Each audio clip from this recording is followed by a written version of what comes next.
until the Soyuz that NASA astronaut Chris Williams will return home on departs in July, at which point it will become Expedition 75.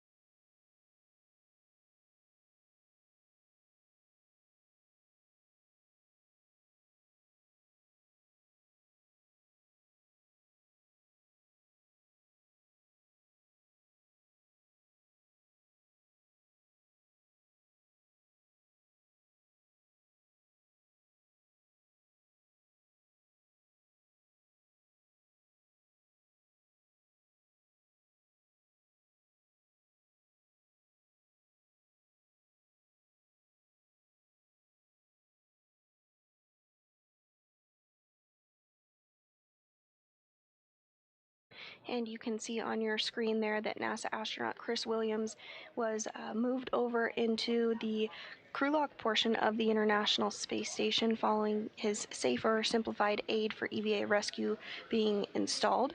Next up, Adno and Hathaway will work to get Meir's safer installed and do the same with her.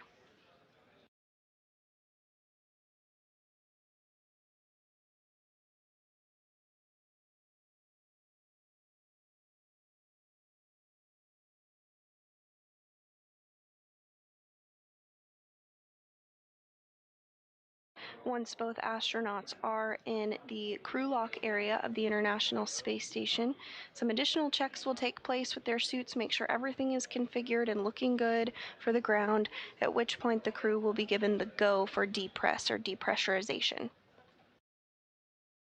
The crew lock will be depressurized down to 0 pounds per square inch, or also known as vacuum. Once at vacuum, the crew will get the go to open up the hatch and float out into the vacuum of space.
And if you're just joining us, we are continuing to bring you live coverage as 2 NASA astronauts prepare to begin a spacewalk outside the International Space Station to complete a wrist joint repair on the Canadarm2. Today's spacewalkers are NASA astronaut Chris Williams and Jessica Meir.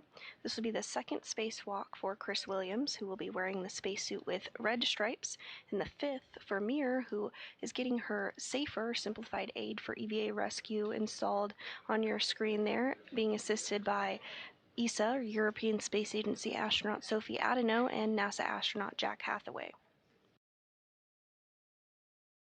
Today's spacewalk is the 280th in support of space station maintenance, assembly, and upgrades, and is the third of this year, as well as the third for Expedition 74.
Adeno and Hathaway continuing to work together to get Meir's safer, simplified aid for EVA rescue installed onto her spacesuit.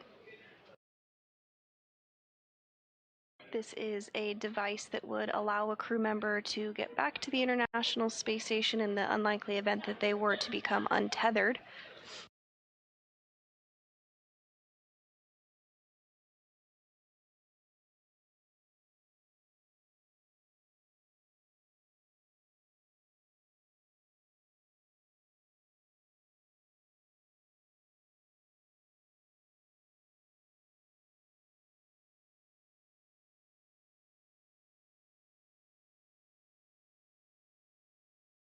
Getting a little bit of a view here of the mini workstation that Meir has set up on her spacesuit.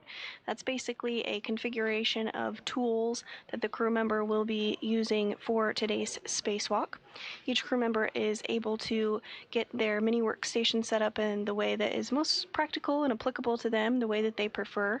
In view now, you can see the pistol grip tool, which sometimes is referred to as the space drill, but is a specially designed tool that can be utilized in the microgravity environment of space. This will be used today during the spacewalk quite frequently to remove bolts to release the failed joint on the Canadarm2, as well as to install the new joint that is on orbit already. The Canadarm2 launched on April 19, 2001 on Space Shuttle Endeavour and was installed a few days later on April 22, 2001 by Canadian astronaut Chris Hadfield and NASA astronaut Scott Parazynski.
You're looking at a live view from inside the International Space Station as two NASA astronauts are suited up in preparation for the start of the 280th spacewalk in support of space station maintenance, assembly, and upgrades.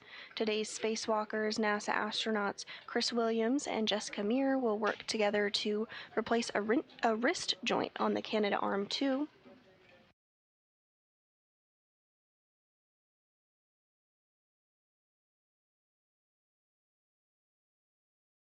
Today's spacewalk will be the second for Williams and the fifth for Meir.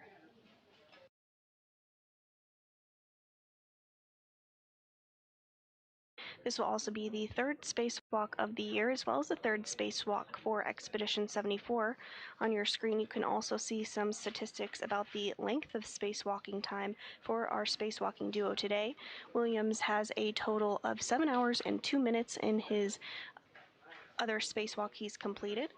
Meir has slightly more at 28 hours 46 minutes over her four spacewalks today, being the fifth.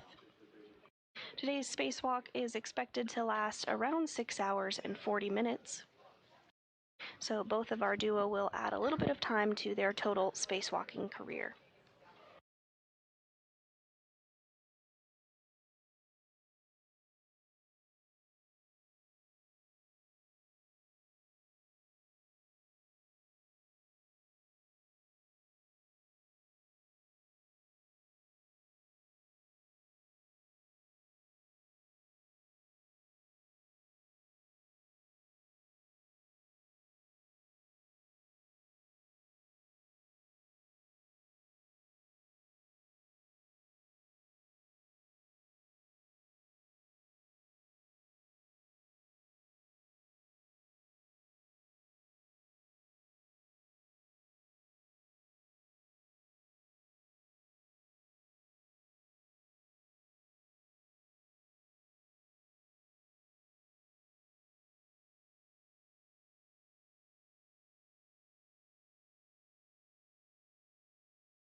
As the crew continues to step through those procedures to get the simplified aid for EVA rescue installed on NASA astronaut Jessica Meir's spacesuit, a little bit about the spacesuits that the crew members are wearing today. This spacesuit is called the EMU, or Extravehicular Mobility Unit, and it's essentially an individual human-sized spacecraft which contains all of its own portable life support systems.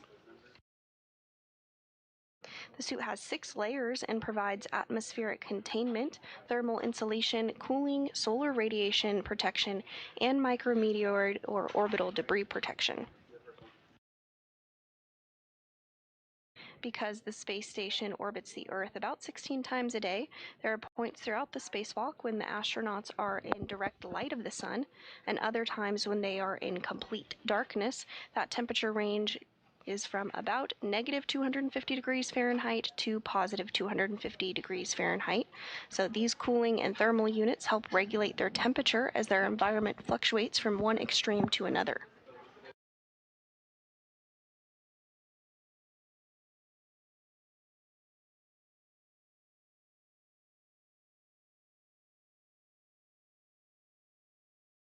You may wonder if a crew member is able to eat or drink during the lengthy spacewalks that they have. Again, today's spacewalk is scheduled to last about 6 hours and 40 minutes. While they can't eat during that time period, they do have an in-suit drink bag, which is a plastic water-filled pouch which attaches the inside of the hard upper torso using Velcro. A plastic tube with a valve sticks out of the bag, and the tube and valve can be adjusted to be near the astronaut's mouth. Biting the valve opens the tube so the spacewalker can take a drink, and releasing the bite closes the valve again.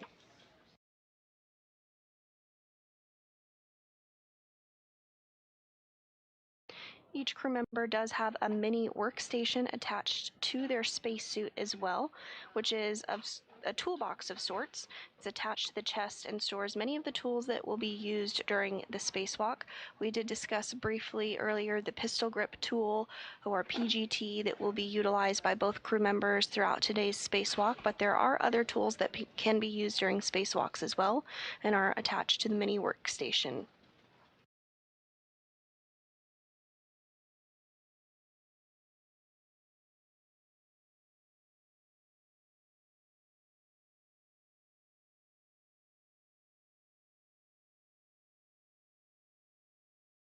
Crew members also keep the procedures for any given spacewalk attached to them above the mirror on their arm for the crew members to reference during the spacewalk rather.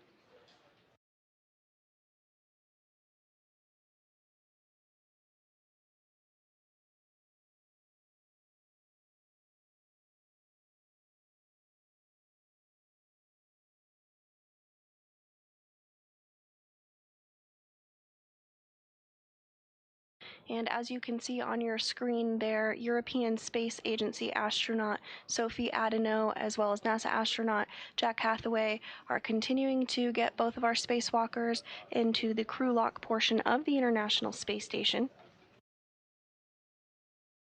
The crew lock is the outermost part of the Quest airlock and is where final communication and suit systems checks with the ground will occur before the suits are switched to internal battery power, which officially begins the timer of the start of a U.S. spacewalk.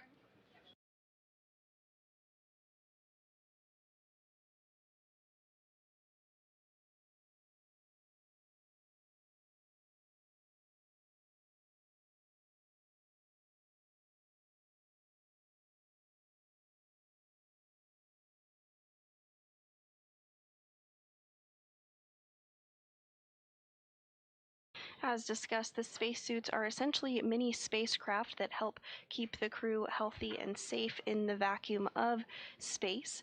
At nominal pressure, or normal pressure, the suit is about 4.3 pounds per square inch. To put that into a little bit of context, the atmospheric pressure we're used to on the Earth's surface is about 14.7 pounds per square inch, and it's very similar on board the International Space Station as well.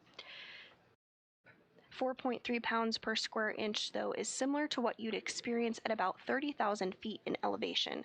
This low pressure inside the spacesuit allows much more flexibility, which is crucial when flexing the rigid gloves for the 6.5 to 7 hour spacewalks that crew members take part in.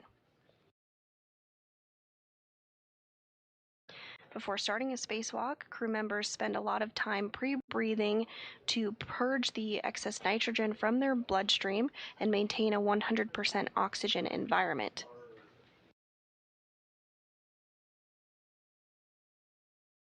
Pre-breathing consists of two phases. In the first, the crew breathes 100% oxygen through a mask to begin purging the nitrogen from their bodies. And then in the second phase, the crew gets in their spacesuits and conducts something called the in-suit light exercise, or aisle exercises, moving their arms and legs ever so slightly to raise their metabolic rate and speed up getting rid of the excess nitrogen. That has already taken place for our spacewalking duo today. All went as planned, and as you can see, continuing to step through procedures ahead of today's spacewalk. Our spacewalk will officially begin when the crew switches their suits to internal battery power after final communication and suit system checks with the ground.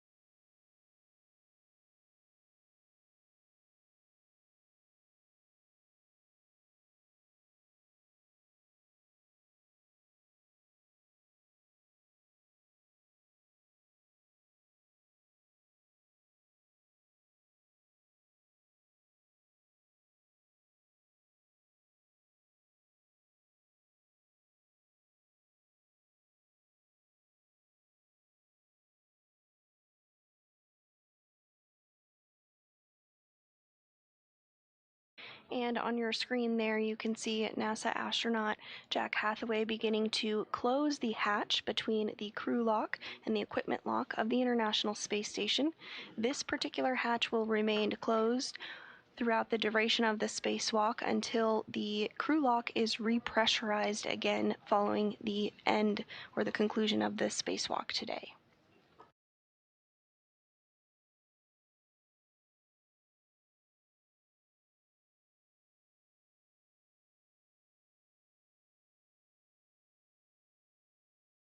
And the hatch is continuing to close up.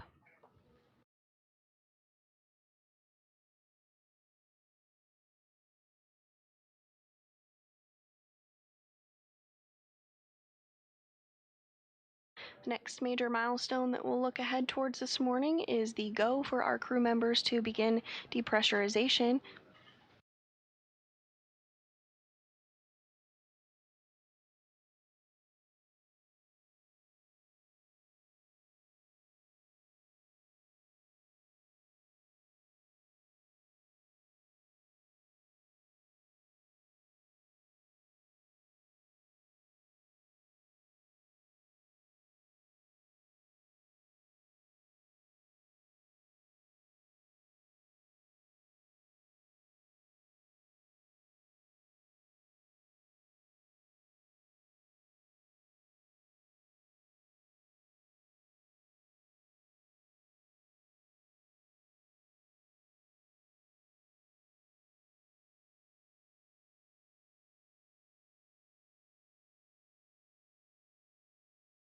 And airlock on 1, steps 76 and 77 are complete.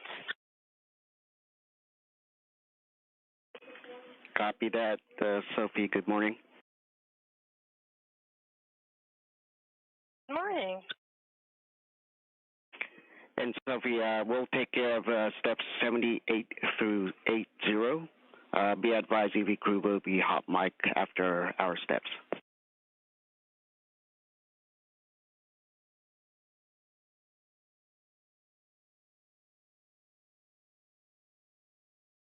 Crew copies, and I understand you performing 78 through 80, and they will be hot mic.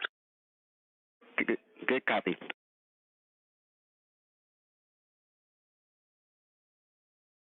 And those communications from European Space Agency astronaut Sophie Adano, who is our suit-up lead for today's spacewalk, down to the ground to the Capcom, or capsule communicator. Today's Orbit 2 Capcom is Japan Aerospace Exploration Agency astronaut Aki Hoshide. The Capcom's role is to communicate from the ground up to the crew on board the International Space Station. Once the spacewalk begins, the crew that is outside the International Space Station will communicate with the ground IV. Serving as ground IV today is Canadian Space Agency astronaut Jenny Gibbons.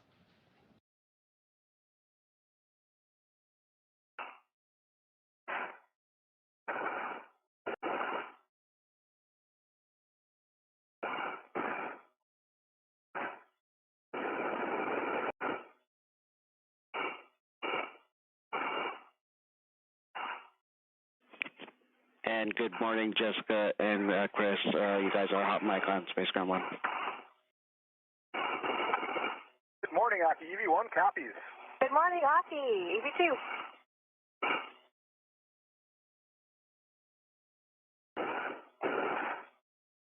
Hearing our first communications from our crew members today, NASA astronauts Chris Williams and Jessica Meir. This is the second spacewalk for Williams and the fifth for Meir. Looking for your go for step 82. Yeah, stand by on that, Sophie. We're taking care of our steps. Sure.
If you're just joining us, we're continuing to bring you live coverage ahead of the start of the 280th spacewalk outside the International Space Station in support of space station maintenance, assembly, and upgrades. Today's spacewalk prime goal is to replace a wrist joint on the Canadarm2, which has been on board the International Space Station since 2001 and has been on 1.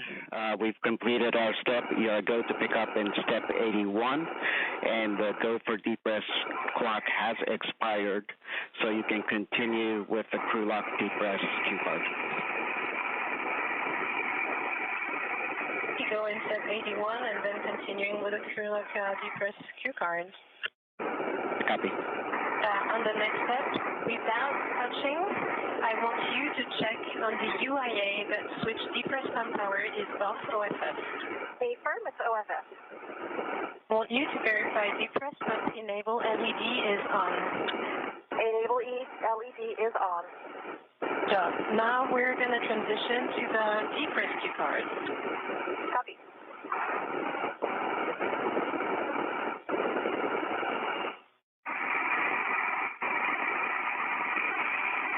Jessica, now action for your your side. On the UIA, I want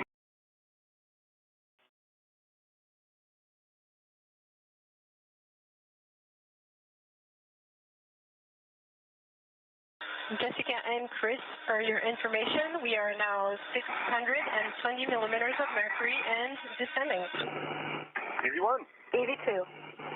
And quick question for you, did you experience the same intensity of noise as last time? EV1, have not heard any noise. I'm not sure what you said. I think you were talking about the noise. The noise is so loud, it was difficult to make out what you said. Yes, that's exactly it. My question was about the volume of the noise. Yeah. And EV1, I am getting those sounds now. They don't appear as loud as last time, but they're pretty loud. For EV2? IV copies, thank you. Extremely loud.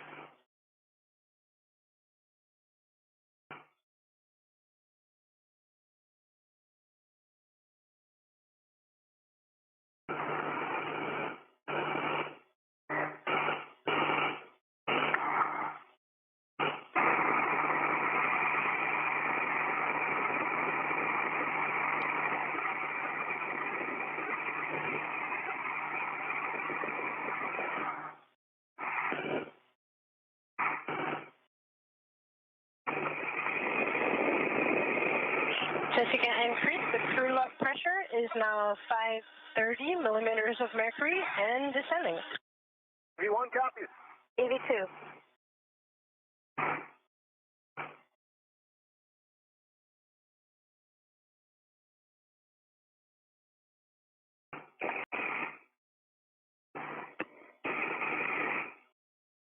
Pressure inside the crew lock now approaching 10 pounds per square inch of pressure. In the crew lock, NASA astronauts Chris Williams and Jessica Meir continuing to step through procedures during depressurization. Once pressure inside the crew lock has reached zero, the duo will switch their suits to battery power, officially marking the start of today's spacewalk. They'll then be given the go to open up the hatch and float out into the vacuum of space. The primary tasks of today's spacewalk are to remove the wrist joint no longer working on the Canadarm2 and replace it with a new joint that's already on orbit to restore functionality to the Canadarm2.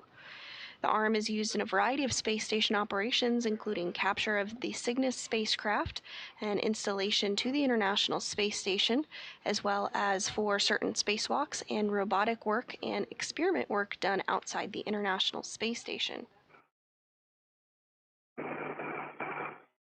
The Canadarm2 has had 3 other previous spacewalks for maintenance on it. The first on June 13th, 2002, during STS-111 by astronauts Franklin Chang Diaz and Felipe Perron, who replaced a wrist joint as well. The crew lock pressure is now 450 millimeters of mercury and still decreasing. EV1. EV2. The next spacewalk on the Canadarm2 occurred on October 5th, 2017, and was done by NASA astronauts Randy Bresnik and Mark Vande Hei to replace one of 2 redundant latching end effectors, or hands, on the Canadarm2. And the most recent spacewalk was January 23rd, 2018, by Vande Hei and NASA astronaut Scott Tingle, who replaced the second of 2 latching end effectors, which exhibited degraded snare performance. Quick briefing. In a couple minutes, I will ask you to put the depress pump man alpha valve to close, but not yet, only on my go. Copy.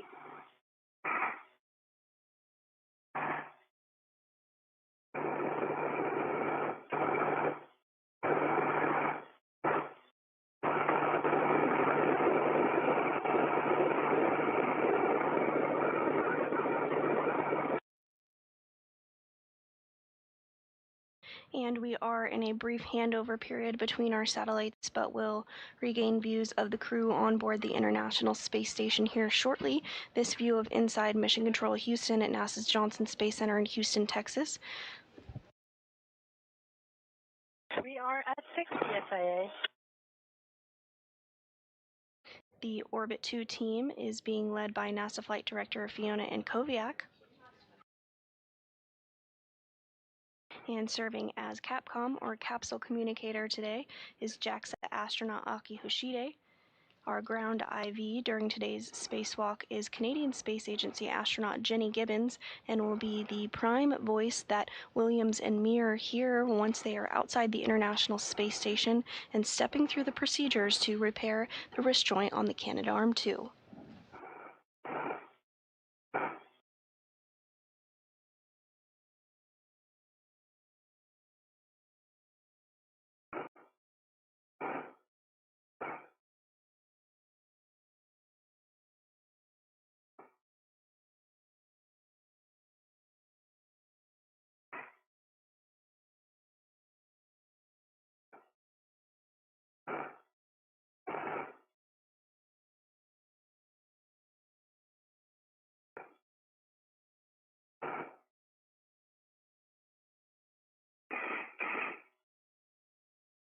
Pressure inside the crew lock of the International Space Station continuing to decrease, now at under 7 pounds per square inch of pressure.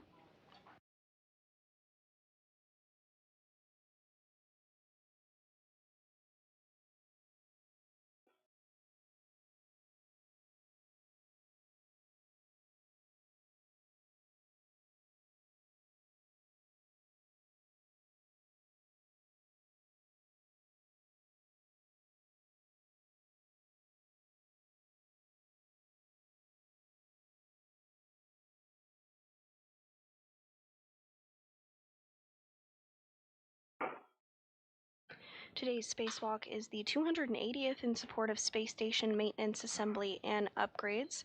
It's the third of 2026, as well as the third of Expedition 74. And our spacewalkers today are NASA astronauts Chris Williams and Jessica Meir. This will be the second spacewalk for Williams and the fifth for Meir.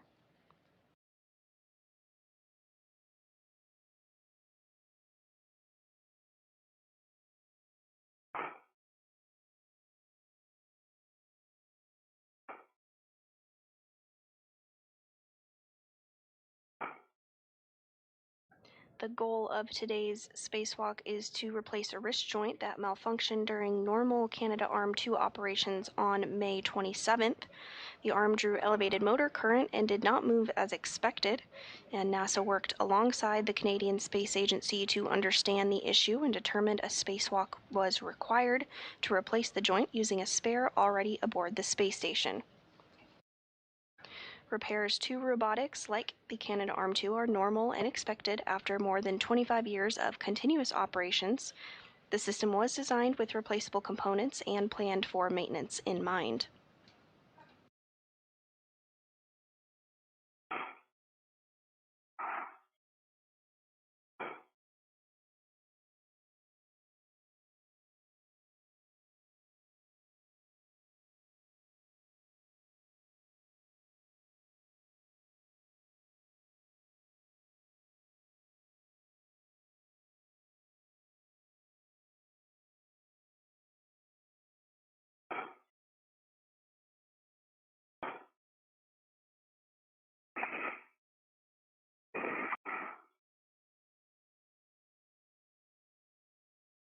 Jessica, in about 10 seconds on my go, you will put this depressant mine also valve to close. Copy. 5 seconds.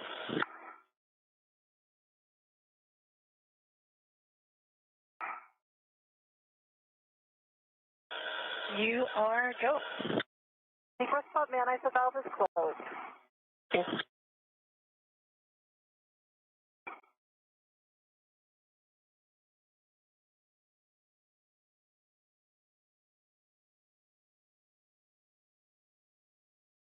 At this time, pressure inside the crew lock is 5 pounds per square inch of pressure and has been paused as expected as system checks of the spacesuits are underway. To switch your disk to status until leak check question mark is displayed.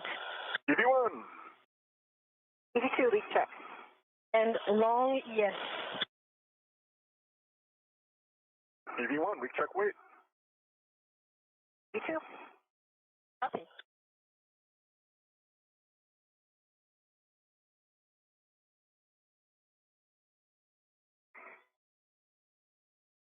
Following these system checkouts and ensuring everything is in a good configuration, depressurization will continue back down to vacuum, at which point the duo will be given the go to open up the hatch and begin today's spacewalk.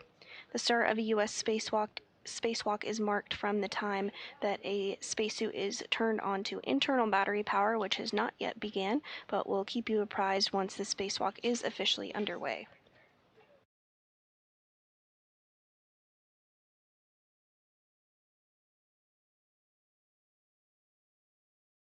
Complete EV2 to option EVA.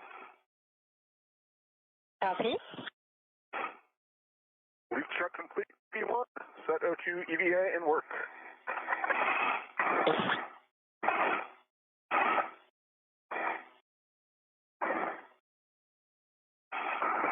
EV2 is an EVA. EV2, your O2 actuator is an EVA.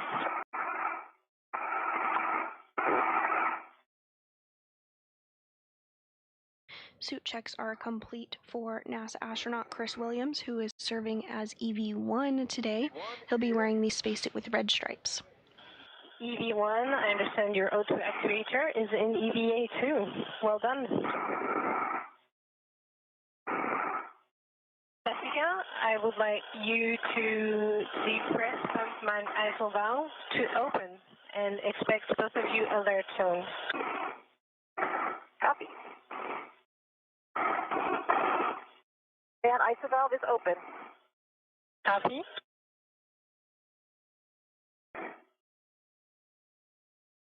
Both of you, I would like you to monitor suit pH below 5.5. B1. EV2.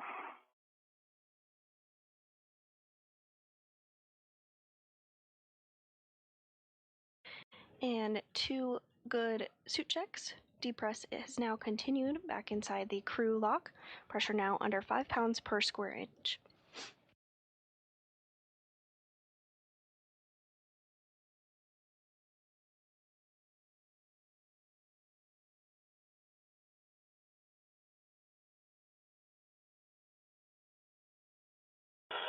Jessica, the next step is going to be for you again, and on my go, when the pressure will be at the correct value, I will ask you to close again this depressed Pumpman ISO valve, only on my go.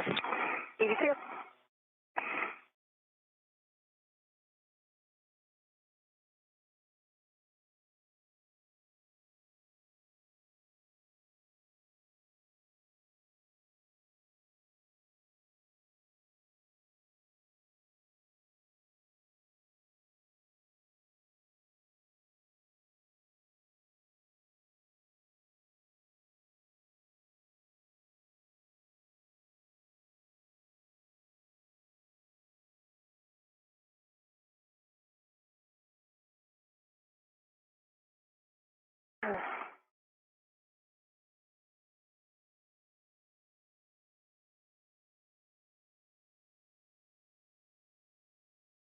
And if you're just joining us this morning, welcome. We are continuing to bring you live coverage as we complete preparations for a spacewalk outside the International Space Station by 2 NASA astronauts, NASA astronaut Chris Williams and NASA astronaut Jessica Meir.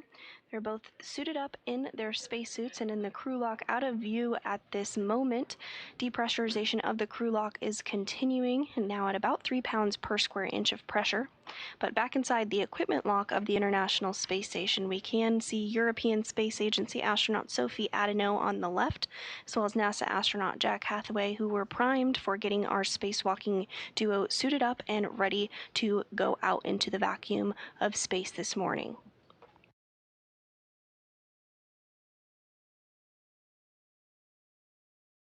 Once pressure inside the crew lock has reached 0, the duo will switch their suits to battery power, which will officially mark the start of today's spacewalk. At this point, they'll be given the go to open the hatch and float out into the vacuum of space and get started on their task for today, which is to repair a wrist joint in the Canadarm2, which has been on board the International Space Station since 2001. It launched April 19th, 2001 on Space Shuttle Endeavour and was installed April 22nd, 2001 by Canadian astronaut Chris Hadfield and NASA astronaut Scott Parazynski.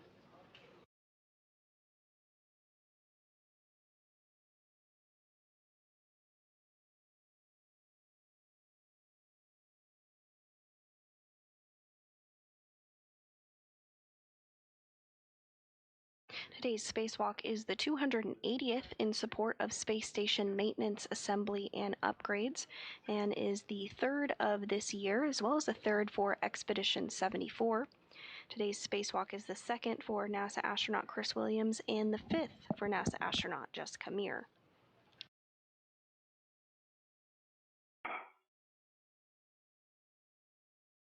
Williams is serving as spacewalk crew number 1 and is wearing a spacesuit with red stripes. Jessica, in about 10 seconds, you will put the super man ISS close. 82.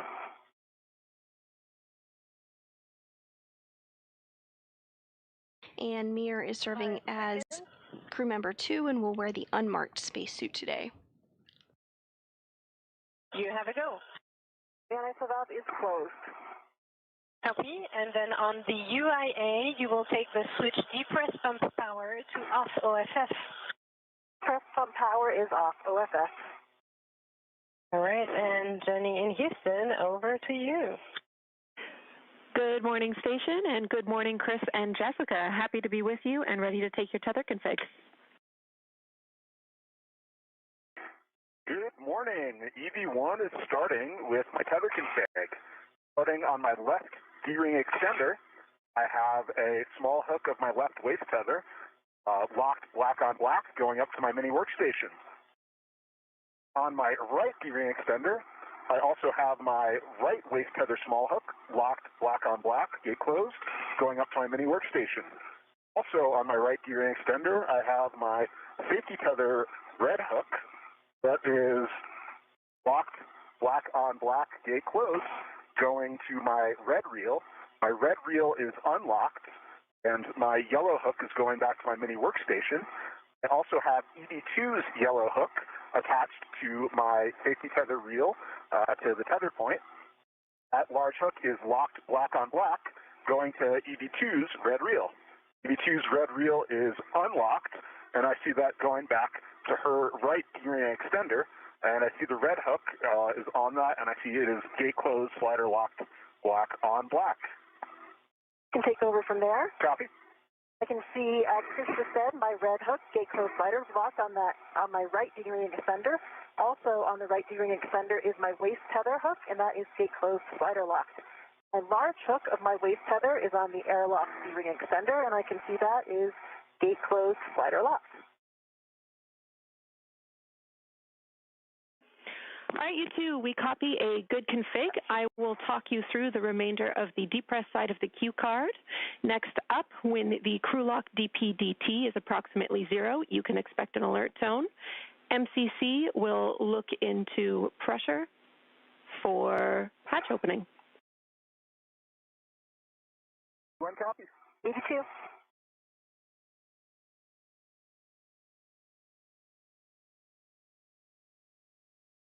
And you are hearing a familiar voice now communicating with Meir and Williams. That is Canadian Space Agency astronaut Jenny Gibbons, who you may recognize her voice from the Artemis II mission, where she served as Capcom and communicated with Reed, Victor, Christina, and Jeremy quite frequently. Today she'll have the prime task of communicating with Williams and Meir as they step through procedures to repair a wrist joint on the Canadarm2.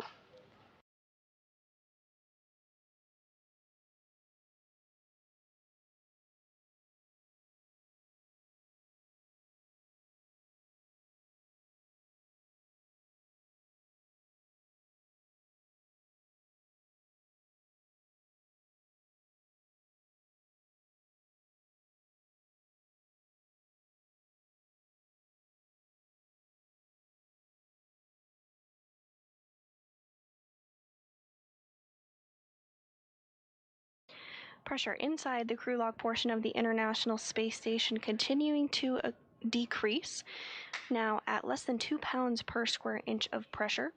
Once completely down to vacuum, the crew will get their go to turn their spacesuits on to battery power, which will mark the official start of today's spacewalk.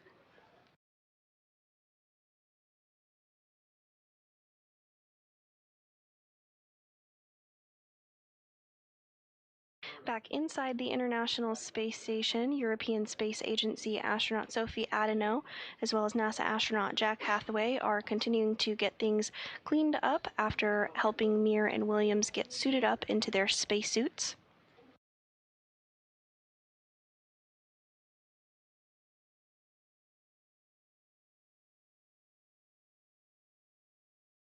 This portion of the International Space Station that you're seeing on your screen is called the equipment lock, rightfully so. It houses a lot of equipment that the crew uses on board the International Space Station and is the prime location for U.S. spacewalkers to get suited up and ready to go outside the hatch. Just beyond the silver door that you see there, what we refer to as the hatch, is the crew lock portion of the International Space Station, where NASA astronauts Jessica Meir and Chris Williams are continuing to have the pressure decrease inside the crew lock, eventually getting down to 0 pounds per square inch of pressure, or essentially equivalent to vacuum. We're now at 1.15 pounds per square inch and closing in.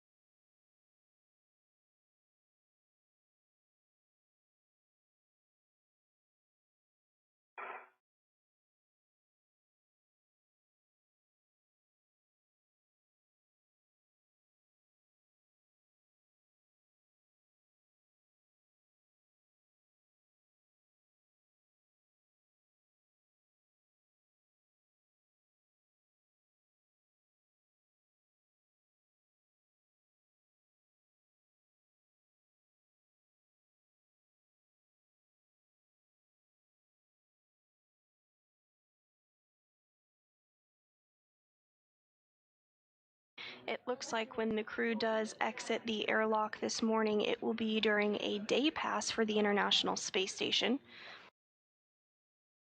The International Space Station orbits the Earth every 90 minutes, so the crew on board sees a sunset every 45 minutes and a sunrise every 45 minutes.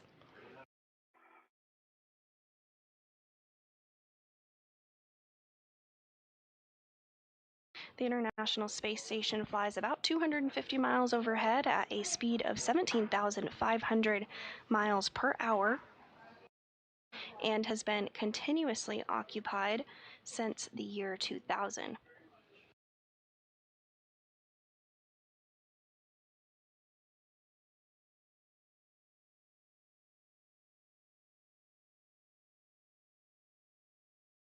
In this time frame, over 290 individuals representing 26 countries and 5 international partners have visited the International Space Station.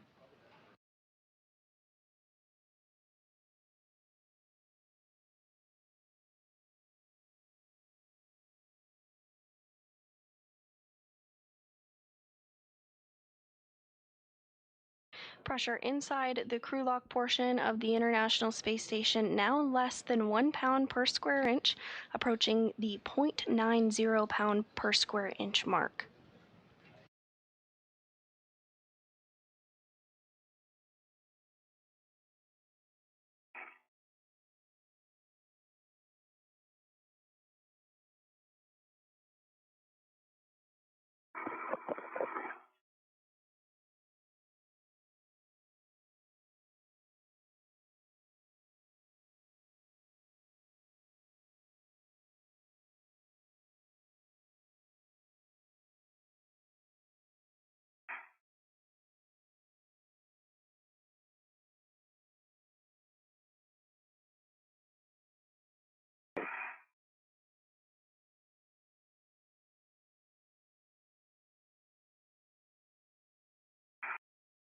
Tone. Check DCM. Astronaut Jessica Meir. spacewalk is the 280th spacewalk in support. Williams got the go to turn on. And we both have both spacewalkers now out of the Quest airlock. Copy, Heka on. We'll also take the thermal cover closed.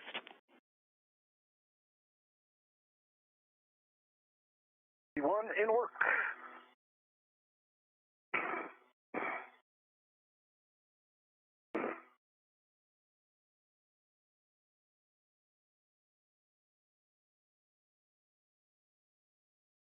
You also heard some communication from the ground saying that the crew has the go for buddy checks. You'll hear this throughout today's spacewalk, and this is a way to get eyes on each individual crew member and check out their tethers and make sure everything is configured in a way that is expected, nothing is tangled up, as well as complete a glove check to inspect the gloves, make sure everything looks as expected on the gloves, there's no rips or tears, as well as a HAP check. The HAP is the helmet absorption pad and is installed inside the spacesuit's helmet as a precautionary measure in case there were to be any water or liquid that would leak out inside of the helmet.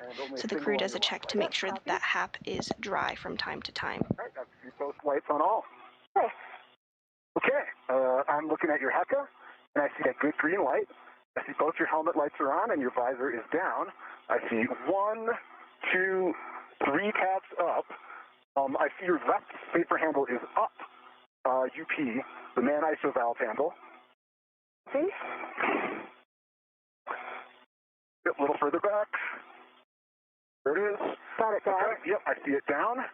And I see your safer HCM deploy is down. See. All right, I see you've got your tether in a good config. I see it not tangled with anything. And I see your VR key is good. You look like you're in a good config. Okay, copy, and I can report that my HAP is dry, and I have a knob. Copy that. And I also have a dry HAP. And glove check. Okay, I'm looking at your. I see your lights are on. I see 1, 2. Can you turn toward your left a little bit? I see 1, 2, 3 tabs up. Can see both of your safer handles are down. And I would suggest getting that bag a little bit tighter. Yep. Maybe off to your left side a little bit more and then tighten. Yeah, that's good.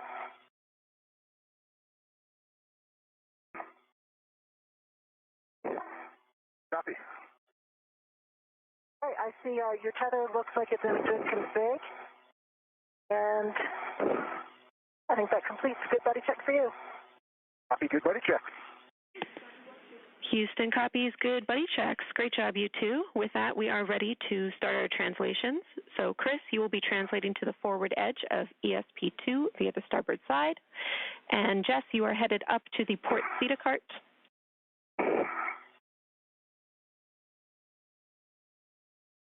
One copies. Easy too. I'm just going to move up onto the toolboxes and then reach across.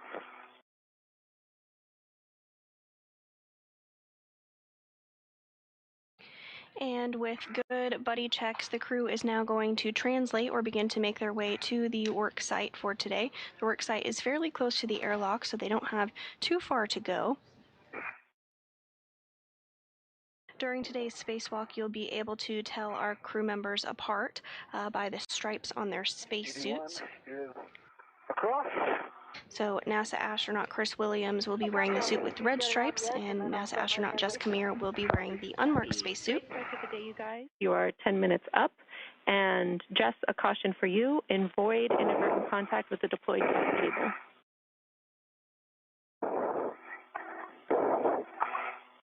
Easy to copy.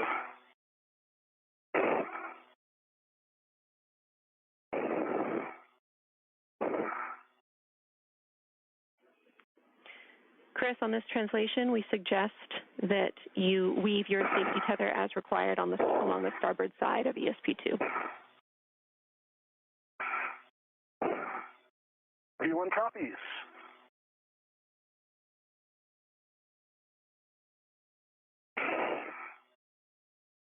And as the duo continues to make their way to their work site, we are getting some views of the Earth below as they do so. The International Space Station is currently flying 268 statute miles off the coast of Antarctica, off the southern tip of Africa.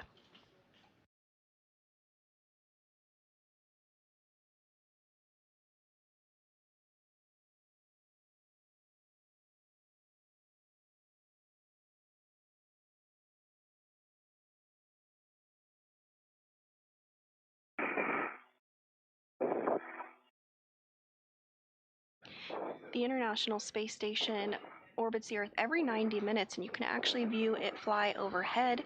If you're interested in seeing where the International Space Station flies overhead near you, you can check out nasa.gov/spot-the-station or check out our app.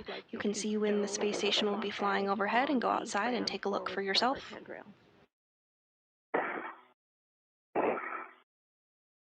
Copy. Fram forward starboard handrail for EV1. Stay firm.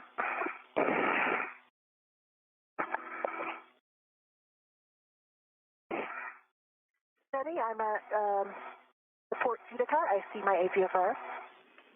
Excellent. We see you there. That's the APFR in WIF 3. We'll have you retrieve it, stow it on your BRT.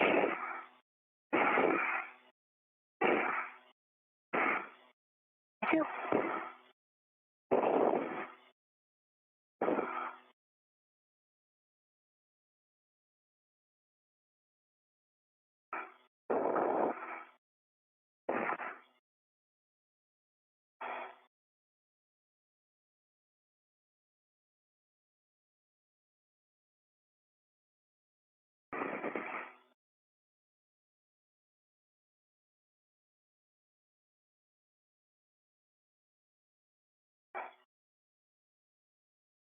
EV1 has attached the large hook of the AET external to that crew lock bag to the forward starboard Fram handrail.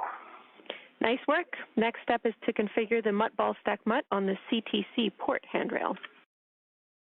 Copy that. And I realized I put it on the starboard port handrail. I'm switching over to the forward starboard handrail. Houston copies.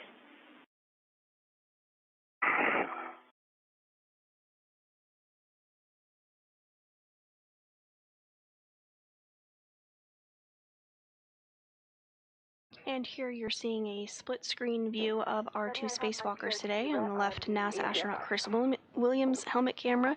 You can see that tool bag box item kind of in the center of the screen. That's his mini workstation, which we discussed before. It carries the tools and tethers and all the equipment that he'll need for today's spacewalk.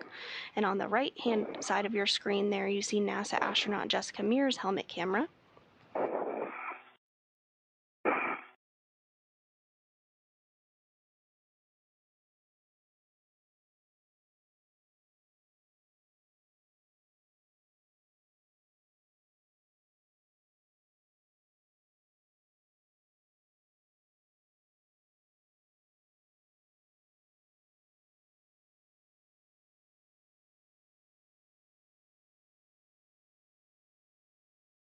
Got the APFR on my BRT. Copy, Jess. You can translate down to ESP2 via the lab strut and the gap spanner. We'll take a double press of the port Cedar-Cart brake release and poor man's fair lead on the lab.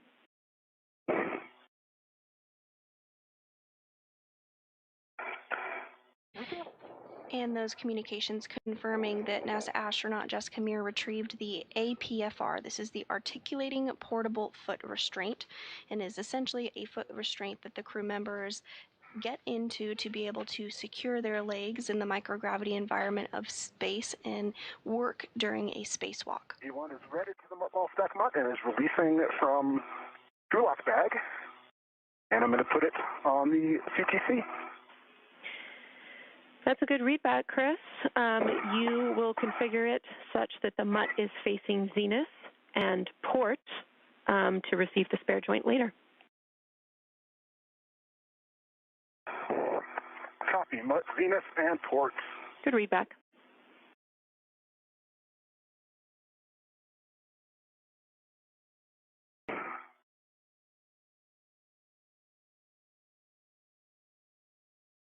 Okay, MUT ball stack MUT is locked, facing zenith, and port.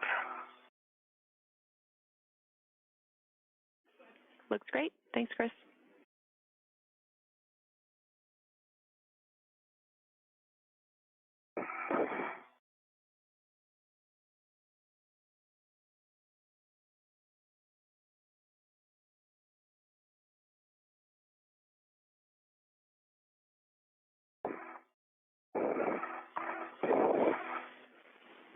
Chris, with the speedy work you made of the MUT ball stack MUT, we will have you get a head start on attaching the MUT ball stack MUT RET to the spare joint MLI and getting a head start on releasing the MLI from the spare joint. See that, we'll start getting attached to the spare joint MLI. Good readback. And I'm on the lab, Jenny. I'll do my 4-man ferry lead. Copy. And this view of NASA astronaut Chris Williams in the center of your screen. Again, he's going to be wearing the spacesuit with the red stripes today. He's EV1. He's been given the go from the ground to begin to remove MLI. MLI is multi-layer insulation and is used outside the International Space Station to protect a lot of items that are going to be exposed to vacuum for a longer period of time. So he's going to work to remove that MLI from the spare joint that is already outside the International Space Station, staged and ready to go. This spare joint will be installed on the Canadarm2 today as part of the spacewalk. 20 seconds to a short handover. Copy.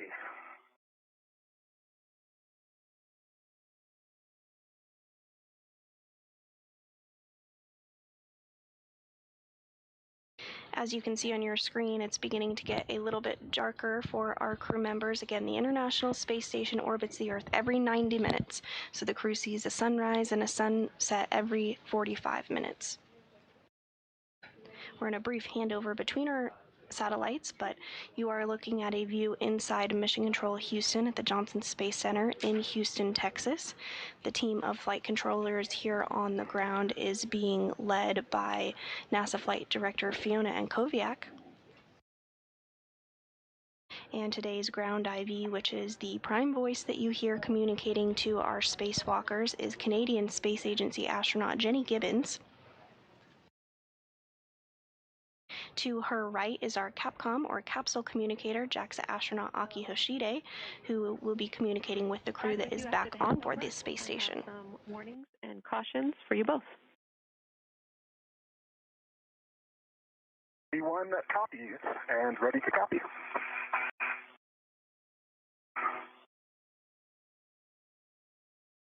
V2. All right, avoid electrical connectors, grounding tabs, and sensitive interfaces on the temp stow and primary FSE rings, and sensitive areas on the joints SLE and CLA. We're also coming up on our EDF work, so avoid pulling too hard on the EDF lanyards and side-loading the EDFs.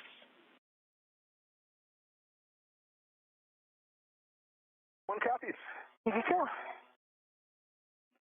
And, for EV1, quick question on our RET choreography here. Right now, I still have a RET going from the crew lock bag to the MUT ball stack MUT. Is that one eventually coming down to the FSE?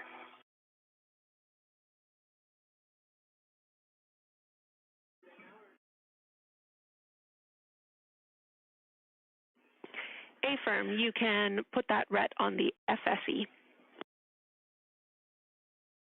Okay, in work. Jenny, I see my 4-man ferry lead does seem to be staying in place.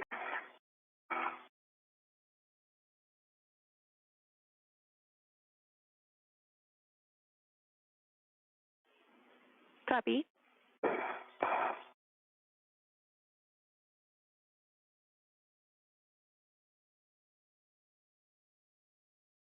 All right, Jessica, I see you coming down with your APFR. You're looking in a good configuration. You too. See where it sticks. And Jess, can I verify, is your poor man's fair lead staying in place, or did you report that it's not staying in place? Reported that I saw that it was. Okay, good news. Thanks, Jess. And while I have you, can you just confirm that you did the CETA cart brake release? Actually, no, I did not. I guess I needed another reminder there. I did not do that brake release, so keep that in mind for the way back. That's fine. It was precautionary. We'll catch it on the backside. We'd like you to continue getting to the work site and getting the APFR ready. See.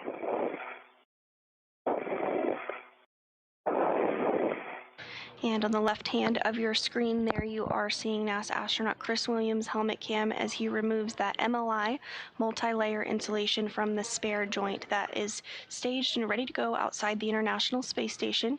Meanwhile, NASA astronaut Jessica Meir is continuing to make her way to today's work site and get her articulating portable foot restraint installed. I think I might need to go around to the other side to get the Velcro on the back of it. Okay, copy. It is attached to, we have a ret going to the D-ring on an adjustable from the ball stack mutt. One end of that adjustable is attached to the tether point on that. Copy. And Jenny, I'm going to put this at a clocking of 3. Affirm, clocking of 3. Would you like your additional settings? Not quite yet. Okay, copy. I can confirm clocking of 3. And nice work, Chris. You can translate around ESP2 to the aft side of the spare joint. Copy. Heading around to the aft side.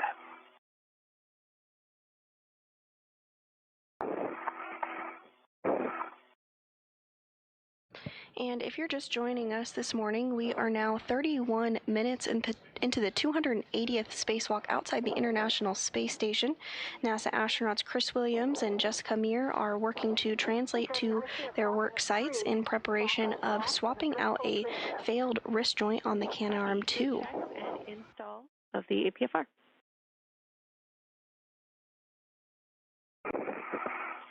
Jess, your next task is to continue with the stowage of the MLI on the ball stack mutt. Sounds like Chris got it tethered for you and potentially released the quarter-turn fasteners. Once he can release on the aft side, you can bundle the MLI using the adjustable.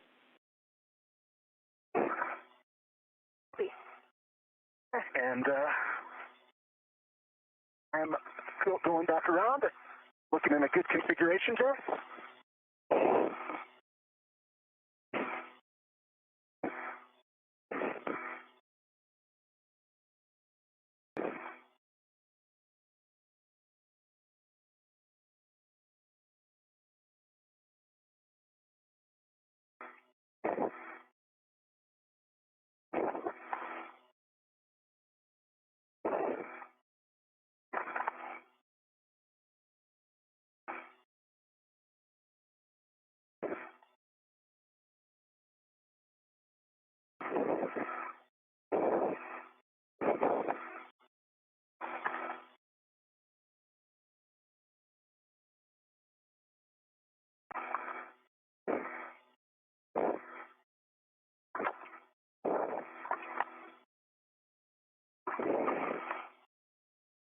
At this time, the work site is successfully set up and prepared for today's spacewalk.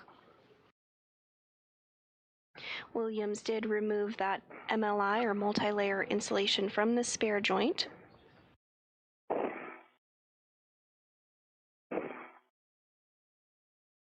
Next up, our spacewalking duo will work together to utilize the pistol grip tool, or PGT, to remove bolts on the spare joint fasteners.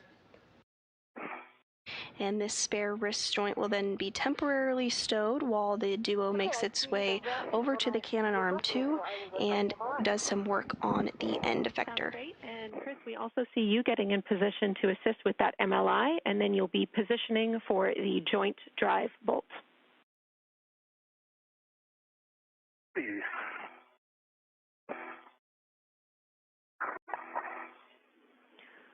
You guys are doing great, making up good time.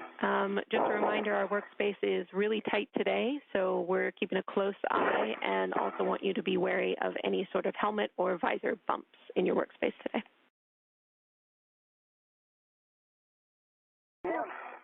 Me too.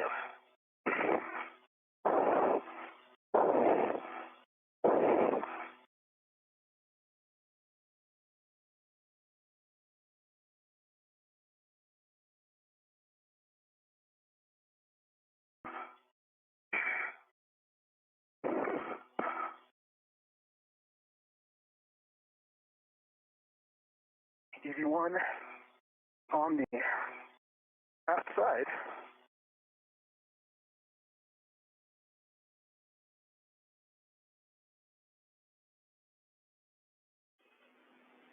Copy. And in this view, we do have a view of both of our crew members, our spacewalkers today. On the upper left portion of your screen is NASA astronaut Jessica Meir. She's wearing the unmarked spacesuit. On the right is NASA astronaut Chris Williams wearing the suit with the red stripes. I took off a little piece, the joint MOI. Copy. It's hard when we make everything the same color.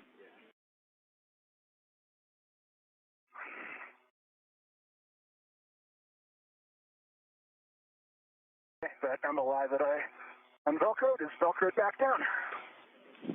Copy. And again, you're looking for that joint drive bolt, and your first action will be to press the button and move the drive handle to EVA. Okay, stand by. I'm going to get into a gear body position here. Sounds great. And Jessica Meir does have that MLI, that multi-layer insulation that was removed by Williams, now tethered to her. Williams is going to get the pistol grip tool configured to be able to release bolts from the spare wrist joint there that you see in the center of your screen. Eventually, this will be installed on the Canadarm2 as part of today's spacewalk. Yeah, working on my BRT.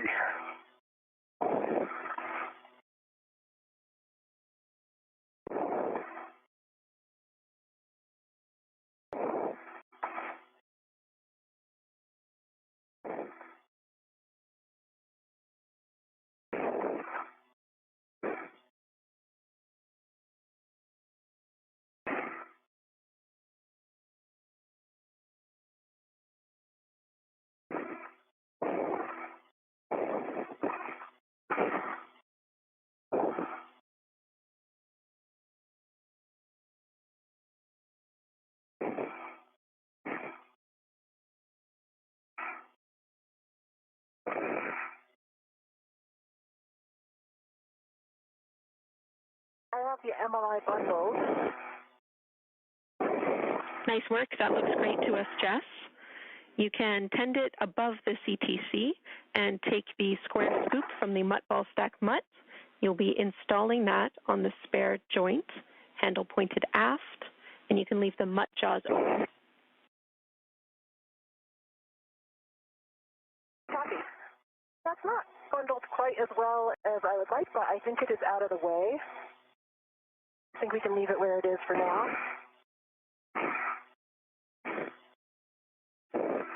I'll work on the scoop. Copy, and we are happy with that MLI config. Thanks, Jess.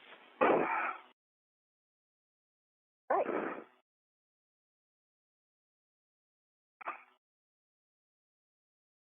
I've got a BRT down and rigidized, and I'm working my PGT. Copy. Let me know when you're ready for settings. So,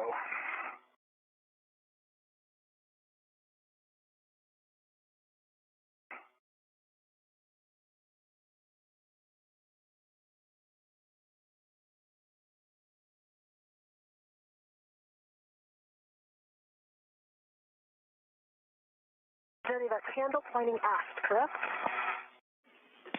Affirm, handle pointing aft.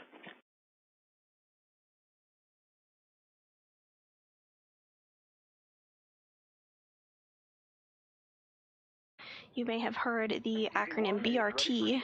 That stands for Body Restraint Tether, and that is a way in which the crew members attach themselves to the International Space Station. The crew have a variety of different hooks and fasteners and tethers that they use to make sure that they are always securely attached to the space station or equipment aboard it. And display is reset.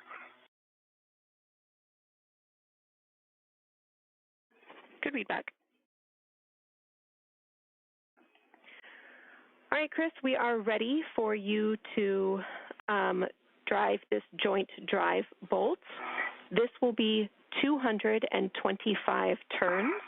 We will back you up with timing from the ground. It'll be about 4.5 minutes. Let us know when you start. Do that. I am ready to start turns. Jessica, I'm starting turns now. Okay, copy.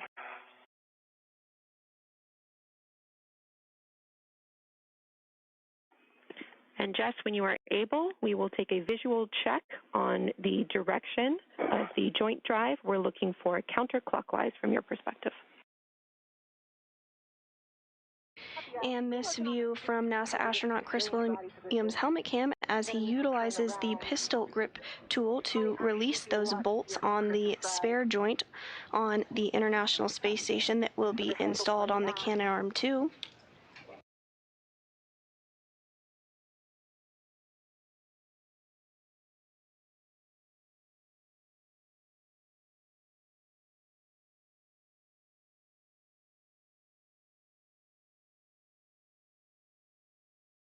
Turns.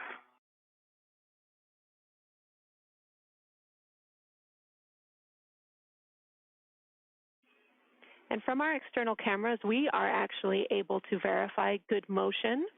So Jess, we no longer need that check from you, and we are comfortable waiting for the scoop install until after the bolt if needed.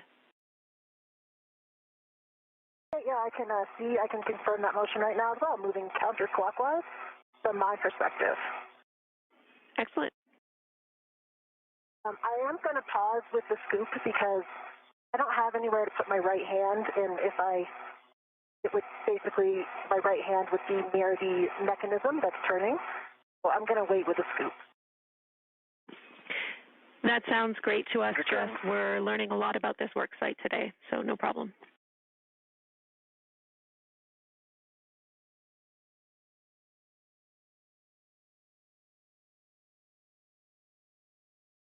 I can say that I can give a very good inspection right now of the spare. On this side, I see all good connectors. I don't see any fraud. I don't see anything off nominal. Good news. Thank you.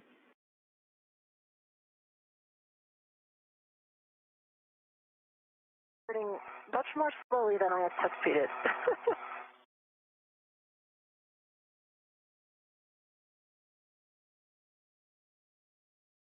And Williams continuing to drive those bolts. As the ground stated, this will take about 4.5 minutes. Doesn't always take this long to drive bolts during spacewalks, but this is a particularly long bolt.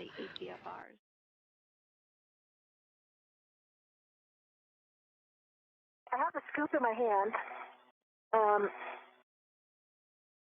Let's see if I can fill that somewhere.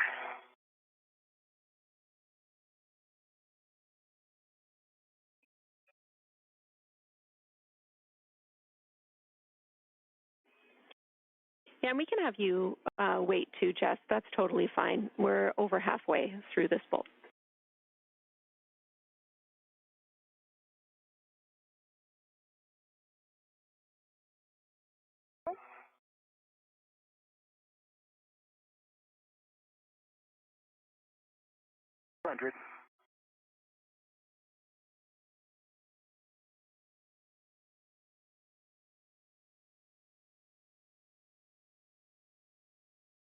From 225. Copy. 225 turns.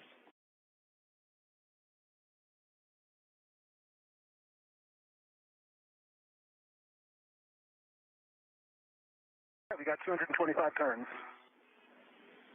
Copy. Good turn count. Thanks so much, Chris. You can stow the PGT. And I can read it. I can see, wow, Chris. I can report negative 69 degrees on the dial. Looks exactly right. Great news. Wonderful eyesight. We love it. And Chris, I have the scoop in my hand, and maybe we can work together to put it on this side because I don't have anything to hold on to. Yep. Stand by one. Let me just volunteer put this joint drive bolt back to motor before I forget. Copy. A-firm, that is your next step. Back to motor. Joint drive is in motor, and the button's popped up. Copy. Good config. You can assist with the scoop. Copy. Some happy reports from the team here on the ground following those 225 drives by the pistol grip tool done by NASA astronaut Chris Williams. So you can see on your screen there helmet cams from both of our spacewalkers today as they work together to help get this spare joint removed.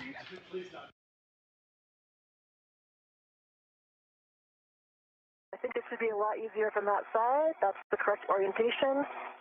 And I will start looking at the ATFR. So Jenny, first I'm going to move Chris's from 5 to 4. A-firm, but we do have a step to move the scoop ret to the starboard fram handrail. I want to make sure that you can do that as well.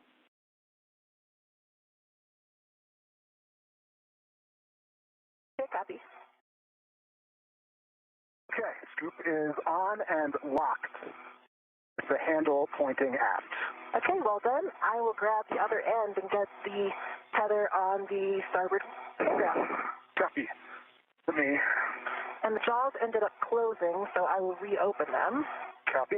I'm release the ret from the scoop. Oh, no, these are ret. Firm. I'm going to release this end. Sorry. Yep. Yes, this is the intent of this is that it is the tether for the spare once we remove it. So we are just tethering it to the fram.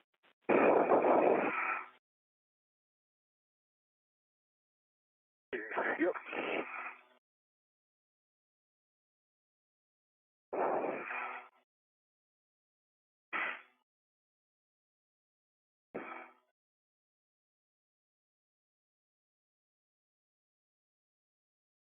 It is tethered to the fram handrail. I think one of the things we might want to consider is, well, I guess the crew lock bag will be gone. Having the crew lock bag right here has made it a little bit more difficult. Yeah. But I think it's gone when we're back here. I concur with that. It is kind of in the way, but we'll, yeah. All right, Houston copies all. We concur. It should be out of the way soon. I'm going to check on this mutt because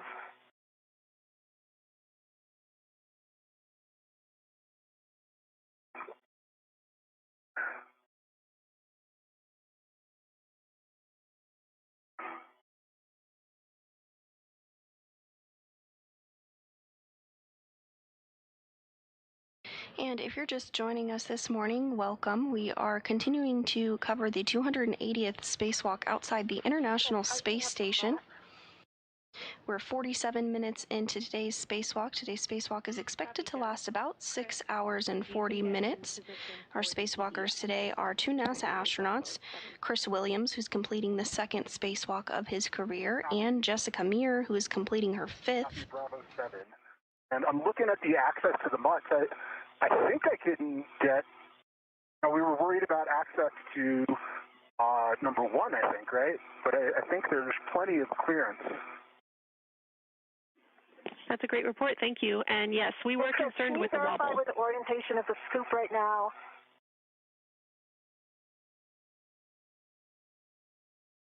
I might need to do a different body position. I'm sorry, go ahead, Jess. For the jaws of the butt. So look, is this the orientation you were expecting? Stand by.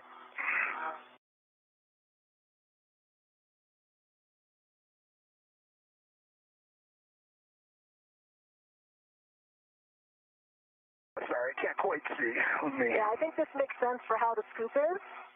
This is going to be able to attach to the scoop handle. The only problem is you might want to put the ret on the other side of the scoop. So take a look. Jaws are going to close around the starboard side, and I see what you mean. Let me do that. The scoop is locked, so I can do that. Concur? Concur. Houston's following along.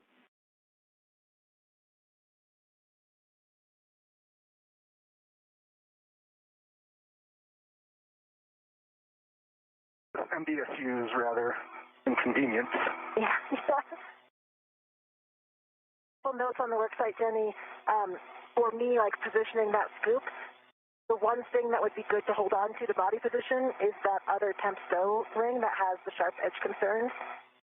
So, and then the bag is right there as well. So I think it works really well to have Chris get the scoop from the aft side. All right, I copy the report, Jess. We do believe you could hold on to the edge of that spare ring, just not the grounding tabs. Those are the sharp edge concern locations. Okay, copy, that's good to know. And I can see those grounding tabs. Copy. And the main task of today's spacewalk is to replace joint number 5 of the wrist joint on the Canadarm2, which malfunctioned during May 27th normal operations. An elevated motor current was experienced and the arm did not move as expected. There is a spare joint on board the International Space Station that Meir and Williams are working to release as we speak that will be installed into the Canadarm2 today. Counter 2.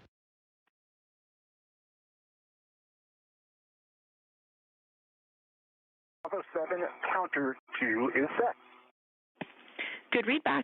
You can start releasing EDFs. We suggest you start with EDF 5. This will be 5.5 turns.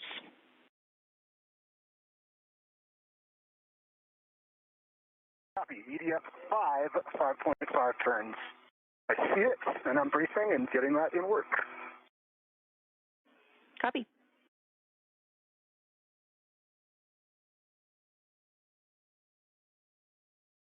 On the APSR. Copy. And a reminder, this is the potential sticky locking collar APFR. We're well equipped to handle that should it come up. And Williams now going to use the pistol grip tool in order to further release the spare joint on board the space station. Great news. Thanks, Jess. I am starting turns on EDF 5. Copy.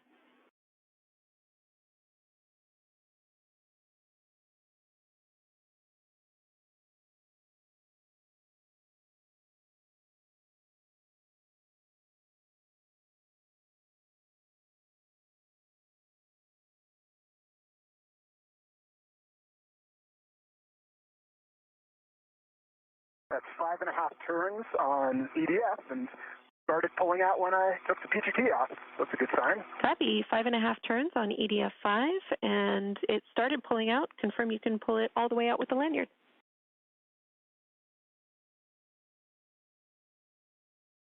Work. Lanyard's a little bit twisted. Let me see if I can get my hand in there. EDF 5 is fully extracted. All of the retaining tethers are good. Looks like the bolt at the top did come a little bit loose, though. Okay, we copy, and it does look like it's popped out to us. So that's a good config.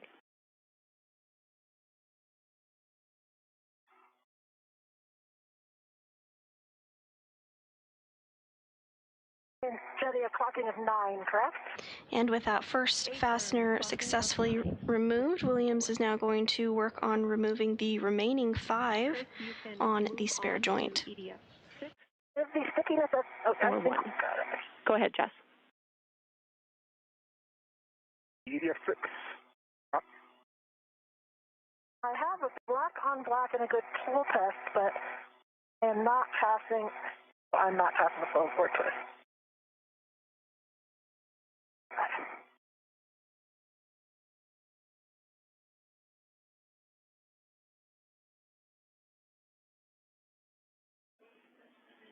Copy.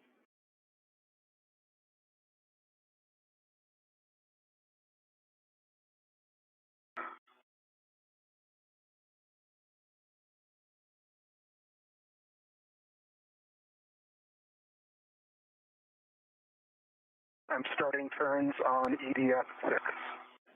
Houston copies. This sticky locking collar, I can see that I'm in.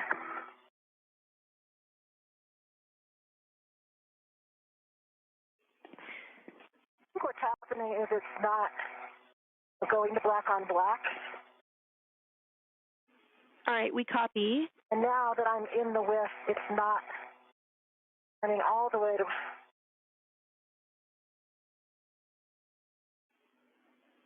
And Jess, we just want to make sure that there's no interference as you're installing this with structure. Okay, it may So have done it. potentially you could deploy the ingress aid. We think that that might have been preventing a good install.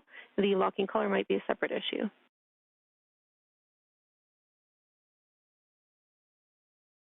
I'm watching the ingress aid. I can see it's coming close to ESP2, but it's not impacting. And I actually got it now. I have black on black locking of 9 and a good pull twist test. Okay, excellent. Your other settings are Fox Fox Charlie 6.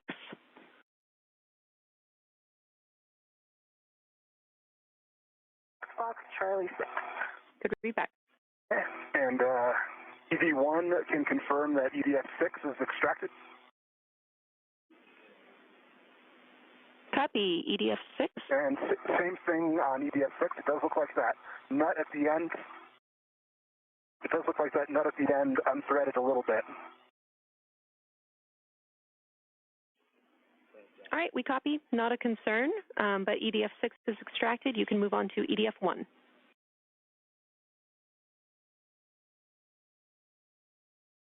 EDF 1 in work.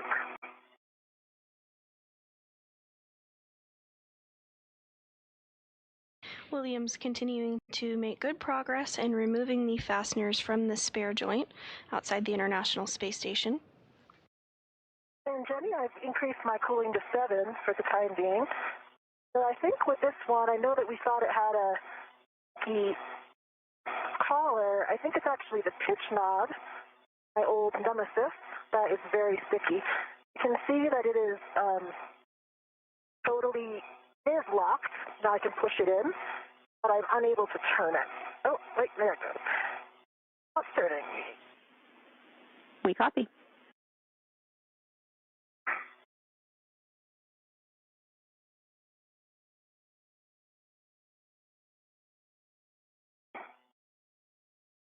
And meanwhile, Jessica Meir is working to remove the articulating portable foot restraint from the worksite interface structure on board the International Space Station and get that installed, where she will be utilizing it today. When the pitch knob is locked, can be depressed. Did you, let's see, that was Charlie and 6, correct? Affirm, Fox Fox Charlie 6, and copy, good check on the pitch knob. And we're starting to come up into a sun pass of the International Space Station, which orbits the Earth every 90 minutes. So we'll see a sunset and sunrise every 45 minutes throughout the duration of our spacewalk today. With my BRT down here. Okay, we copy. That was the one that we thought might be a more challenging reach with the wobble, too.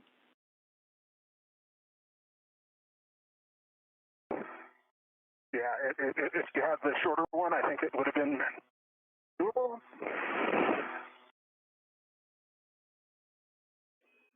So let me see. One last try. Hey, good data. Thank you, Chris. I have Charlie 6, that as well. Copy. Those are good settings. We are ready for you to reconfigure the port APFR. We're looking for Fox Fox Lima 6.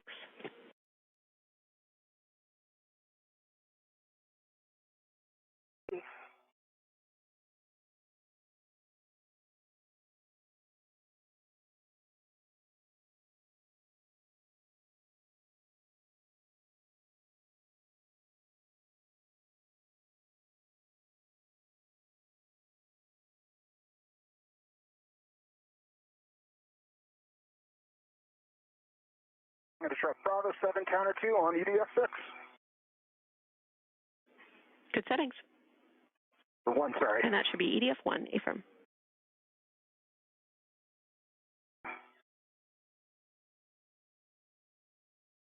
Five and a half turns. Copy 5.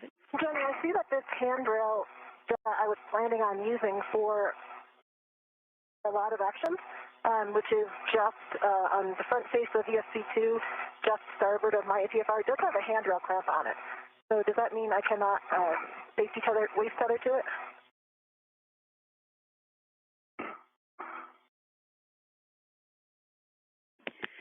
Good question, Jess. You can use that as a local tether point. Obviously, we don't want that to be your prime load path, but it's legal for a local.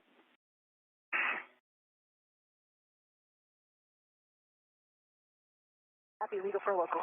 And also for BIT? Affirm.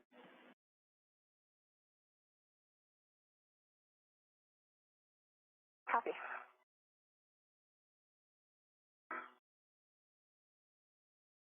Okay, Jenny, I've got those 3 EDFs, 6, 5, and 1 released and pulled out. Copy 6, 5, and 1 released and pulled out.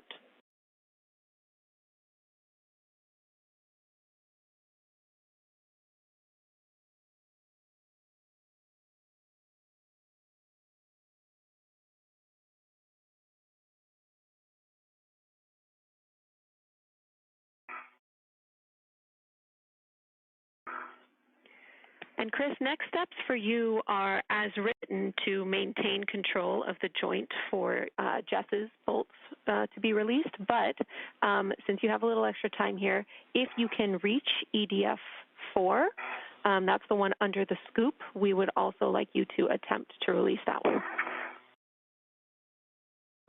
And we are getting some really great views of our spacewalkers today now that we are back in a day pass. NASA astronaut Chris Williams is wearing that spacesuit with the red stripes on the top of your screen, and NASA astronaut Jessica Meir is on the bottom left of your screen. You can just see her legs and feet there, but she is wearing the unmarked spacesuit today. In the center of your screen is the spare joint that our duo is working to remove from its temporary stowage location and get it in a configuration to eventually be able to install later today on the Canadarm2.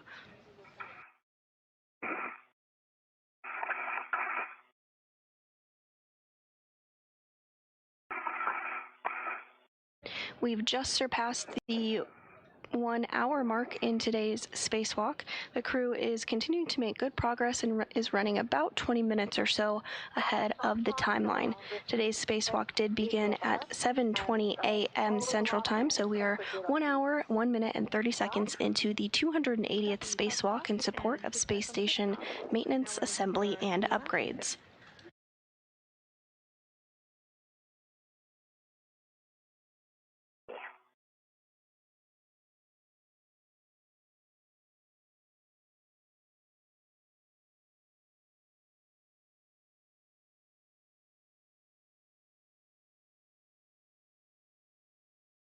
Five and a half turns on DF4.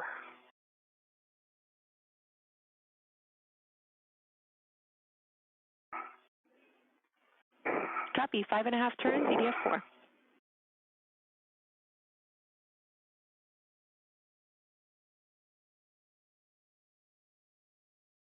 I see you stowing your PGT, Chris. We'll also take a confirmation that the lanyard can be pulled out.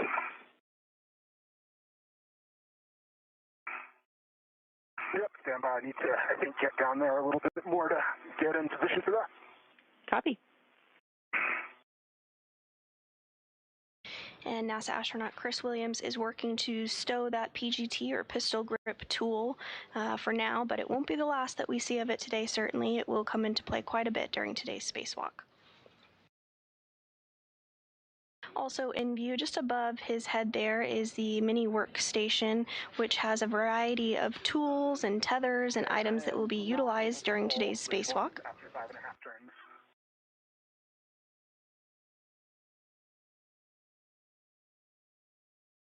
Came out a little bit, but not the whole way.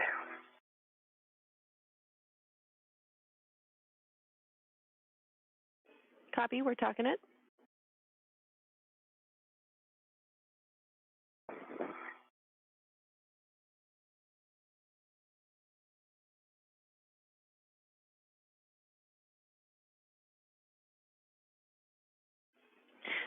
Chris, we would like you to try jiggling this EDF as you're pulling it out. If that does not work, we will move to doing an additional 2 turns.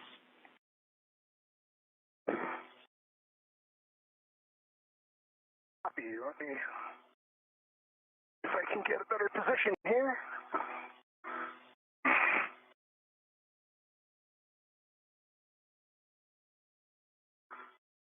And Williams continuing to work through steps to release that spare wrist joint. Yeah, the scoop is kind of in the way for me to get a good hand on it.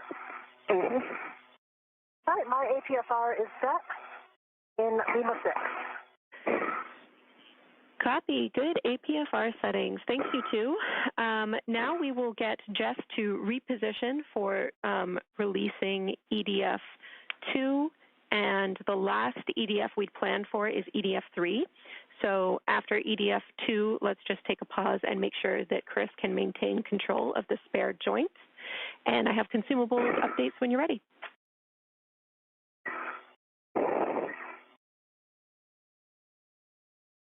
ED1 copies all and ready. ED2 copies, just a 1 point. I'm in a good position right now for bolt 2.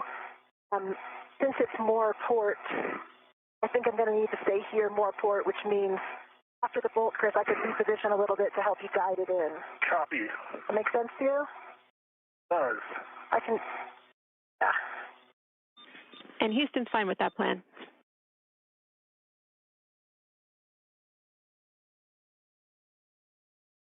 And if you've been following along, Williams has released several of the fasteners that are securing the spare joint to the structure outside the space station. And now Jessica Meir is going to work to release the remaining fasteners. You're both doing a great job. The limiting consumable is EV1 MEDOX at 7 hours, and you're around 20 minutes ahead of the timeline. But I think a lot of the dev you guys have done in the past hour will really pay dividends for the rest of the EVA. Great work.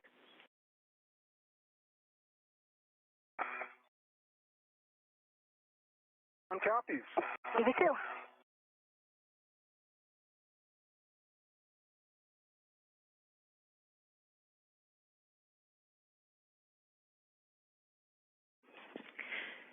Jess, this PGT setting will include Bravo 7, so we'd like you to brace appropriately. Let me know when you're ready for those settings.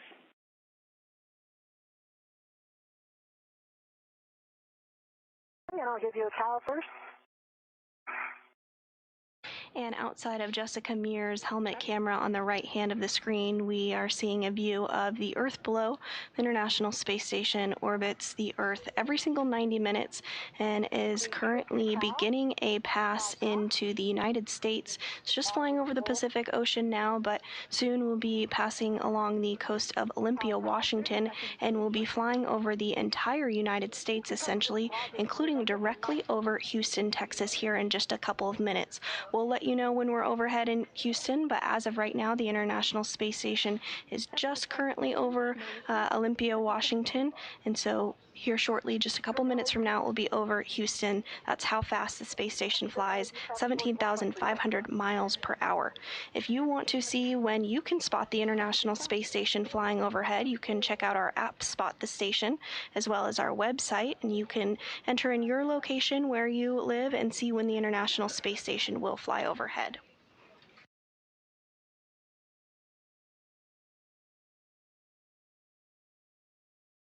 And this view from inside the International Space Station Flight Control Room, where the Orbit 2 team is being led by NASA Flight Director Fiona Koviak.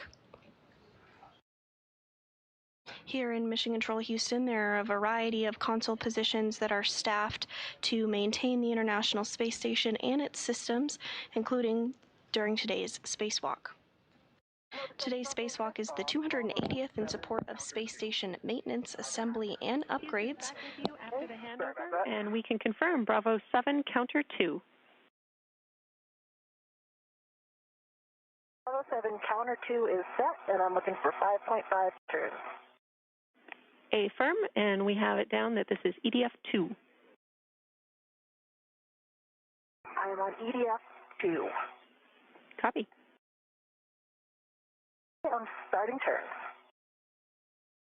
And as we regain some views and communications with the crew on board the space station, or outside the space station, rather, as they complete today's spacewalk, NASA astronaut Jessica Meir is completing the 5th spacewalk of her career, and she is currently working to remove some fasteners holding the spare joint for the Canadarm2 to the International Space Station that will be installed later on during today's spacewalk.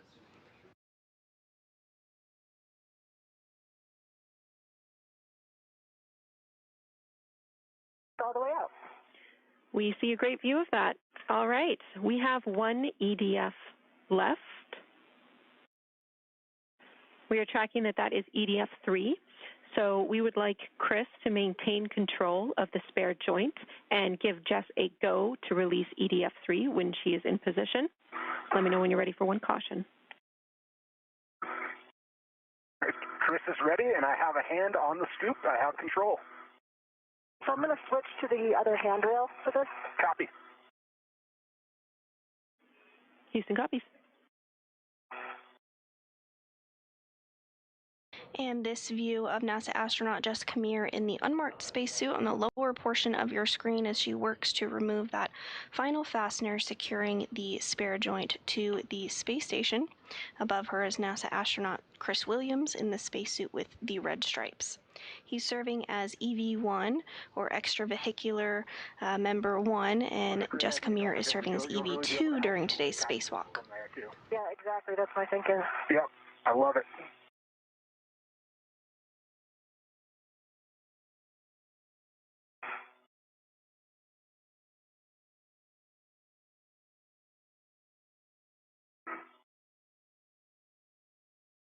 Right, Chris. I've got control.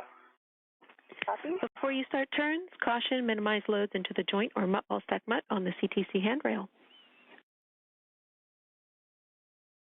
On. EV2. Hey, Chris, I'm starting turn. Houston copies.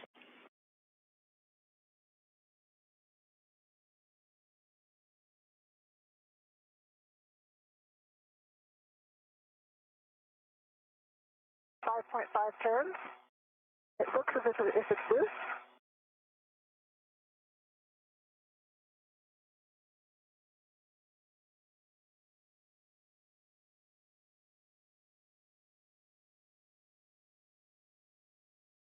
There's some space between the washers, but it is not pulling out. Yeah, I have that same. Oh, there it comes. Yeah. Oh, it's coming. All right. I think since it's the last one, it's a little bit side-loaded. Yep. I can see it moving. Okay. I'm gonna. Does it look all the way out? I can't see it. It looks like it looks all the way out. I think it is as well. Okay, wait. Before you pull it out, I'd like to fill my PGPs. Yep. Houston's following along. Looks like I'm guessing I may need a little. good EDF. We'll verify all of them are still extracted before you release that joint, and then you can work together to move it out of stock and stow it on the mutt ball stack mutt. I can't see number 1, but I can see 5 and 6 are fully extracted. And as our crew members continue to work on removing that last fastener securing the Canadarm2 to the International Space Station, here is a view of the arm where the wrist joint will be repaired during today's spacewalk. As we mentioned, the International Space Station a few minutes ago was entering the United States. It's now currently flying over Amarillo, Texas at 17,500 miles an hour, so getting a view of the state of Texas below the Canadarm2. Here in just a couple of minutes, the International Space Station will be flying directly overhead in Houston. So if you're in Houston, if you're on your commute to work, make sure you give the space station and its crew members a little wave. All right, I got it out.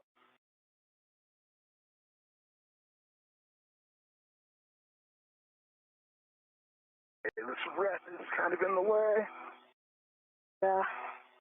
No matter what side it's on, it's kind of in the way there. Okay, come on. You can move it a little bit in any direction if you like. Yeah, can you pitch it? So right now it's angled a little bit too far down. Okay. Can you pitch that? Yep, keep going a little bit more. Trying to get it flush in the mutt jaws. And on your screen here, we can see the spare joint is making its way loose. The crew members are making sure to keep it nice and secure as they do so.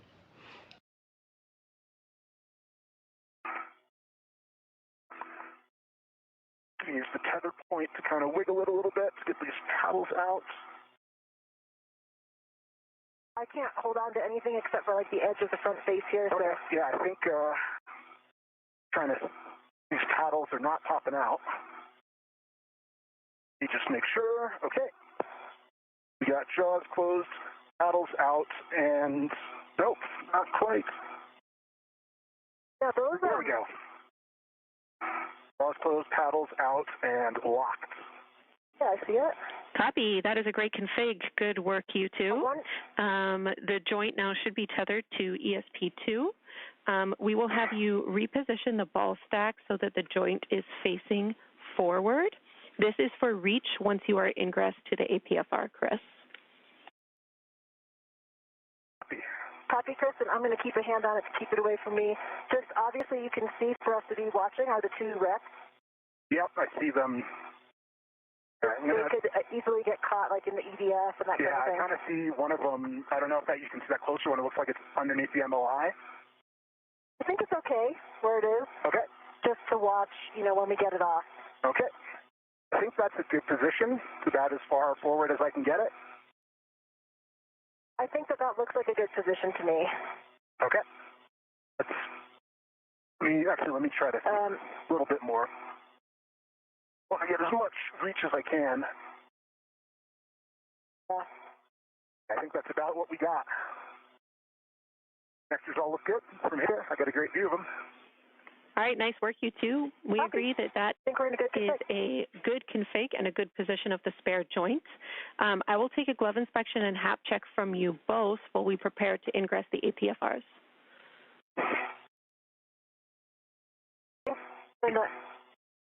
BD1 has a good dry HAP.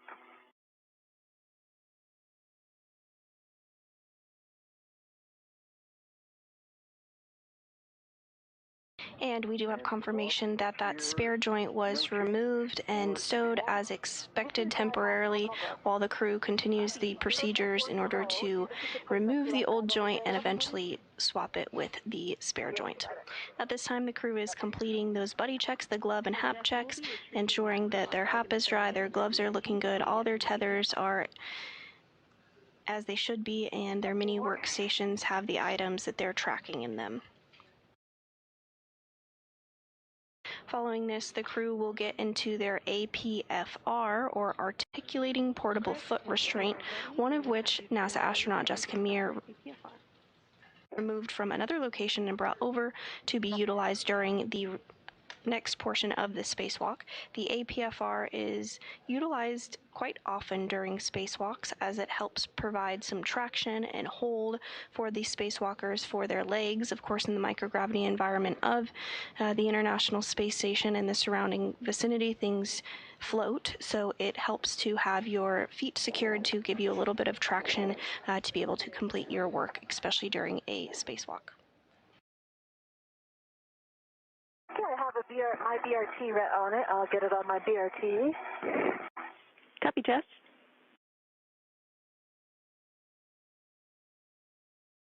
I'm getting back to the forward side, picking up my local. Copy. I have cautions for both of you. Let me know when ready. And a great view now of our spacewalking duo and the Canadarm2, which will have that spare joint swapped out on it today. So one at a time, with ingress aids only. No impulse or cyclic loading into the arm, please, and confirm that there is no motion before you do load the arm. The International Space Station is currently flying 260 statute miles over the Caribbean Sea.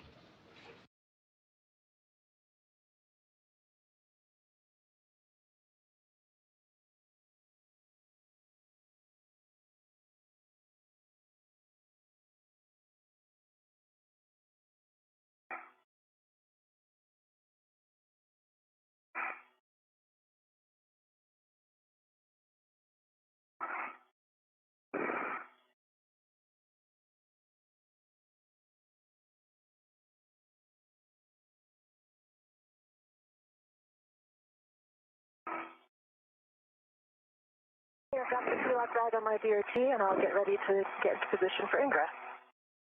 Copy.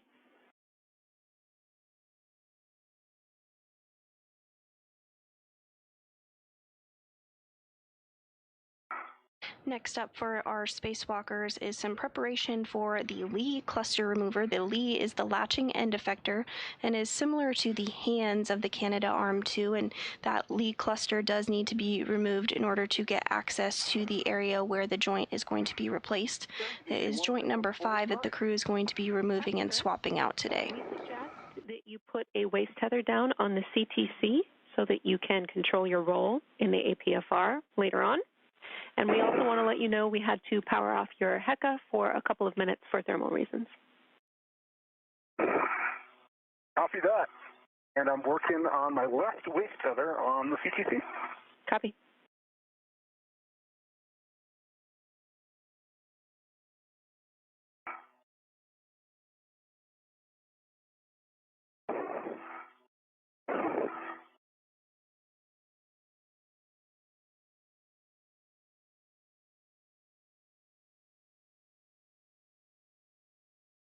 Interesting, Jenny. I didn't expect the pump module to be sticking out so far.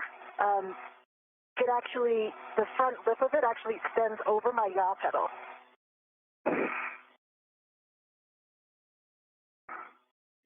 Copy.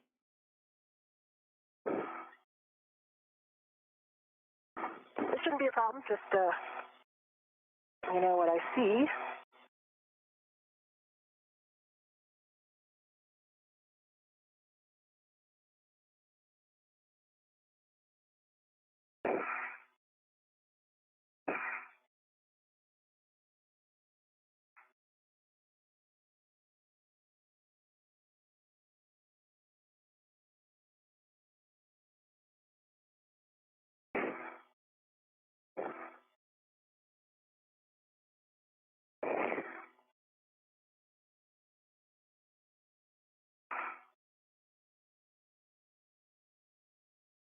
Chris, I'm going to start ingressing. Copy, starting to ingress. Copy. We see it.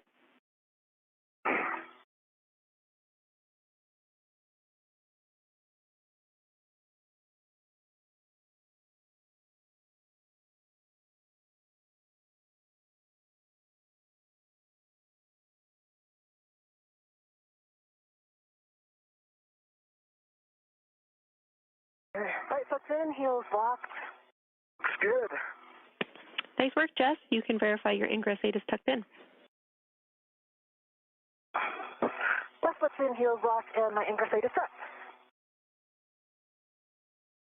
I gotta watch that. My thought, Chris, Mm-hmm. take a look at this. In this vertical position, I'm not going to be able to get my PGT out right against this MBSU. Oh my gosh, yeah. The pump module, yeah. Sorry, that's the module. Yeah, I think you need to take that out first. Yeah, I will get my right, I'm going to take my right foot out and see if I can lean over enough. Because I can't, I have nothing to roll against either right now. Yeah, you might be able to yaw your way, like if you yaw to your right. Copy. You might be able to make space. You think I can reach my yaw pedal? It's under the lip of the, that's also under the lip of the pump module. You see that? Yeah, I think you could. Yeah, you're like right up against that pump module. That's not what I Yep, you're on the yaw pedal right now. If you push your... I'm going to actually just try to do this. Yep, you're clear of it. You're clear. Yep. It's out. It's forward. All right, I'm going to ingress. Houston's following along. Great problem solving, you two. With the PGT out, Jess, you will be stowing that on the crew lock bag and also performing a socket swap. So putting the rigid socket from the PGT to the ERAD from the crew lock bag with a pull twist.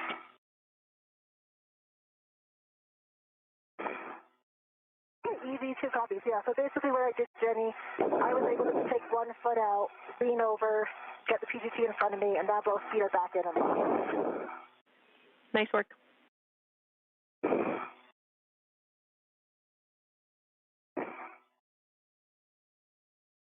And we said, and we're going to start working on the ERAD, correct? Affirm, you are going to swap the rigid socket from your PGT to the ERAD. If you can give me a double check, Jess, I think I'm in. You're looking, and I can't quite see your heels. I feel in. Looks like they're in, yep. All right, I'm in. Good job. Looks great, Chris. Check the ingress aid is Ingress tucked aid is tucked. You got the check. Thank you. Ingress aid tucked for EV1. Okay. You can verify your reach to the spare joint.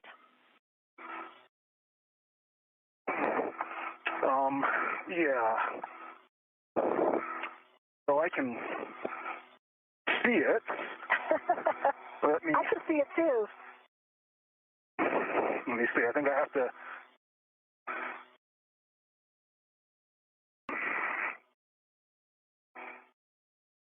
I can definitely feel the SC2 moving when you move.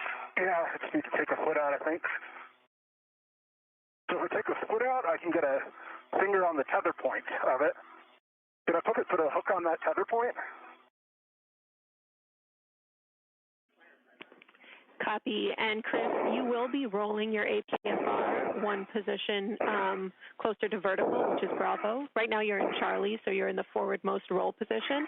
So that will also help with your reach. But that's great for us to know. Thank you.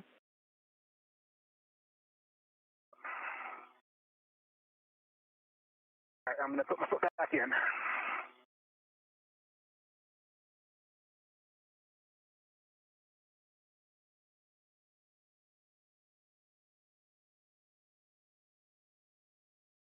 I'm back in and tucked. Copy.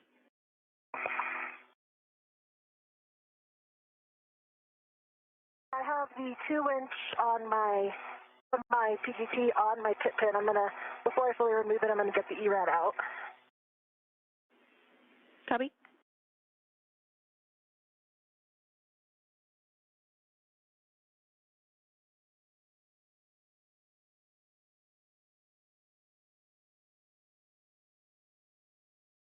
And this view of NASA astronaut Chris Williams as he does a little bit of in-space photography of NASA astronaut Jessica Meir, who is continuing to get things in a good configuration on her mini workstation. You are ready. You can give your robo support today, so Jack and Sophie, a go for the R&R position. No issue if you want to wait until the socket swap and bag ops are complete for Jess. Thanks, Jeff. I think it might be better to wait because to see how well I have this crew lock bag. I concur. I think it's kind of could flop out, and the arm's going to be pretty close to us. Sounds great to us. AM1 copies. We are standing by.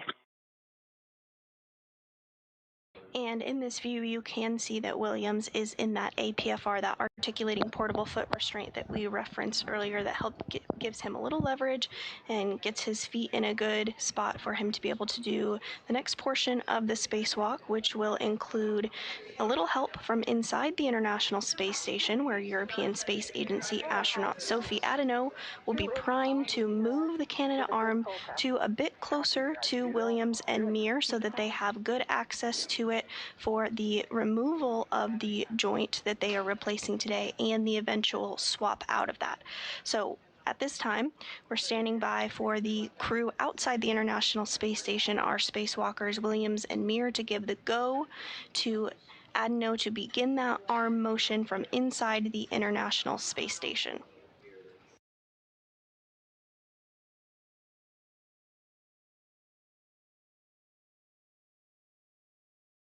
A second of downtime for our crew while they make sure they're in a good config for that. The International Space Station currently flying 260 miles over Brazil.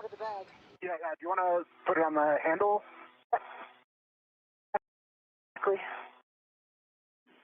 Copy. Good pull test. We'll also have you stow your PGT with the ERAD on the crew lock bag. Let me know if you want words on tethering. That's right. It's the ret that was on the mutt. Affirm. It is the external small ret. It was on the mutt ball stack mutt. I don't see. I think we must have taken that off. You've deployed the MUT. Detach that one. That one was supposed to stay.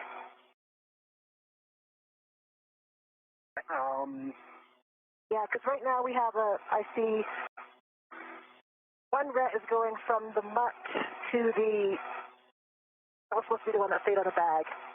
Okay, sorry, I thought I asked about that one, and, okay. All right, well, let's, So, what about the ret that I just used, that has the pit pin ret? Yeah. Coming out of the bag. There's also the integral ret that's on the outside of the bag. Houston's preference is the pit pin ret. Copy? All right.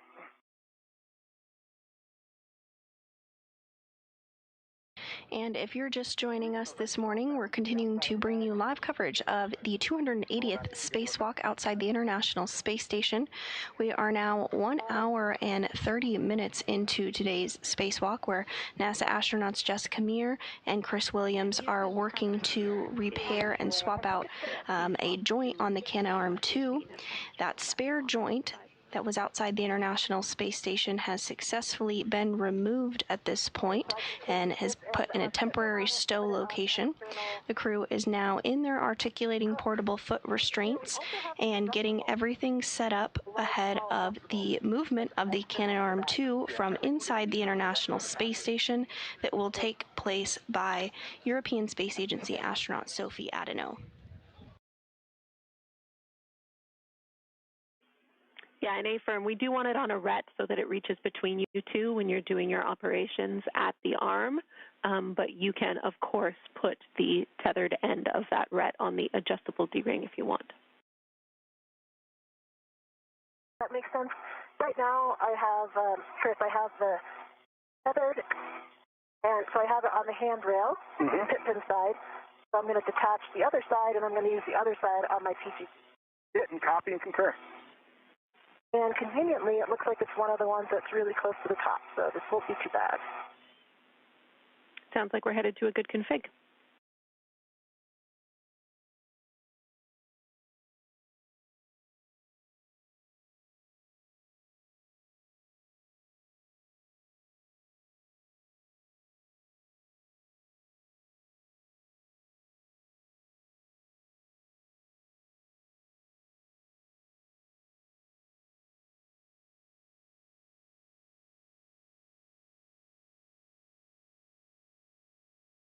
Getting good views from both of the crew members' helmet cams here, respectively, of one another, both in their articulating portable foot restraint.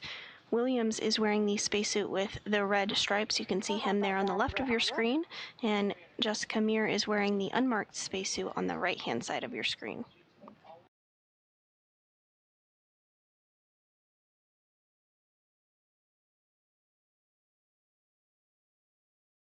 Jenny, just a reminder, I'm putting the hook that I released from my end that goes down to my swing arm on my right bunny ear, in case I need a reminder on that. Copy. We'll track that. Thank you. Okay, that looks like a good config. I see it. Houston agrees, and we are ready for you to work with Sophie and Jack for the R&R position. Okay, Jessica, you ready? I'm ready. All right, Sophie and Jack, this is your EV team. We are ready for you to GC the arm into position. Our ingress aids are clear, and our tethers and tools are tucked in and clear. EV from M1, we copy. Give us a minute to prepare the maneuver. He copies. And with that, we did get the confirmation that everything is looking good from the outside of the International Space Station to begin that arm movement by the Canadarm2. This will help get the arm in a place where both of the crew members can access it a little more easily. As you can see, they're in their APFR, those articulating portable foot restraints, so a bit easier to bring the arm to them so that they can have that nice grip. And as you can see here, no bad days when you're outside the International Space Station doing a spacewalk. Williams getting some great photography in while they have a bit of a down moment awaiting this arm movement.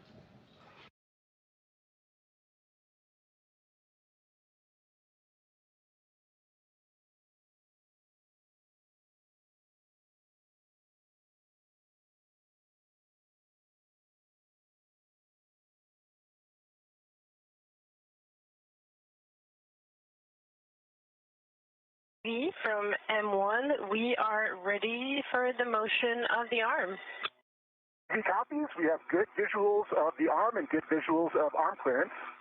You are go to start motion. Go to start motion, and we'll let you check the clearance of the please. Yep, just watch your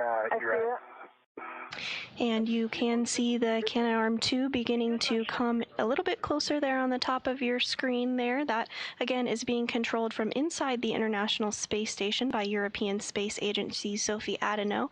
NASA astronaut Jack Hathaway is also helping to support those maneuvers. I'm watching the clearance here of the spare joint as well. That might get a little bit close. We're a third of the way. Copy. I have a good view of that, Chris. Copy.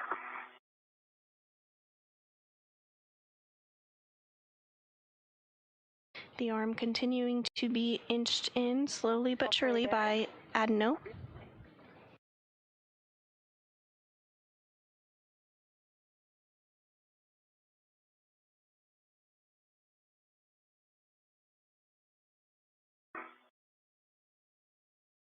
There. Copy. Slowing down. Copy. You have good clearance. Copy.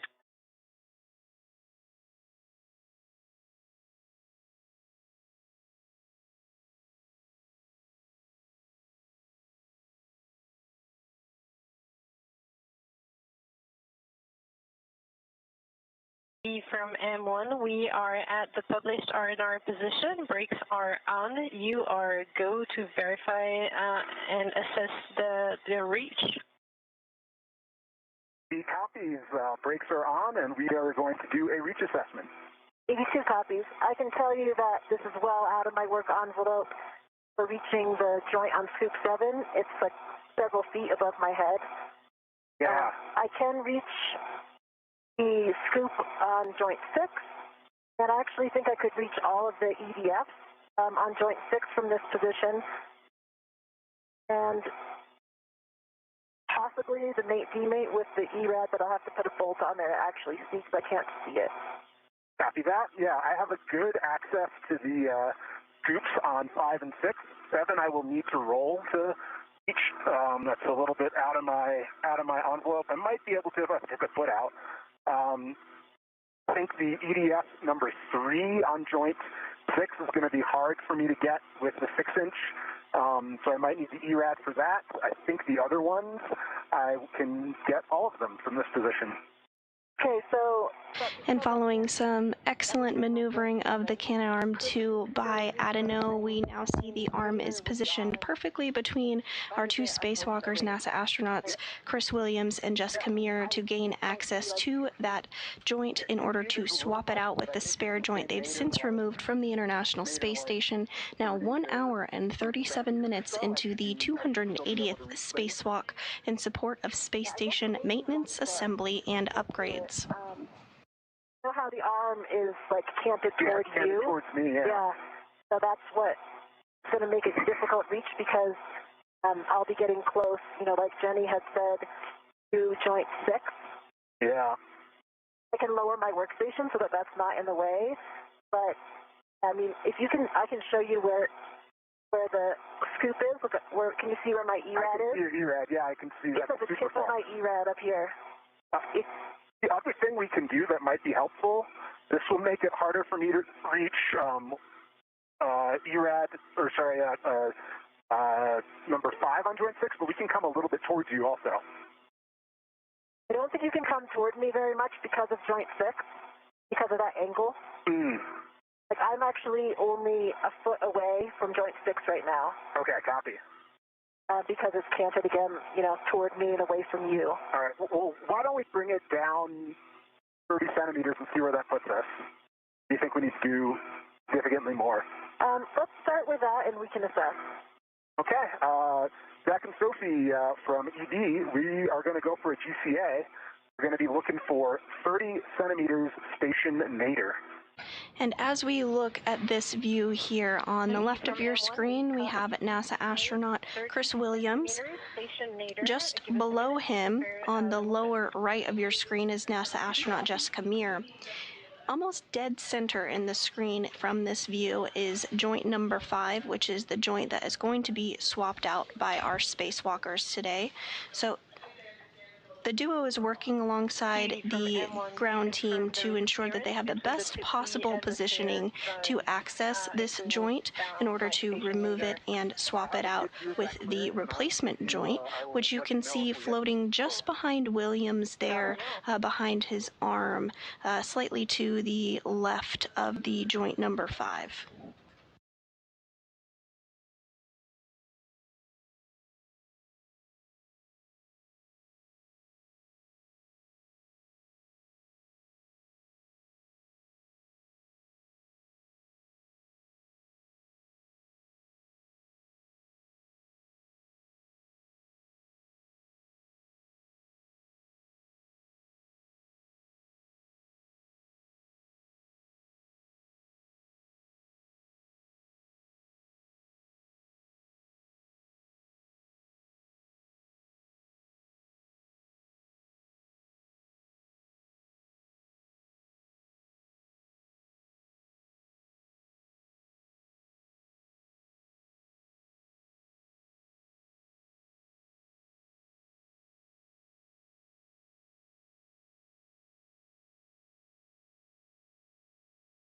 From M1, we are ready for the motion. Are you?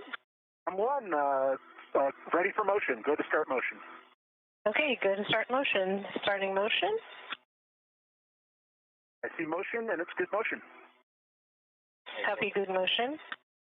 And Adeno now moving the Canadarm slightly to better position it for access for the swap out of joint number 5.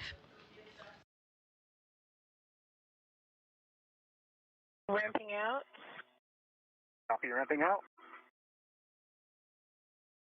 Still a bit high, but maybe if I take a foot out, I think I might be able to just reach it. Okay. But I also want to make sure, that's what I'm going to be holding on to. Yeah, that you can get a good... So I'm thinking about how it looks in the pool, and I think it was still further nadir than this. It's going to, of course, start making things more difficult for the EDF and the teammate. From M1, we did the motion of 20 centimeters. We could give you a little less than 10 more. Yeah, we can do... you want 10 more, Jessica? Yes. Yep, let's continue 10 more centimeters. Copy, starting motion for 10 more centimeters, station nadir. Copy.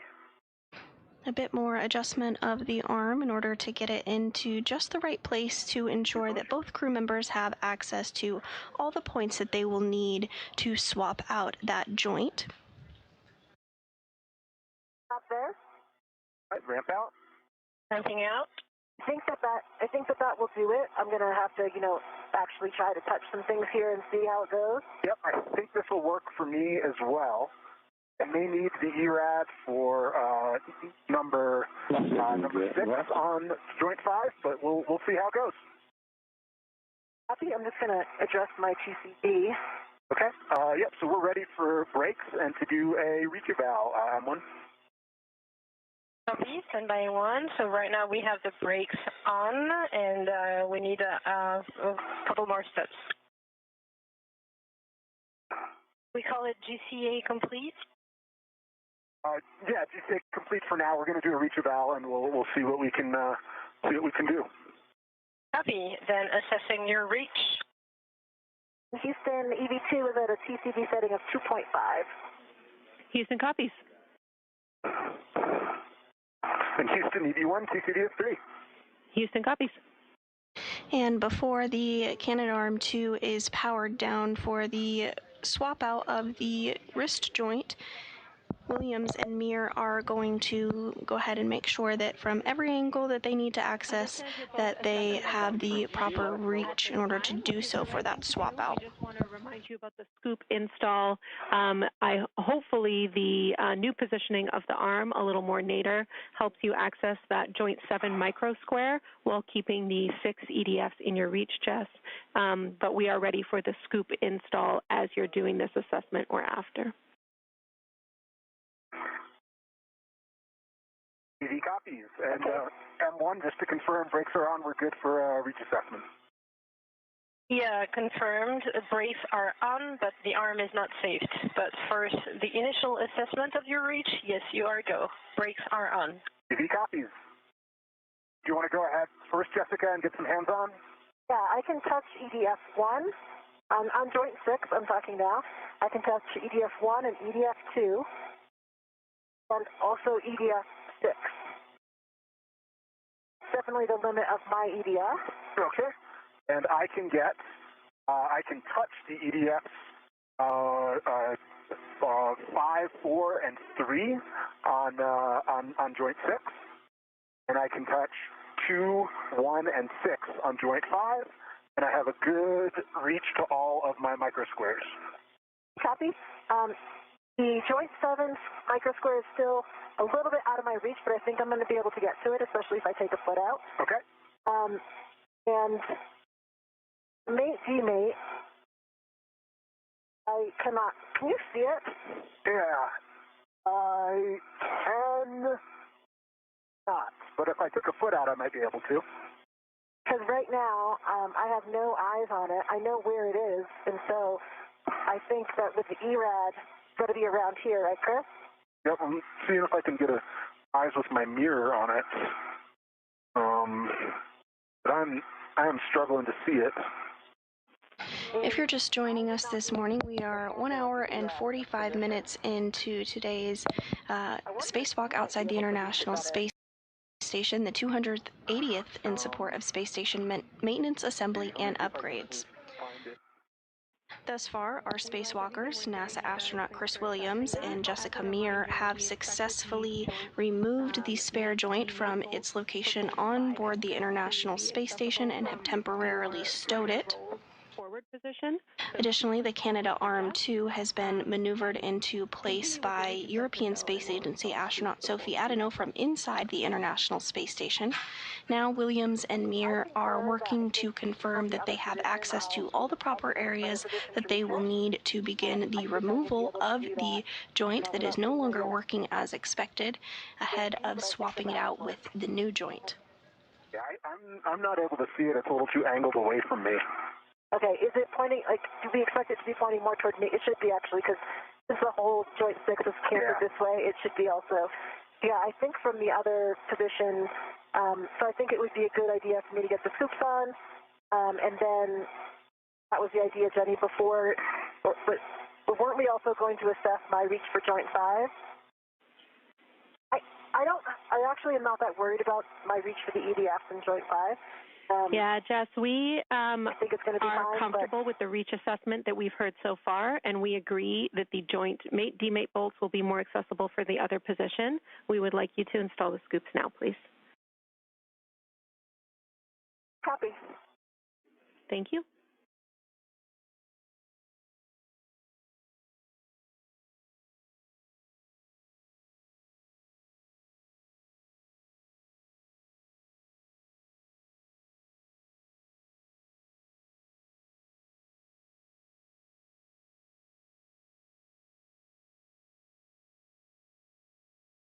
Unfortunately, the angle of the joint, Jess, is just such that I can't even get eyes on the mate demate with my mirror.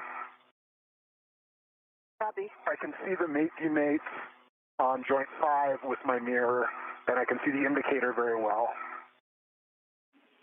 Copy, Chris. Thanks for letting us know.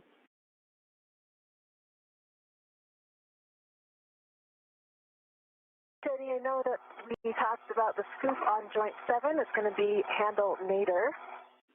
Affirm. And as the International Space Station begins to start into a night pass, you can see behind NASA astronaut Chris Williams there the separation from light to dark. We call that the Terminator line. And just behind him is a little bit of the full moon. Scooped out. They're still redded. Copy.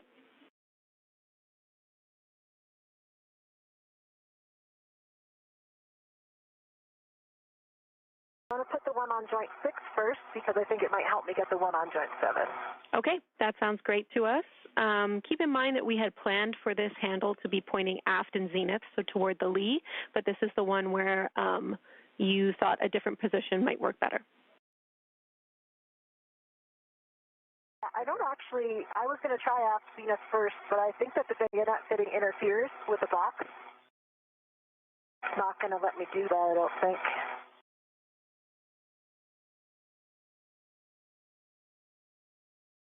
Now I have it directly zenith. The bayonet fitting is actually on top of the box. Oh, which part I mean, where the little radiator box is. It's not on top of the radiated material, but just the MLI. I don't think I'm not sure it's going to fully install in this position. Okay, we copy. Yeah, I think that might have the same issue on mine.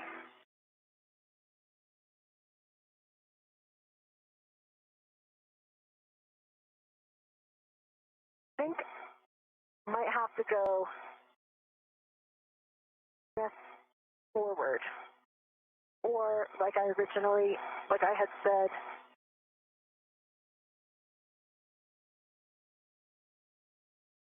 back and capture.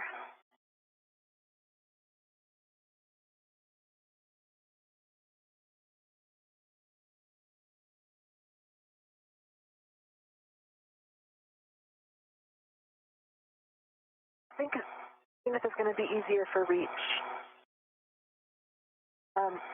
It'll have to be Zenith forward to not interfere. We copy.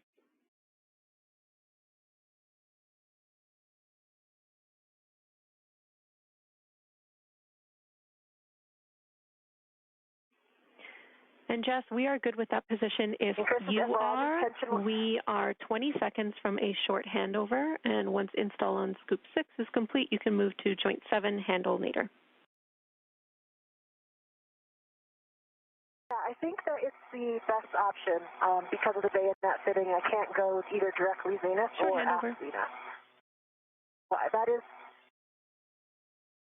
And you did hear those communications about a handover. That refers to a brief time period where we do not have either communication or visuals or both with the crew members. This happens when we have handover between our satellites, but is typically pretty brief. Here inside the International Space Station Flight Control Room, the team of Orbit 2 flight directors is being led by NASA Flight Director Fiona Ankoviak. Out a little bit purposely because it keeps getting stuck under my T-bar. Me too. I've been having the same issue, so I'm doing the same thing. The fingers say it's slightly out.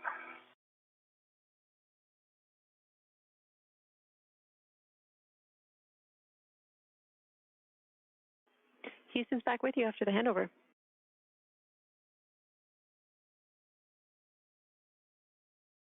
Copies.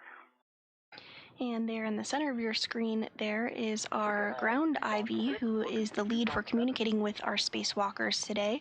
You may recognize her voice from the Artemis 2 mission.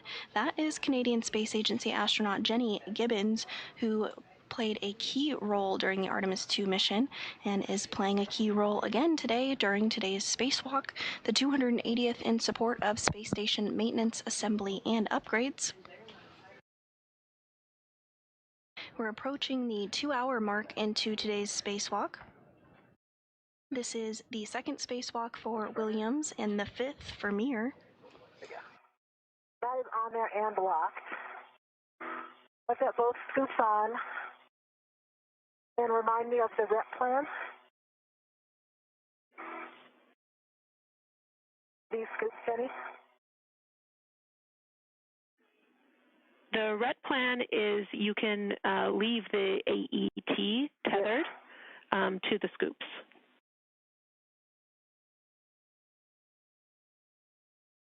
Okay, and I'll remove the RET to the bag. Affirm. You'll be removing the RET to the bag. After you do that, you can hand off the whole crew lock bag or just the scoops to Chris. Chris will be installing his scoops and also stowing the crew lock bag on the boom tether point.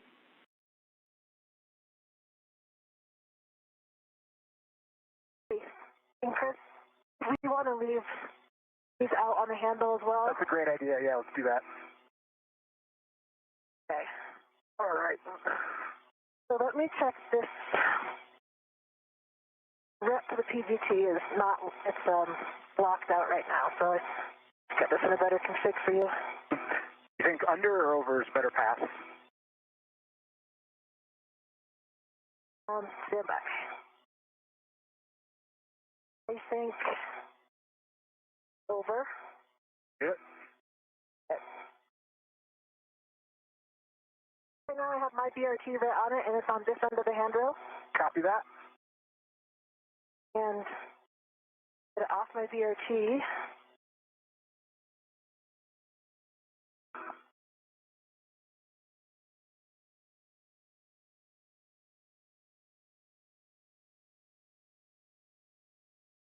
Coming over to you. Copy. Wait, stand by one.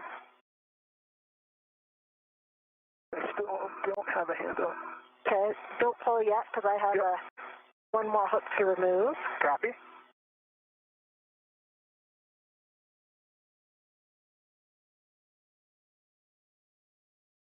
The hand on the integral strap on the side of it. Okay, I'm going to push it towards you. Okay, Remember the PGT is on the end. PGT and ERAD is coming as well. I see it.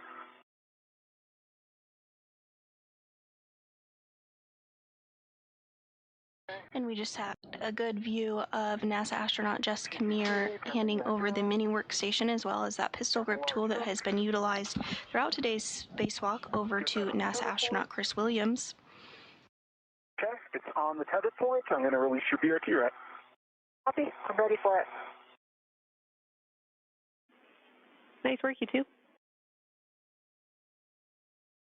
There it is. Please Coming hit back. echo. Oh, it's not locked. I mean, it's not unlocked. There it is. Not going to retract.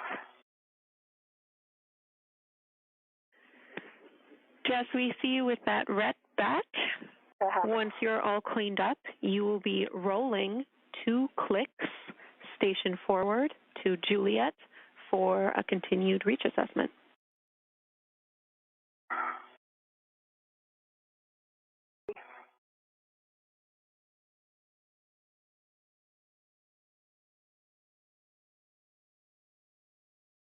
That's in work.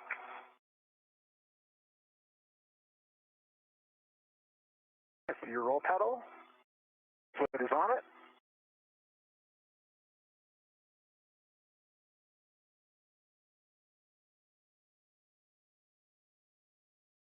I think you need to push the pedal a little bit more down. There you go. Just rolled 1 click. Okay. Feel it? Yep. You're 1 click over from where you were.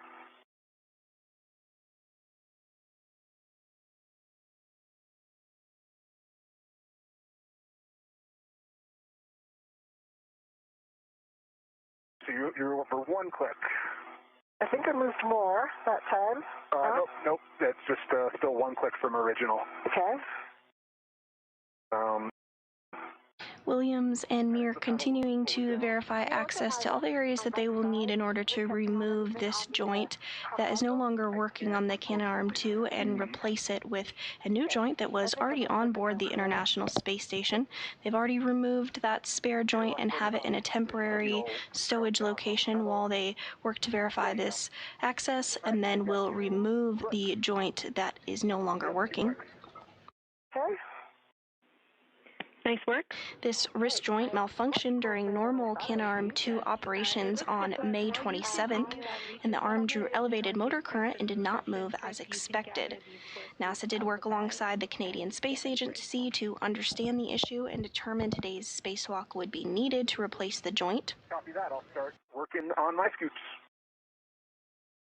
The Canadarm2 launched on April 19, 2001 on Space Shuttle Endeavour and was installed on April 22, 2001 by Canadian astronaut Chris Hadfield and NASA astronaut Scott Parazynski. 4 and 5. I can easily touch those. I'm so close that, This is not the first time the Canadarm2 has been serviced. There have been 3 previous maintenance spacewalks on the arm, one in 2002, one in 2017, and the most recent in 2018.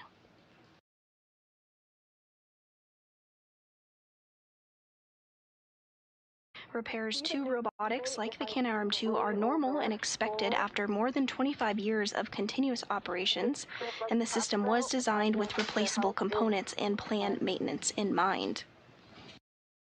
Keeping that ERAD in position. And then the only another option for me would be to roll one more click to my left. Then I think I would be able to see that even more easily. That is not a bad idea. I was thinking the same thing for those if we really are struggling that we could go one more roll.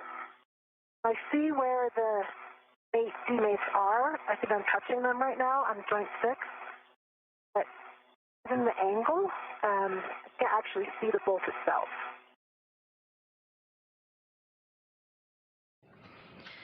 At this time, as we surpass the 2-hour mark in today's spacewalk, Meir and Williams are continuing to make good progress in the 280th spacewalk in support of space station maintenance, assembly, and upgrades. NASA astronaut Chris Williams can be seen on the top of your screen wearing the spacesuit with the red stripes. Jessica Meir is below him in the unmarked spacesuit. This is the 2nd spacewalk for Williams and the 5th for Meir. Jenny wanted to confirm I'm good to install these scoops. Affirm. We want scoop 7 with the handle Nadir and scoop 6 handle Venus. Venus 7 Nadir, copy.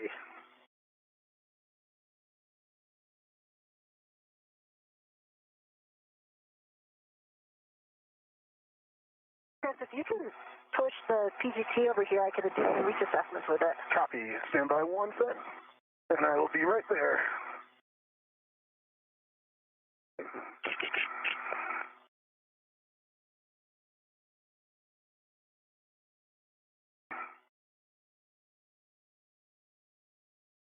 I have it. You have it? All right.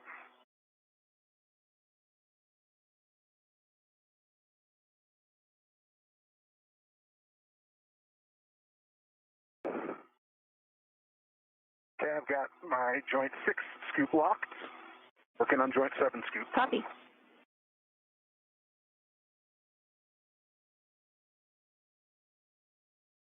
A good angle with the ERAD for bolt 4.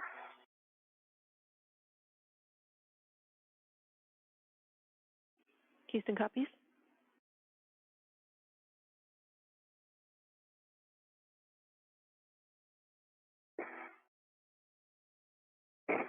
Also for bolt 5.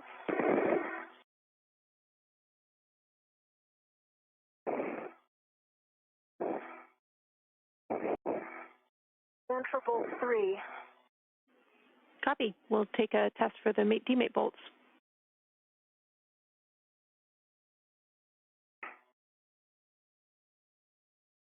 And as you can see from this view on your screen, there is a socket that has been placed on the pistol grip tool in order to gain better access to the bolts that need to be removed in order to gain access to the joint 5, which is the joint that will be replaced today.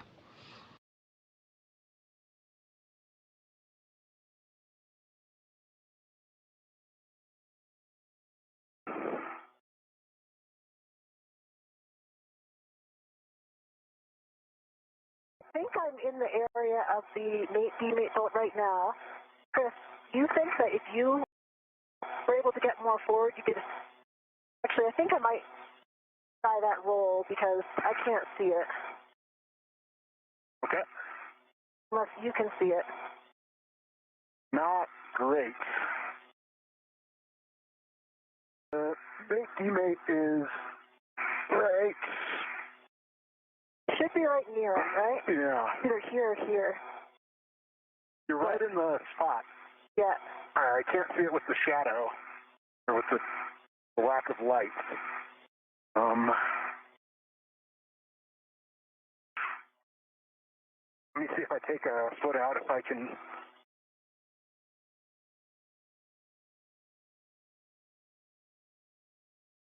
I have a pretty good position with the ERAD right now. Yeah. So if I could get the bolt, if I can get it on.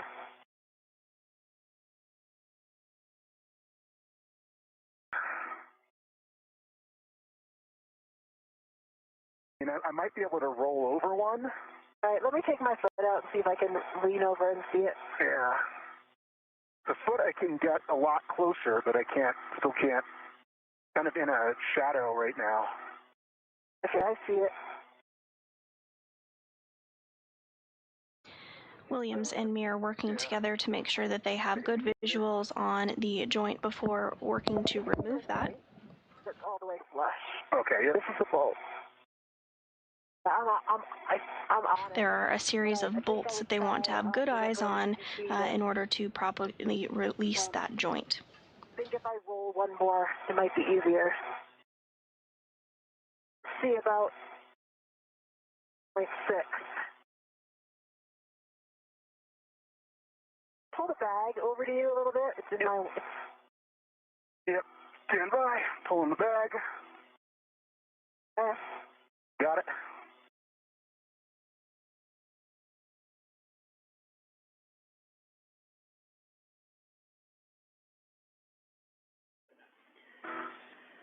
Chris and Jessica, we're really happy with the reach test you've given us so far, and we agree that at crew discretion, rolling an additional roll forward on Jess's APFR would really help with that bolt. We can see that you're right about on it. We understand the lighting conditions might not be helping us. But right now we're just trying to assess whether we are ready to power down the SSRMS to continue. So we would also like to move to a reach test similarly for the joint 6 mate-demate bolt. I'm on that right now, Jenny, and it's kind of the same thing. I can see I have the ERAD basically right. I think I'm on it right now. Copy? Yeah, I'm on it. I've got a good reach to that. I'm on the bolt. It might have, just like we talked about, if you can get a hand in there. Yeah. I'm kind of blind for this You one. might be too far away there. Yeah, this one I don't think I can. I think I'm going to be okay here because I can provide enough force upward into the bolt. So I think that this one will, I think I'm good for mate demate on 6. Okay, that's good news for us, so thank you. The only thing that would help with this, one last comment, the only thing that would help with this mate demate on 5 is if we could bring the arm station aft a little bit.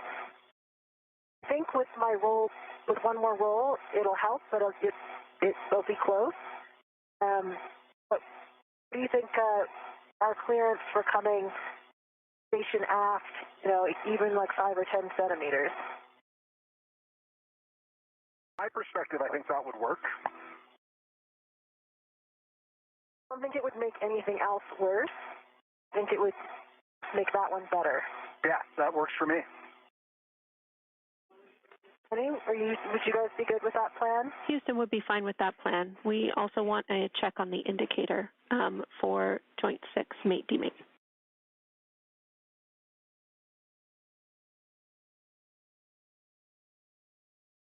NASA astronauts Chris Williams and Jessica Meir are continuing to evaluate their visuals and reach in order to begin the next portion of today's spacewalk, which will be to release the joint 5 from the Canadarm2 and swap it out with the spare joint that they have already grabbed from an area of the International Space Station.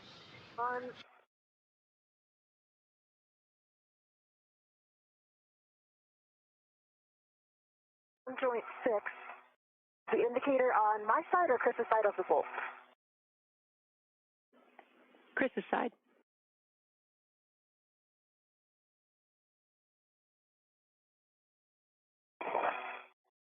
Okay.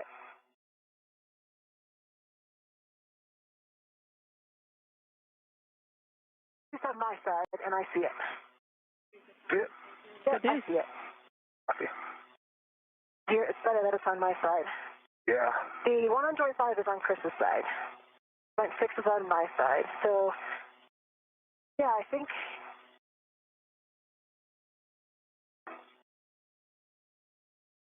From M1, we are following along, and it seems to go as well on our side. Okay, so, Chris, I'm going to toss you back to PGT then, so it's not in between the arms. Copy that.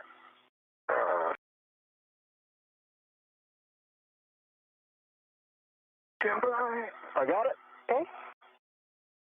Yeah, I'm going to just move it off to the side. I would suggest with 10 centimeters, and then I would call the stop early if I wanted to stop early. Okay, you have this GCA address. Okay, copy. Stand by 1 and speak to.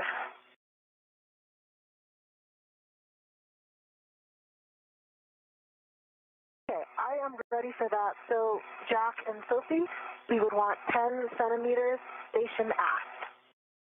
I'll call your stop if early. Okay, and that sounds great. We're about ready to give that to you. We think there's plenty of room between the tip boom and your APFRs, and we don't see anything in front of the tip lead as it moves station aft. The shoulder joint looks clear, so all that stuff, all those clearances look good to you guys too, from your perspectives. Confirm. Yep, we do have the crew lock bag attached to the arm tether point with PGT, and I'll just make sure those don't restrict the motion or get caught on anything. And 1 copies, so give us a minute to prepare the motion. Following further assessment of reach and visuals on the area that needs full access to today, Meir and Williams are now proceeding with letting ESA astronaut Sophie Adano inside the International Space Station know they'd like a slight adjustment on the Canadarm2 to give them a little bit better visuals.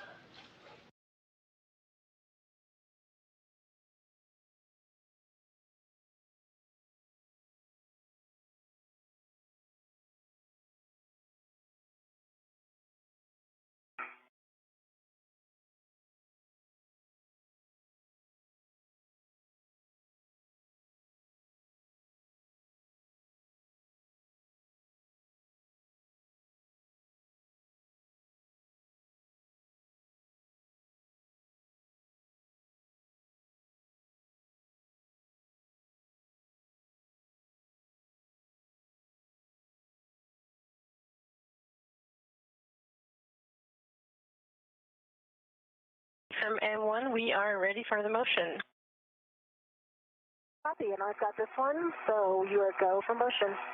Go for motion and start your motion in 3, 2, 1, starting. Motion continue. And continuing. And a little bit of adjustment taking place there in the location of the Canadarm2, as you can see on your screen. Got good view of the bolt and the indicator now on joint 5, and I think that it has not affected my view of the mate demount for joint 6. So I think we are in a good position. Yep, I concur. And hearing good call-outs from Meir that little adjustment might have done the trick, better views of the access point that they need. Feel free to continue your assessments. Brakes are on right now. Copy, brakes on. I'm going to pass you back the PGT. 1 second. I'm going to just make sure I can still touch all of these. I'm leaning over. I can see that well. The EDFs on point 6. I can almost touch them all. One easy little roll if I have to on one of them would be okay. Yep, I can touch. I feel good about this position, Chris. Yep, I concur. Yep, this will work. Okay, Houston's following along. Great work, you two. We Okay, want to double check with you that you are ready for SSRMS to power down.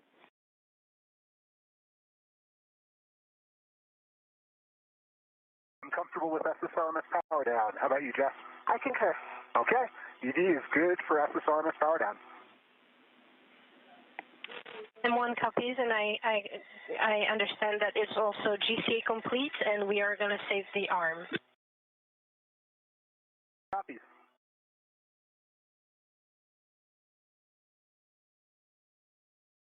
Arm is safe. Be safe. Copy, the arm is safe. We will take the power down from the ground. We are going to wait for the joint 6 mate demate bolt until the power down is complete. But, Jess, you can ready the PGT with the ERAD. This will be the joint 6 mate demate bolt.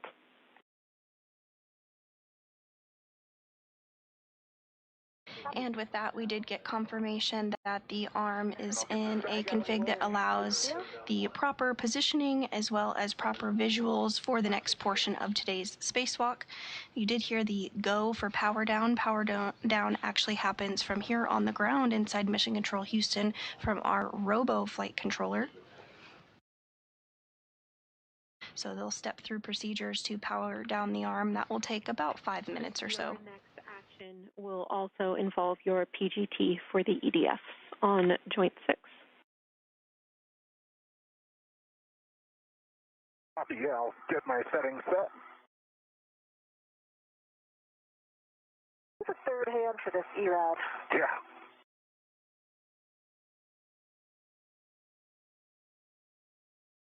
And the next set of tasks that our spacewalkers today will work towards will involve removing a set of joints and bolts in order to gain access to the failed joint, that is joint number 5 on the Canadarm2. Once they have access to joint number 5, they will work to remove the joint and then swap it out with the spare joint that they retrieved earlier today. We are now 2 hours and 15 minutes into the 280th spacewalk in support of space station maintenance, assembly, and upgrades. I think I'm in a good position for that now with the ERAD aligned in the correct orientation.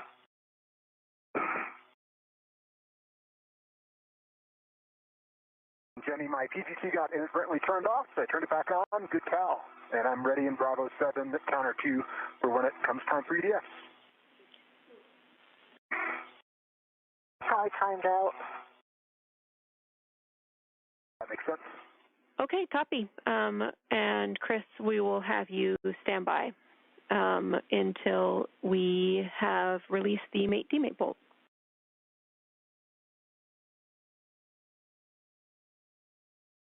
One, copy all. Are you saying that's a go to release it, or are we still waiting? We are still waiting. Okay, copy.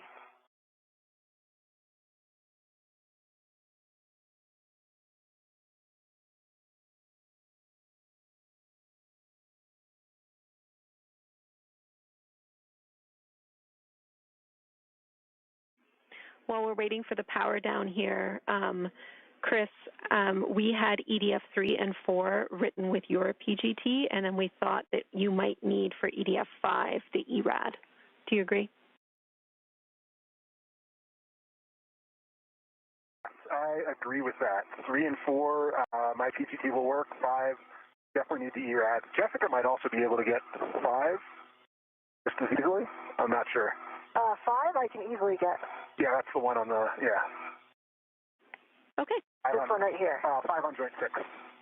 Oh, on joint 6. That's good to know. We'll keep that in mind when we get to it. I'm not sure if you can or not, but no. I can't even see 5. I can just see 6, 1. But, yeah. See 6, 1, and 2. Okay, yeah. Then I can take 5 with the ERAD.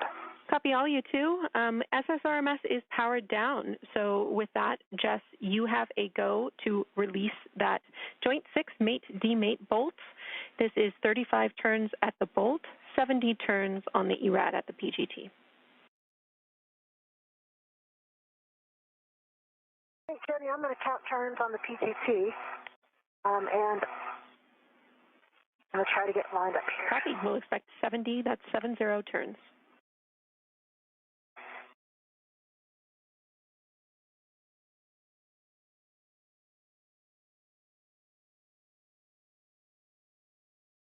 And with confirmation that the Canadarm2 has successfully been powered down from here on the ground in Houston, our spacewalkers are using the pistol grip tool, or the PGT, to help demate bolts on Joint 6.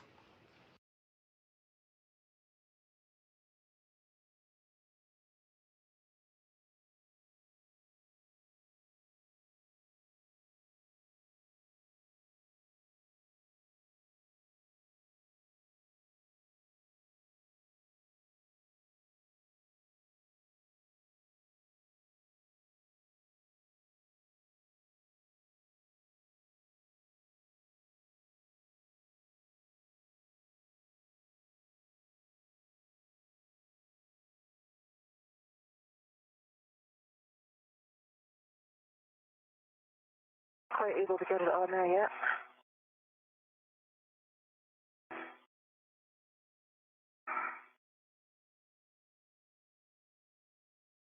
Copy.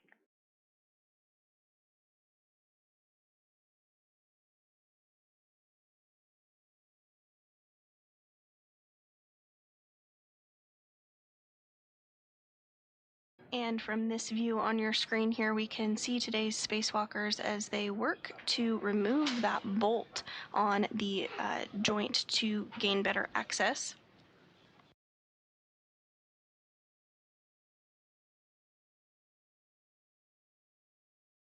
The joint number 5 that will be swapped out today is in the center of your screen relative to our spacewalkers.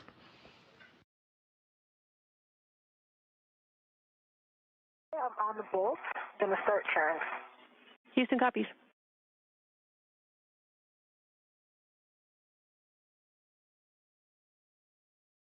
And my PGT turned off. Copy. And on the lower portion of your screen there, you can see NASA astronaut Jessica Meir. She wraps up using that pistol grip tool to release the bolt on joint 6. LED test battery 46, 40.4. Alpha 2, counter 3 set. Good readback of settings.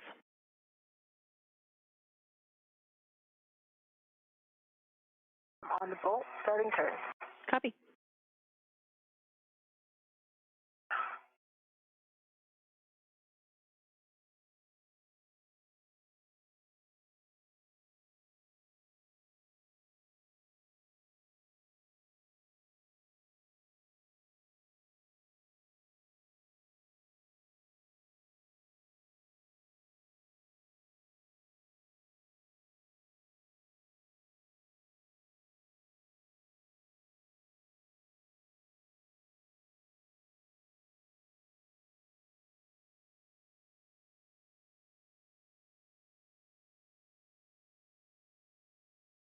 Meir and Williams are working to demate the bolts on the joint 6, though that's not the joint that will be swapped out today, that's joint 5, but this will help them get better access to remove the latching end effector of the space station, sometimes called the lee, but this is essentially the hands of the Canadarm2. These will be removed shortly after these bolts are demated in order to get full access to joint number 5, which is the joint that will be swapped out today.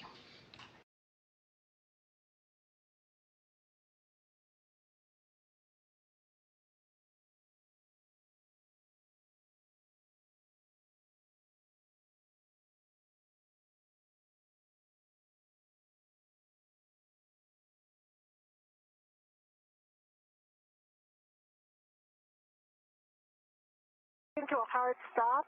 I counted 69 turns. I see 70 turns on the PGT. Copy. Hard stop. 69 turns, 70 on the PGT. Let's check the indicator. I can see that the indicator is now protruded.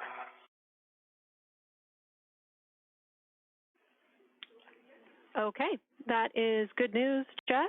A very difficult position. Yeah, we understand. You did a great job there. We will have you roll your APFR to Lima to a more vertical position. Your next step will be to drive the EDFs for release. And Chris, if you are in position, we will take a verification. I think I'm gonna. Go ahead, Jess.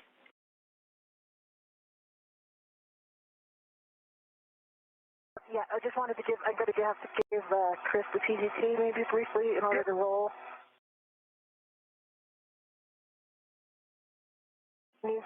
Okay. And once you are rolled appropriately, you will be releasing EDFs.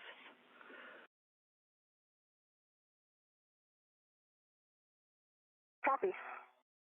Hold on, I think the rat for the PGT is caught on something. Thing device is caught itself. There's nothing back here. It's caught on the arm. Oh, there it is.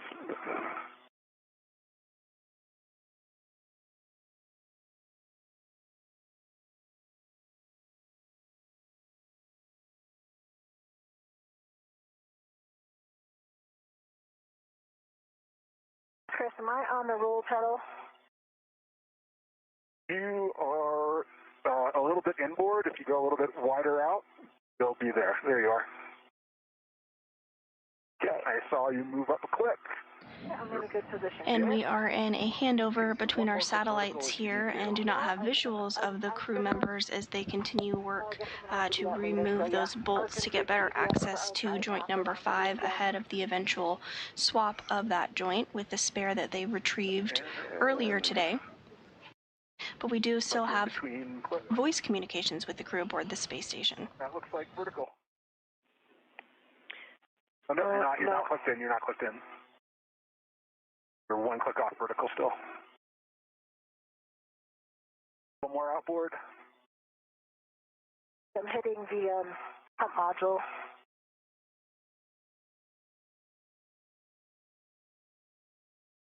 There we go.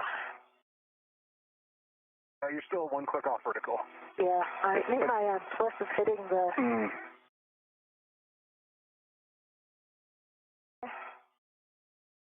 Hey, it looks like you're on the pedal. I think you might not have been on the pedal for it. I feel like I'm vertical now. You're still one click off, but if that works for you, that works. I think it might be my swing arm on the... Yeah, let me get my swing arm back. Chris, understand you have eyes on this APFR roll, but we do want you to get ready to release the EDF. I do. Either you can start with the ERAD if you need it for a You're ball, vertical now. or start with your PGT. I can start on 5 with the ERAD if that makes sense now, or I can pass it back to Jessica. We like you starting on EDF 5 with the ERAD. The EDF 5 with the ERAD in work. Your settings are Bravo 2, counter 2. And do you have settings? Bravo 2, counter 2 with the ERAD. Affirm. Bravo 2, counter 2 is set. Copy, set. For EDF 5, we're looking for 11 turns at the PGT. The 11 turns at the PGT. Starting turns on Joint 6, EDF number 5. Good words. And as Williams continues to use the pistol grip tool to remove that fastener, we are getting a view from here inside Mission Control Houston of the flight control team that is being led by NASA Flight Director Fiona and Koviak. Today's ground IV is Canadian Space Agency astronaut Jenny Gibbons, and our Capcom, or capsule communicator, which has been communicating with the crew on board space station, is JAXA, or Japan Aerospace Exploration Agency astronaut Aki Hoshide. Check on EDF 5. When Jess is ready, you can hand the PGT back to her.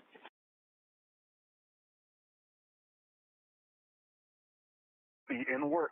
Okay, I'm still not able to get fully vertical. I think that I'm hitting pump module. I'm going to have to try one more roll.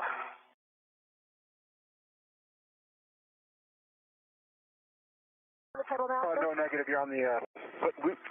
A little more outboard. You're on the pedal.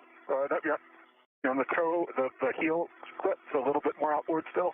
Now you're on the pedal.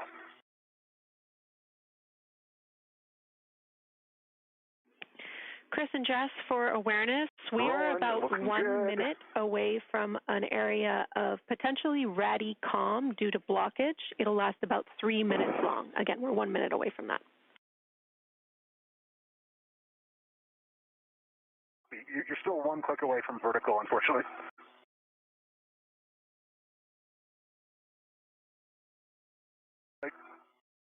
I'm hitting the module. Yeah.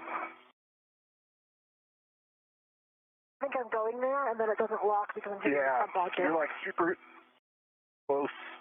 my pliff. I think my vapor pliff is hitting the pump module, so. You look like you're there now. Okay. Yeah, if you're locked, you're there. Okay, I think it is locked now. Yep, I think you're there. Okay. All right, great job. Jess, you can take the ERAD PGT.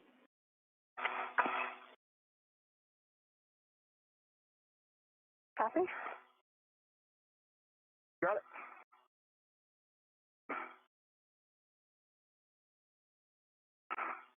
Have it. Okay, copy that. Crew lock bag kind of came with you. Hopefully it's not in the way. So why don't we lock this out a little bit? For the ret? Yeah. Well, it's okay right now. Okay. And I am good for any of these EDFs, or I'm going to say one for last.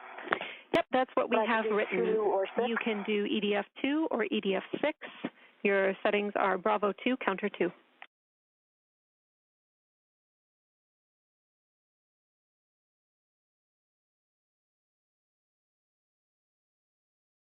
And Jenny, I am ready to work on 3 and 4, looking for settings.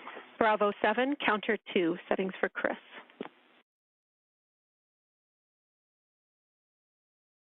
For Chris, Bravo 7, counter 2, set.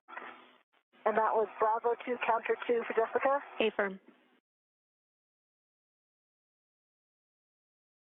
Now 2 hours and 30 minutes in today's spacewalk, we are continuing to hear Canadian Space Agency astronaut Jenny Gibbons provide good words up to the crew on board the space station. Just moments ago, continuing to give language about the pistol grip tool settings that they should be utilizing in order to remove these fasteners and bolts from the 6th joint on the Canadarm2. It's going out nicely. This will help the crew members gain access to joint number 5, which will be the joint that is swapped out later today. For EDF 2, and you can pull the lanyard out.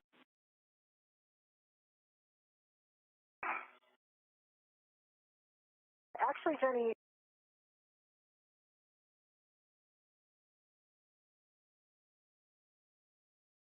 five and I turned on the PG and it was fully released.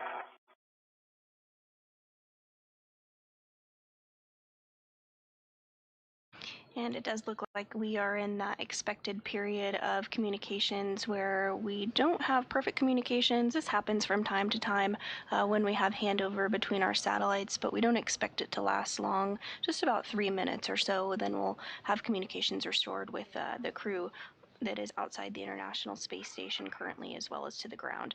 We might hear intermittent communications between now and then as well. Released 5.5 turns and pulled out fully. Okay, Houston's back with you. Okay, I'm going to get into a position That for was 6. some Radicom. We copy EDF 4 released and pulled out.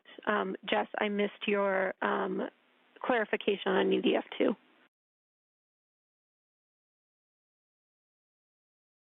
So EDF 2 release, it released at 5.5 turns on the PGT, so half the number of turns is expected. Okay, we copy and understand you're moving on to EDF 6. Yep, and I'm working on EDF 3. Copy, that's the right bolt.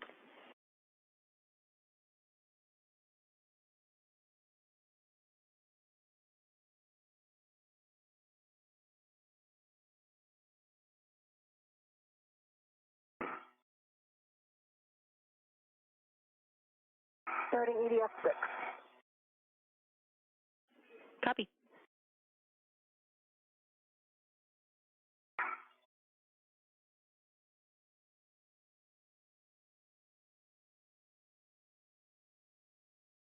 EDF 3 fully released with 5.5 turns and pulled out. Copy. Good EDF 3 release. Chris, you can stow your PGT. PGT stowed. Jenny, I have 11 turns on the PGT on bolt 6, fully released. Copy. EDF 6 fully released. The lanyard is pulled out. Jess, you will be releasing the final bolt while Chris gets into config to maintain control of the lead cluster. I would like you to ret to, we have written joint 7 scoop before that final bolt.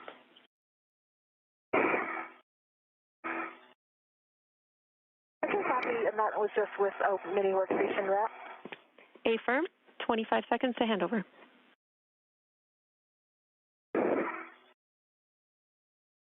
And can you confirm the position that I should be in, Jenny, for this? You should roll vertical to Bravo. Short handover.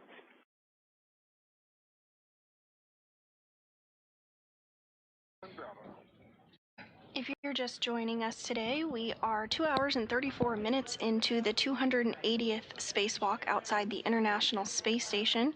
NASA astronauts Chris Williams and Jessica Meir exited the Quest airlock at 7:30 a.m. Central Time this morning and are working to replace a wrist joint that malfunctioned during normal Canadarm2 operations on May 27th. Copy. Thus far, the crew has retrieved the spare joint from the International Space Station and temporarily stowed it, and are working to complete procedures in order to gain access to joint number 5, which includes removing some bolts and attachments and eventually removing the lee or latching end effector, essentially the hands of the Canadarm2. Anywhere on the PDF or anything. Copy.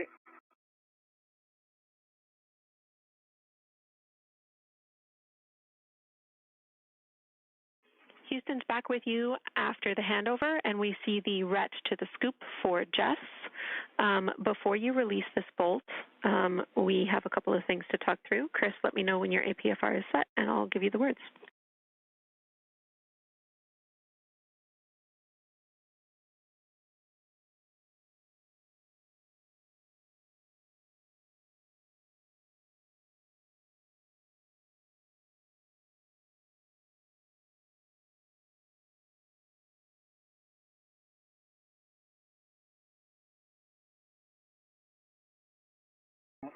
And just one quick thing, we need to move this spare point. It's kind of in the way.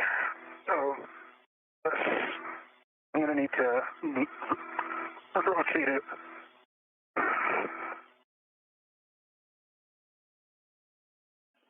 Copy, we see that.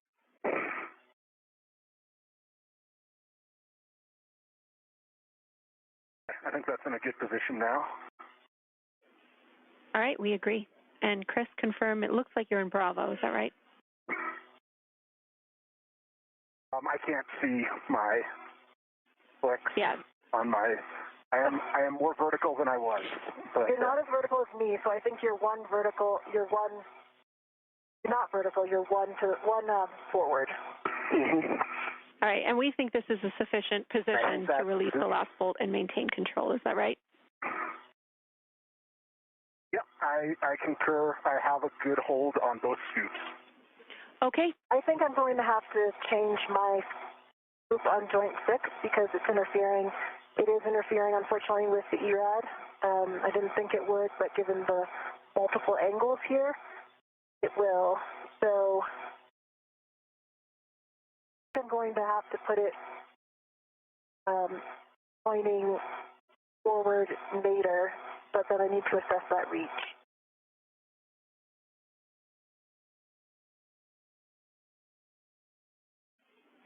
Copy, we're talking about it. 30 seconds to hand over. PGT if that might work. I probably could do it with your PGT, but then you would have to put your PGT back. Yeah. So what do you guys think, Jenny? Short handover.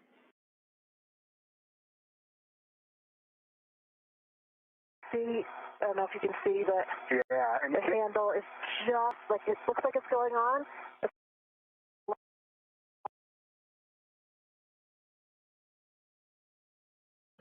And we're in another brief handover period between our satellites, but we'll regain those communications and visuals here shortly.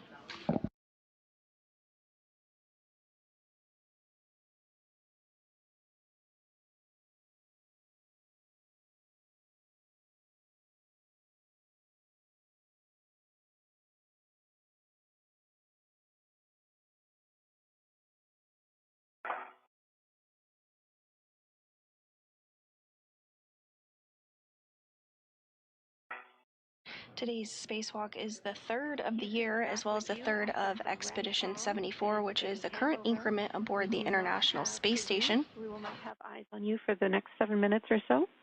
I'll take a status, and I have some words for you before release. Chris, I think I did get into a position. Copy, yeah, I see you on it. Yeah. But Jessica's just, I've got good control. EV1 has good control of 2 scoops on joints 6 and 7. Jessica has the ERAD on the last EDF. Okay. Confirm, I have the ERAD ready, and I'm ready to release. Copy. Before we release, we do need to do a HAP and a glove check before we do the mass handling for the Lee cluster, so I will take that from you both. E1 has a dry HAP and no change to the gloves. V2, same. All right, that's a good config. We are 2 hours and 40 minutes into this 6-hour, 30-minute EVA, limiting consumable EV2 battery, 7 hours and 35 minutes. We are 15 minutes down on the timeline, but with that, we are ready, if you two are, to release the final EDF. And Chris, you maintain control. You have to avoid contact with the Lee mouth, latches, and CLA lens and light. And Chris, once you pass control back to Jess, you will be getting out of your APFR and on the FSE first. We are go. Do that and confirm you have a rep on the Jessica. I do. All right. Yep, I'm good. And your visor's in a good config. I just put mine down. Yep. Okay. Ready. If you give me a go, I'm going to start releasing. Yep, I'm go for you to release. Okay, copy, go.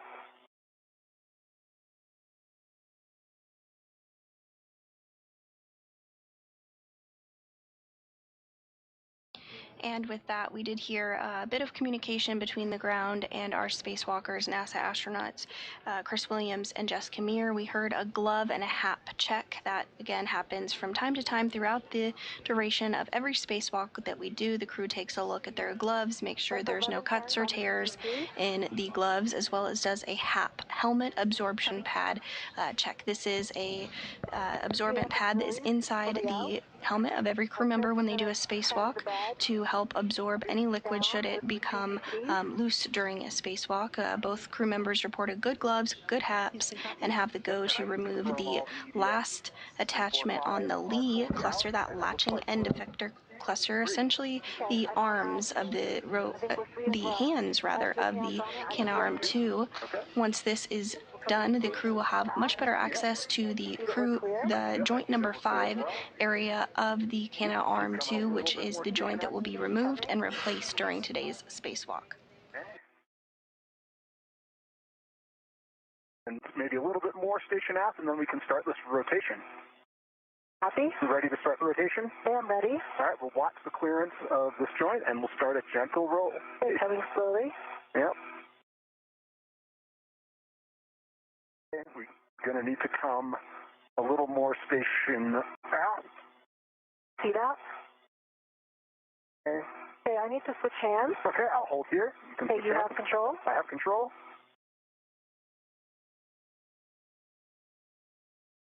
Back on. Okay, if you're back on, I'm going to switch hands. Okay. All right, I'm switching hands. I have control. You have control. Okay, we're going to need to come more station aft. I'm back on. Okay. Can't see the clearance anymore to my left because my arm's in the way. We don't have any. We need to move a fair bit station aft. Can you take control with both hands? I need to get myself more vertical, I think. I have control with both hands. All right, you have control with both hands. I'm releasing.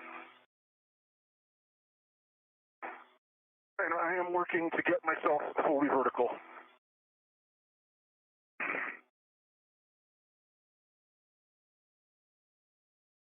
And we do have a couple minutes remaining in this handover where we will not have visualization of NASA astronauts Chris Williams and Jessica Meir. Again, this does happen from time to time as we have handover between our satellites. We can continue to hear them during this handover period, though. You're getting a look from live inside Mission Control Houston here at the Johnson Space Center. The Orbit 2 team is on console supporting today's spacewalk.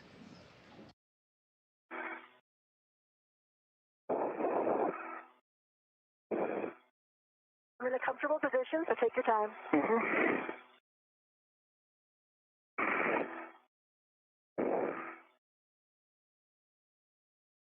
The flight director during this Orbit 2 shift is NASA Flight Director Fiona Ankoviak, who you can see on your screen there. Today's ground IV, who has been communicating with the crew during the duration of today's spacewalk, now approaching 2 hours and 45 minutes, is Canadian Space Agency astronaut Jenny Gibbons. Repositioning with spare, which is right in my workspace. So you're above the total? Yep. Thank you. And we should be getting visuals back of the crew here momentarily. Okay, moving the spare. I'm just going to move the spare way out of the way. Yeah, because remember, we're going to both have to squeeze in there, so I would say as far starboard and zenith as it can get. Yeah, I agree. Really tighten up that ball stack. Also, just so you don't get caught on anything, the camera on your rep, right, the rep on your camera is not, yeah. I see it. And it's, yeah, I think looking at the rest of your tethers, I see a good config. Okay. I think it gives me a preview as well. All right. Yep, I'm looking at you. Your tethers all looking at good config. You need to bring the lead a little bit more towards me so I can get a hand on it. Okay. Okay. Working it. And I've got one hand.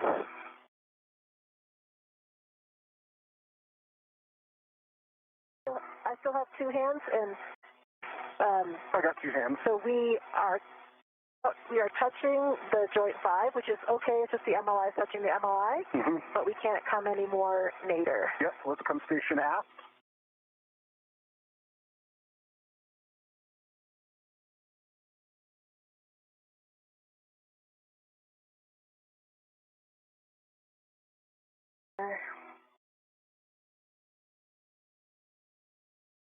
How are we? Let's see. I'm about as far aft as I can get with my hands. Yeah, same for me. Right now, I wish my scoop on joint 7 was pointed 180 out. Yeah. And as you can see on your screen here, now that we do have those visuals back, the lee or latching end effector, the hands of the Canadarm2 have successfully been removed by Williams and Meir. They're going to now work on temporarily stowing that lee cluster, as they don't need it right this second. They'll next move towards replacing the joint number 5, but then once that is complete, they will need to reinstall this lee that they just removed to ensure functionality of the arm has fully returned. Okay, so we need to come more aft.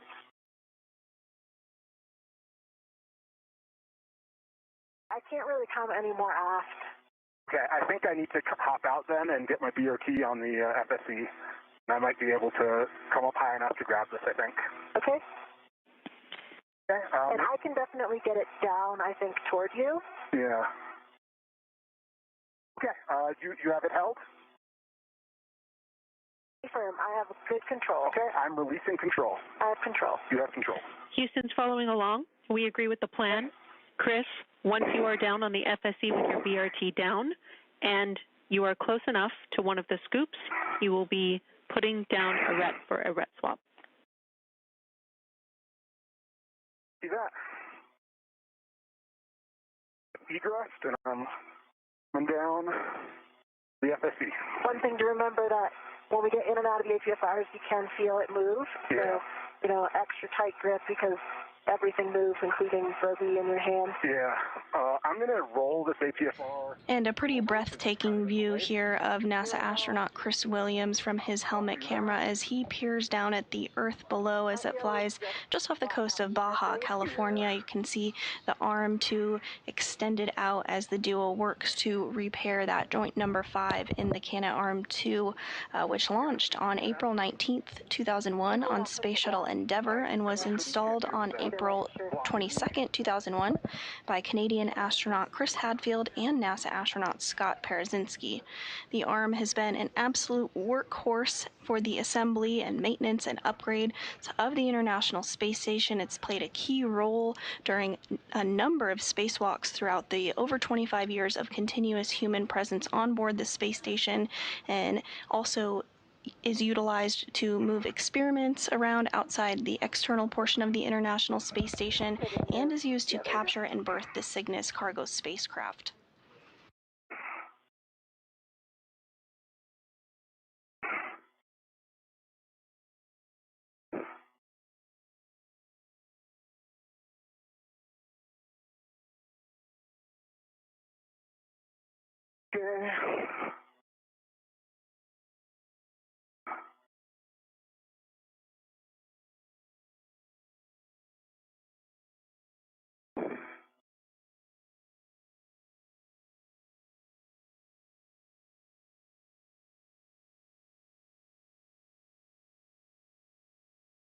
At this time, we are continuing to get those helmet views of NASA astronaut Chris Williams as he moves his way over to temporarily stow the latching end effector that Meir and Williams just removed. You are beginning to see a little bit of a view on his wrist there of his procedures.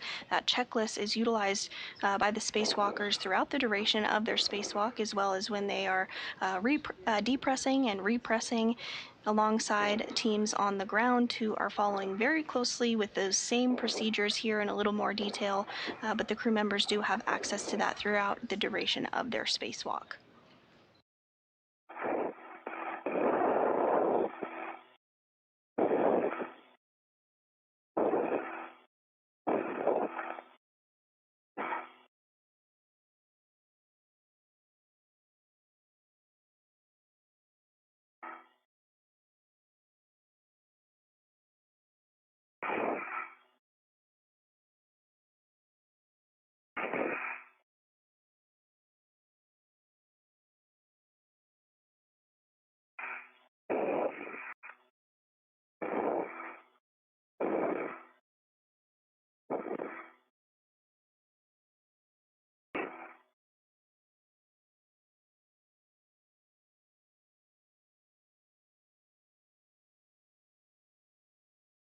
And as you can see there, as it moves slightly, as Jessica Meir continues to hold on to it, that latching end effector has successfully been removed as part of today's procedures, and that will help gain access to the joint number 5, which will be taken off and swapped out with the spare joint the duo removed from the outside of the International Space Station a short time ago. But first, that Lee needs to be temporarily stowed in a location just slightly out of the way to allow access to joint number 5. Just put your legs on the port side of your boot plate. Yeah, and have the APFR behind you might actually help stabilize you.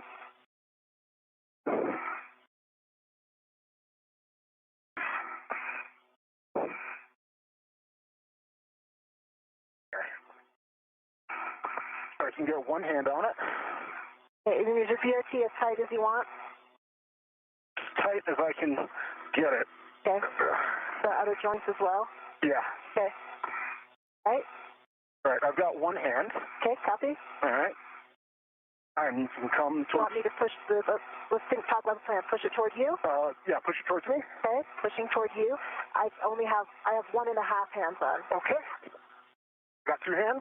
Okay, you have 2 hands. Okay. I've got it. Stable? It's stable. Okay. And what about a rep swap first? Yep, can you hold it? I can hold it here. Yep, you got it held? I have it held. All right, I'm getting a rep. Good job, you two. We're following along.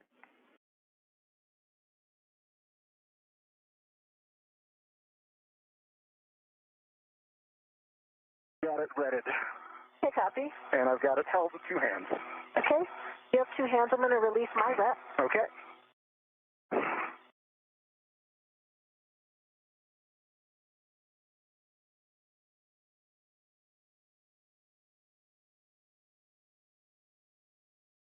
Release my rep. Copy. think at this point the idea would be for me to egress. Affirm. That's right, Jess. We have you repositioning to the forward port corner of the FSE. And I don't have a lot of clearance, just so you know, Chris. You want me to bring it a little towards me? Yeah, as close to you as you can, comfortably. All right, this is about as close as I got. Okay.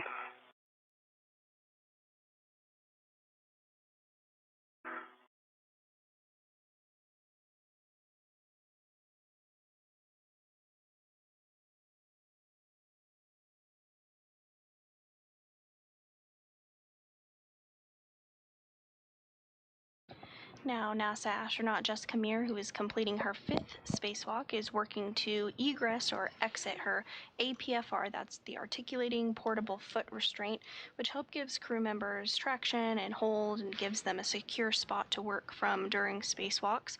So she's going to get out of that APFR and then help Williams, who is now holding on to the latching end effector that has since been released.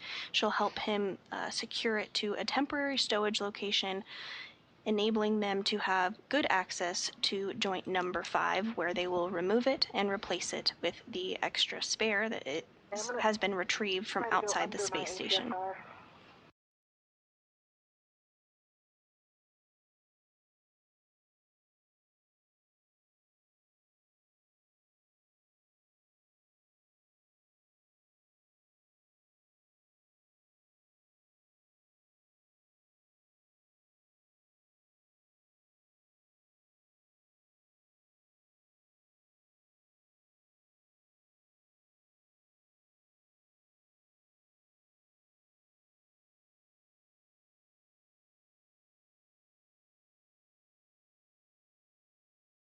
See my clearance from the lease? I can see that you're clear. Okay. You're going to be close when you come up, but you're going to make it.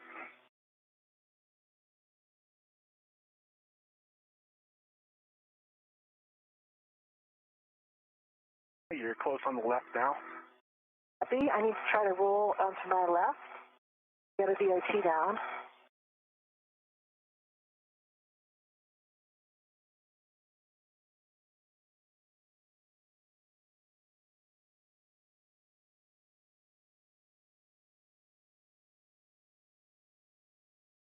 And this view on your screen of NASA astronaut Jessica Meir on the lower portion of the screen as she continues to make her way around in order to help Chris Williams temporarily stow that Lee cluster. Yep. I like the reel got back. I'm going to get a local down and go back. Copy.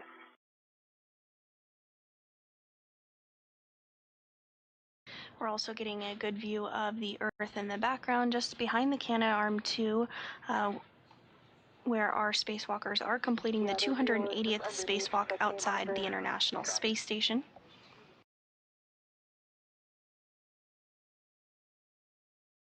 The space station does orbit the Earth every 90 minutes, which means they see a sunrise and a sunset every 45 minutes as they travel 17,500 miles per hour, about 250 to 260 miles above the Earth. You come back up, you're close to the lee. Okay.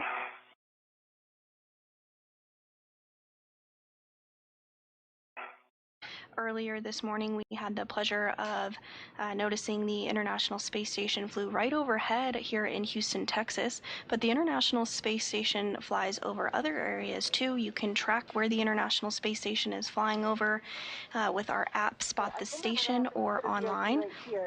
You can see when the International Space Station will be flying over your area.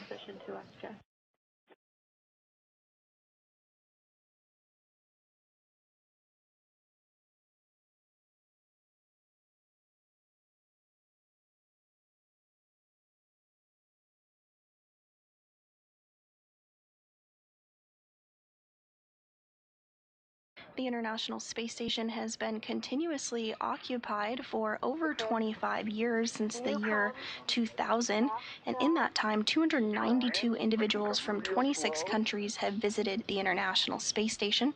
And right now, there are currently 7 human beings living and working aboard the International Space Station and completing key scientific research that will enable our return to the moon and on to Mars. I've got one hand on it. I've got 2 hands on it.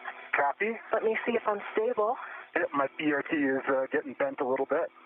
Okay, I feel stable, and I have a handrail that I can grab as well. Okay. If I need to let go of the scoop.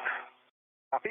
So I need to do a ret swap. A firm, ret swap. A firm. Ret swap to your mini workstation, Ret. 2 hands still? I have 2 hands. I've got it controlled. Okay. And Jess, whatever is easiest for your ret swap, reminder, you will be removing joint 6 scoop later, so that would be more convenient if it's within reach.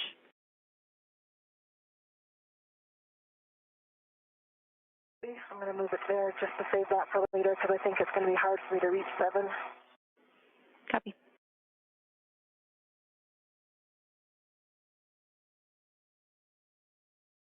That is 7. Had it on 6. Okay. Got it on the joint 6 scoop. The good rat, Chris. You can release your rat. Copy. I'm taking one hand off and releasing my rat. You have control. I have control. You have control. Houston's following along. Watch motion later. Yep.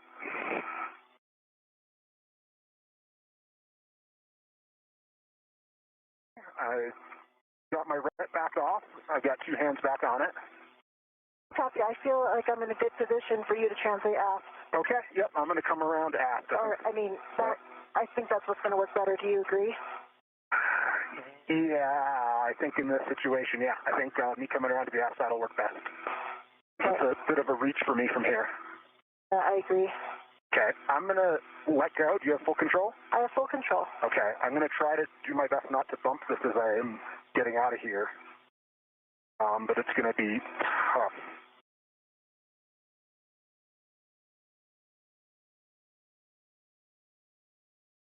Good control. It's also braced against my CRT a little bit. Copy. Then a reminder, the spare is behind you and the zenith. Copy. Yep. So stay low on ESP2.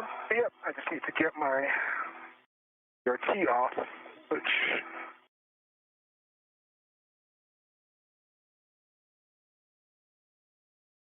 I feel like I'm contacting the lead a tiny bit.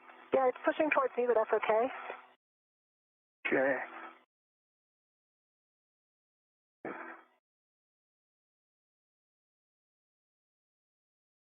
At this hour, we have now surpassed the 3-hour, 2-minute mark into today's spacewalk, the 280th outside the International Space Station. Meir and Williams have successfully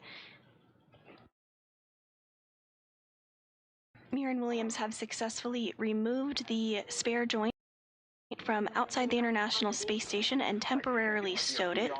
They have also worked to remove the Lee cluster, or latching end effector cluster, which you see them now working to temporarily stow that to gain access to joint number 5 on the Canadarm2, which you see in the center of your screen there. That's the joint that is going to be swapped out today.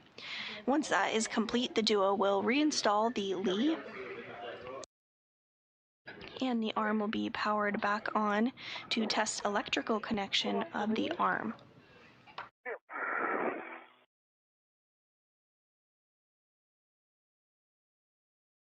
And I am translating around aft. Okay, I have good control. You have good control. Nice work, Chris. We see you on the move.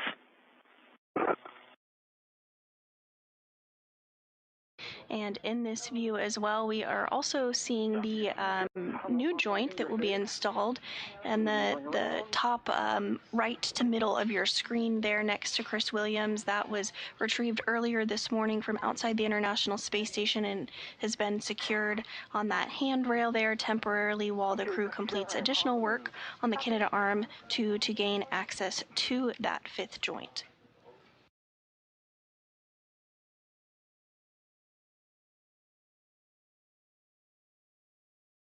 I've got some rats from the mutt caught on my helmet.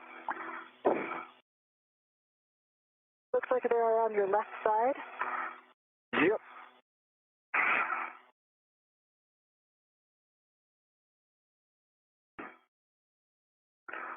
Usually a down and out motion work. Yep, I got him. Okay, good job.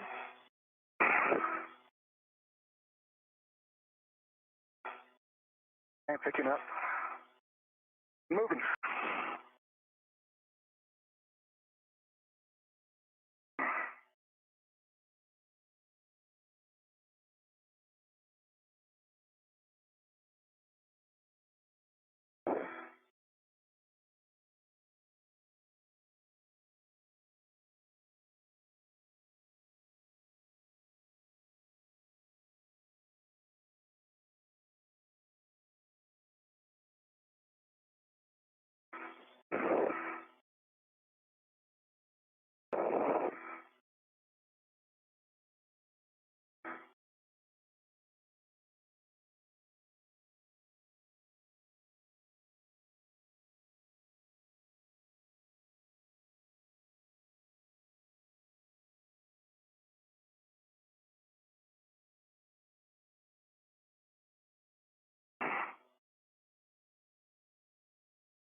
Just an FYI for later, Chris, that vet got locked.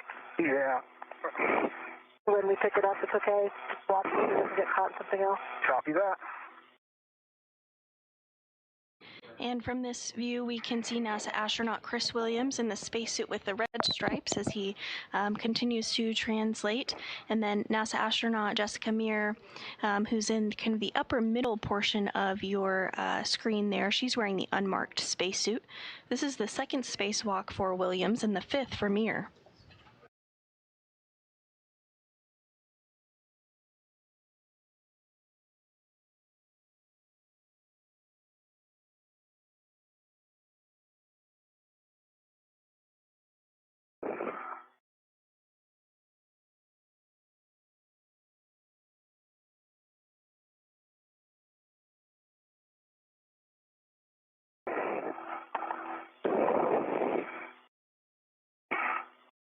Okay. Back around, getting into a good VRT position. Okay, and what I'm hoping is we can actually make this the whole maneuver to soft dock. I concur. I think that I will be able to push it off to get it all the way there. And then as soon as you can get a hand on it, I think we can help get lined up. Copy that. I see the barber pole on my side and I see the barber pole over here. Basically, I will just have to rotate it a little bit. Okay. Just get my BRT down.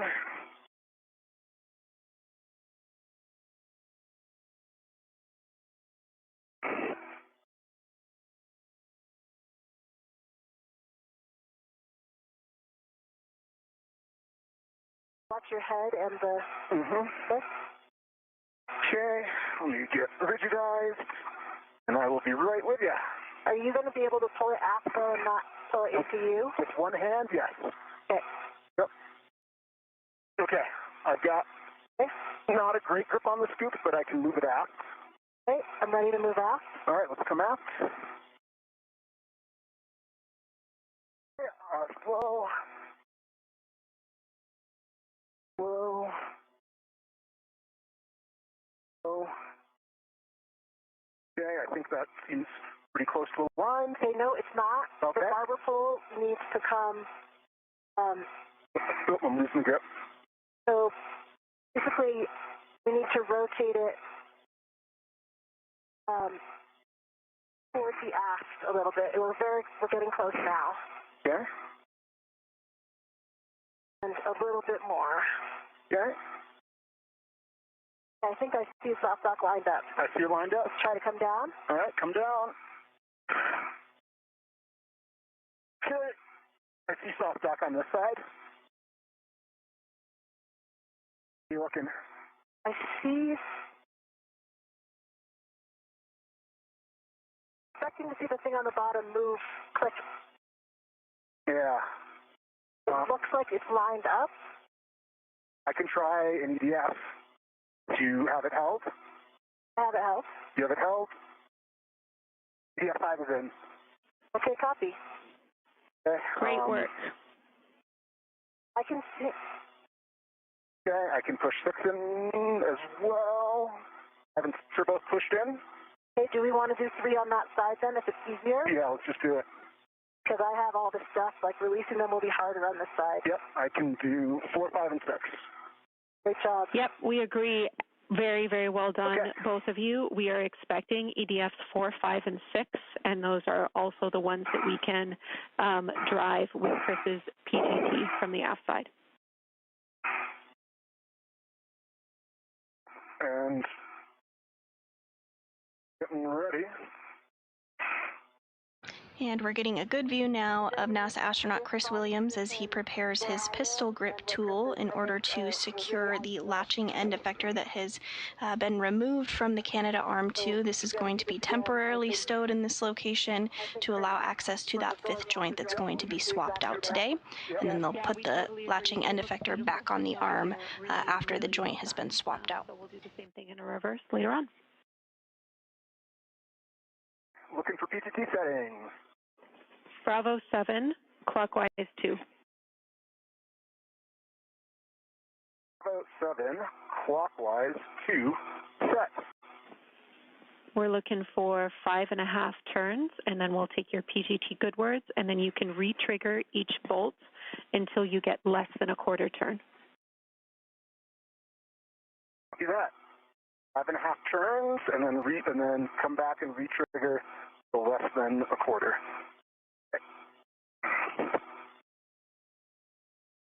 Turns on. Now let me get a better position.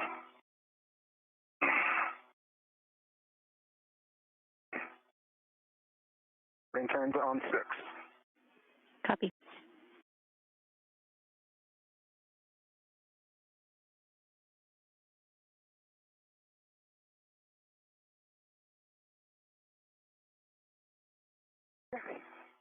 That was 5.5 turns. I did get low torque at the end of 5.5 turns. I'll come back afterwards and hit it again, or do you want me to go till? You can re-trigger now, and I heard 5.5 turns, and this is EDF 6, so you can re-trigger. Firm.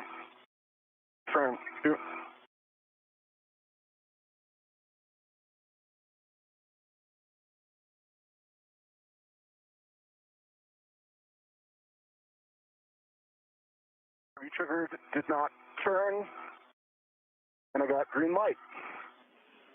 Copy. That is And it was less than a quarter turn. less than a quarter turn. Good bolt on EDF 6. We're good for you to move to EDF 5 or EDF 4.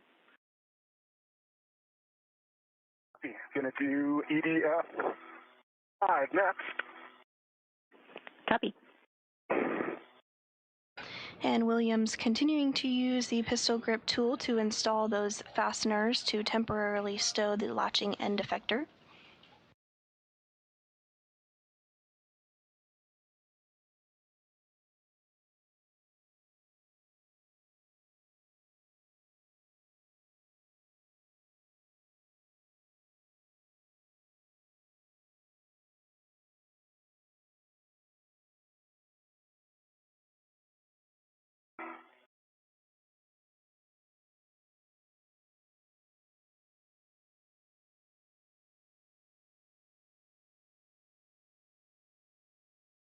Starting turns on 5. Copy.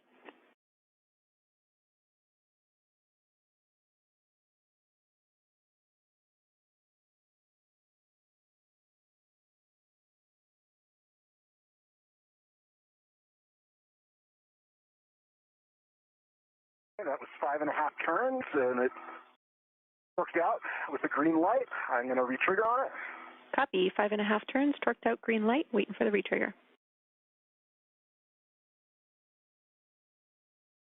Retrigger, no turns. Copy. That's EDF 5 complete. You can move to EDF 4. Please.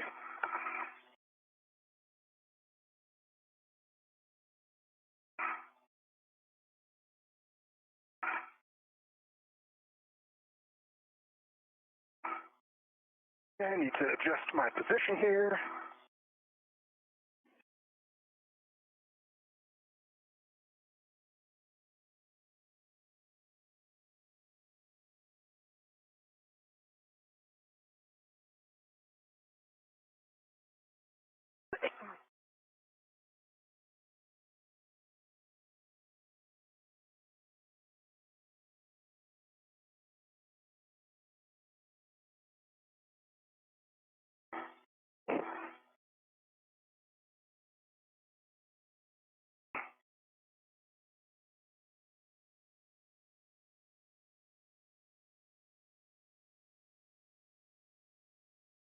We are now 3 hours and 15 minutes into the 280th spacewalk outside the International Space Station in support of maintenance, assembly, and upgrades. Today, our spacewalkers are NASA astronaut Chris Williams and Jessica Meir. This is the second spacewalk for Williams and the fifth for Meir.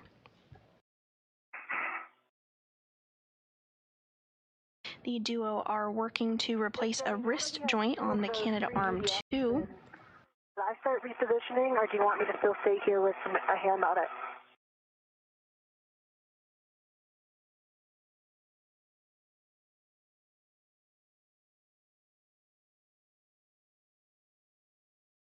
Checking.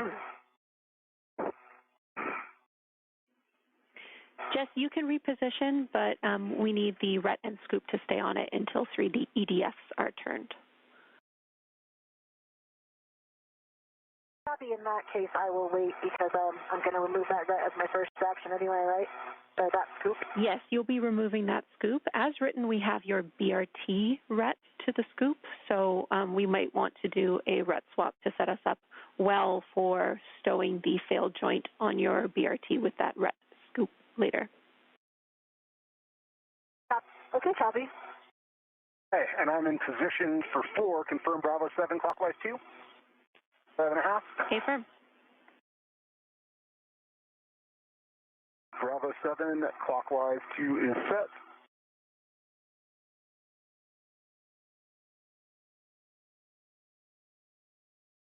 And Williams is now working to secure that last fastener on the lee or latching end effector cluster that the duo worked to remove a short time ago in order to gain better access to the fifth joint on the Canadarm2, which will be swapped out today. Slightly better BRT rigidization.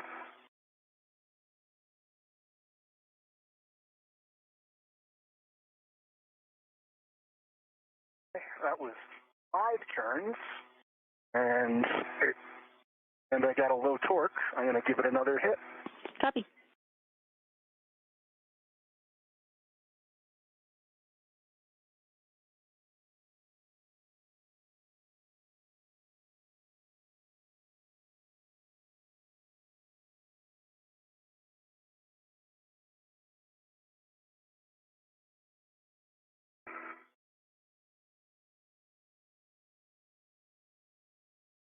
Okay, that was green light, 25.4 torque, and less than a quarter turn. Copy. Green light, 25.4 on the torque and less than a quarter turn. That is a good bolt. We will have you confirm that those EDFs cannot be pulled out by the lanyards, and if that's the case, you can stow your PGT. Okay, stand by 1.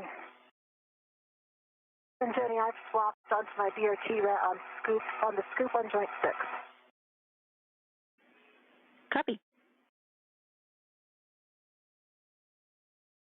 I can confirm 4, 5, and 6 cannot be pulled out by hand. All right, excellent. On the lanyard. That is a good temp stow of the Lee cluster. Well done. Chris, you can attach your BRT ret to the square scoop on joint 6 on the starboard side. You will both be taking those respective scoops with you. Copy and work. And I've got my ret off of joint 6. Sorry, my scoop off of joint 6. Copy. You can temp stow it on your mini workstation and make your way out of your hidey hole. We will take a glove inspection, hap check, and safer handle check. Copy. And with that, we did hear the good news that the Lee latching end effector was successfully temporarily stowed, and now the crew is going to perform another glove and hap check, as well as ensure that their safers are configured if needed.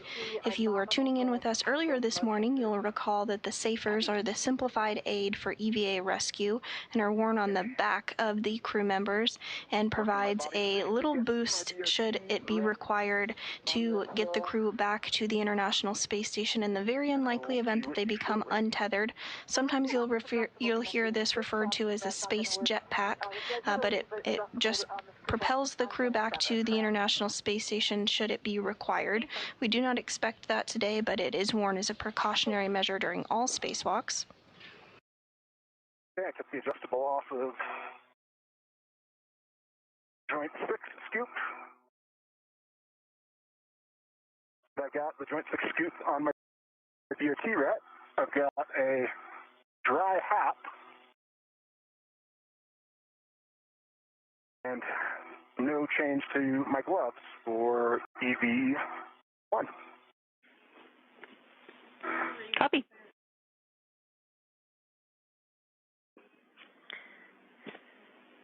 When you both are clear of your tight workspaces, we will take safer checks from both of you, safer handle checks, and then get you to translate back to your APFRs. And just to confirm, I should remove this scoop right now and take it with me on my mini workstation? Thanks, Chris. Okay.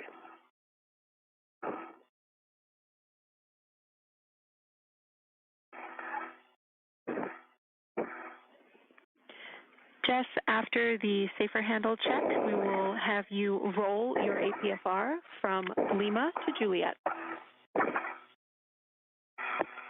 Okay, copy. Not in a position right now to do a safer handle check, but I can do it in just 1 minute. Sounds good.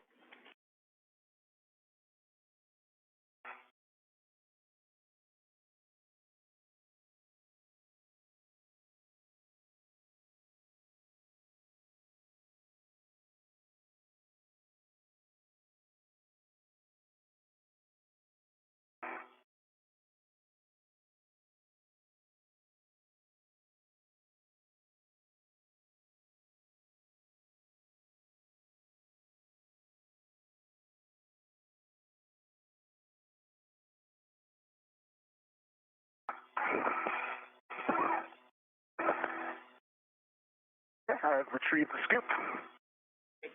Copy. I can confirm my right safer handle is down.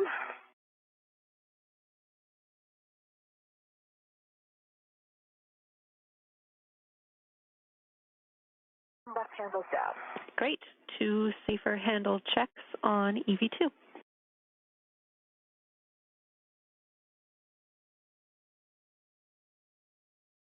And with that, good confirmation for both of the crew members' safers, as well as for their helmet absorption pads inside of their helmets and their gloves as well. Rolling this APFR to Juliet, which is the forwardmost position, To Juliet. affirm before you ingress, and that is because our next action is going to be the joint 5 mate demate bolt.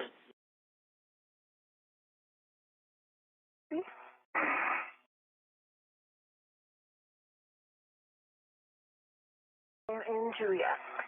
Copy. Good roll.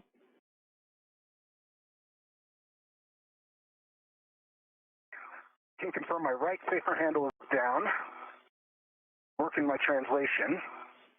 Copy. Right safer handle for EV1 is down.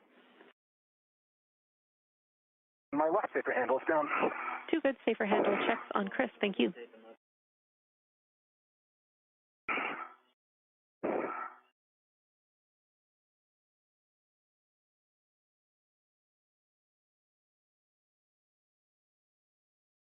Beautiful moon right now. Thinking about our Artemis cruise and missions. It looks gorgeous. We love it. Short handover.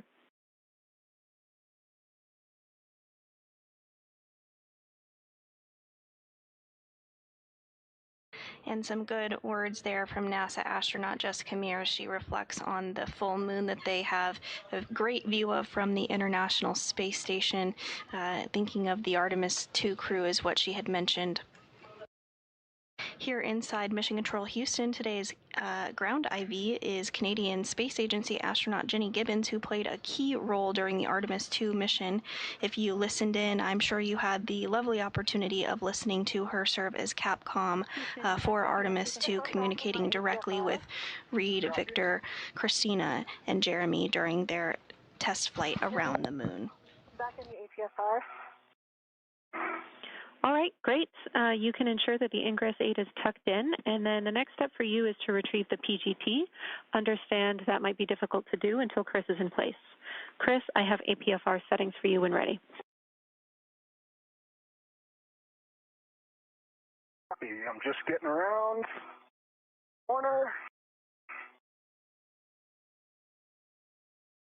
Jenny, I'm leaving my ingress aid where I can see it, but untucked. Unfortunately, I'm not able to get exact right height where it often gets caught underneath my T-bar. I have to leave it out in front of me a little bit to avoid that. Okay, we copied that from before, and that should be fine. Thanks for letting us know.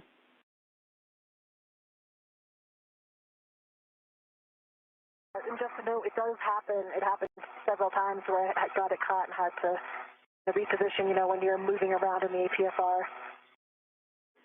Copy. But I was able to get it out, obviously, each time, so...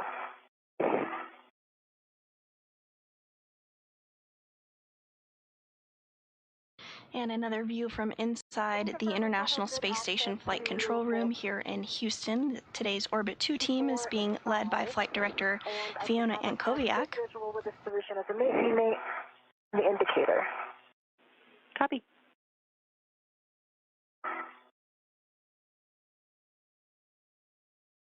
Meanwhile, outside the International Space Station, NASA astronauts Chris Williams and Jessica Meir are working to translate or move back towards the location that the Canadarm2 currently is in order to have better access to that fifth joint on it to remove it. They'll both be getting back into the Articulating Portable Foot Restraint, or APFR. As a reminder, that is used during spacewalks to provide some additional traction and hold during spacewalks for crew members. Clean up the wreck situation on the spare joint. Right now, there's a scoop on the spare joint which has a ret on it going back to the fram, and also a ret from the ball stack mutt going back to the fram. I think the mutt one was unnecessary, but obviously we'll need to ret it at some point. Yeah. When we retrieve it, so you could leave them both there and just have them unlocked. Copy. Agree with that, Jenny? We're talking.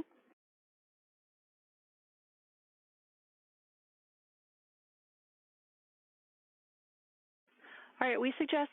I'm ready for APFR settings.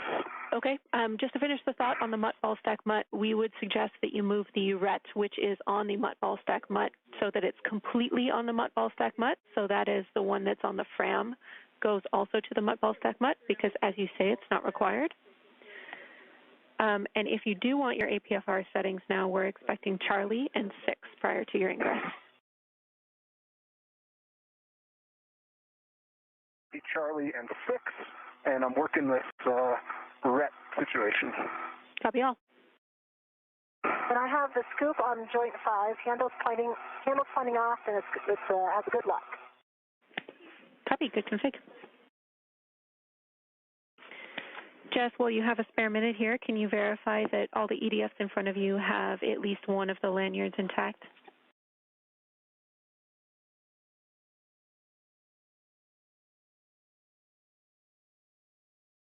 Or, yes, I can confirm that. All three that I can see. Copy, thank you. That would be 4 and 5.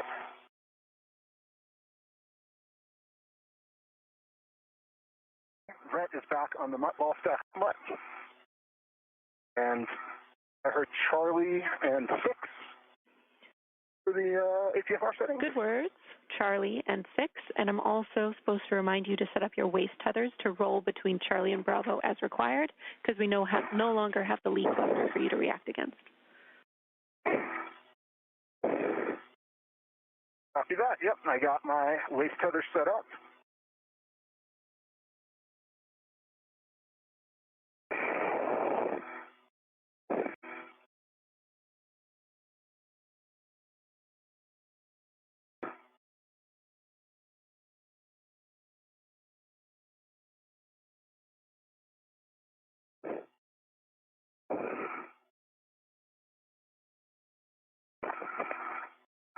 Have to untangle my scoop Brett.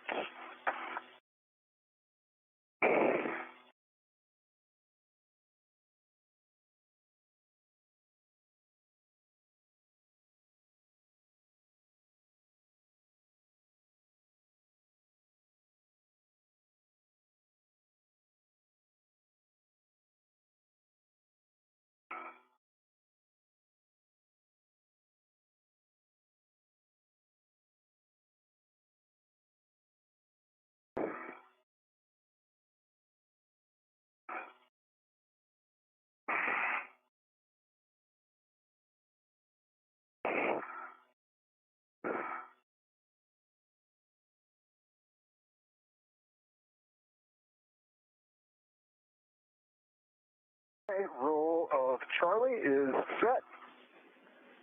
Copy.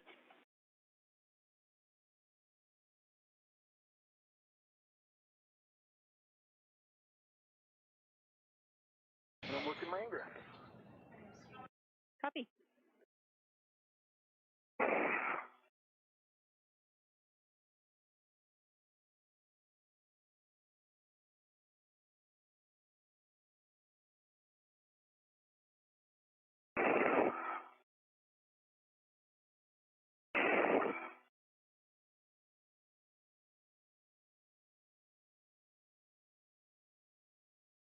And here on your screen, we are continuing to see our spacewalkers today. NASA astronaut Chris Williams on the top of your screen and NASA astronaut Jessica Meir on the lower portion of the screen as they return to the Canadarm2.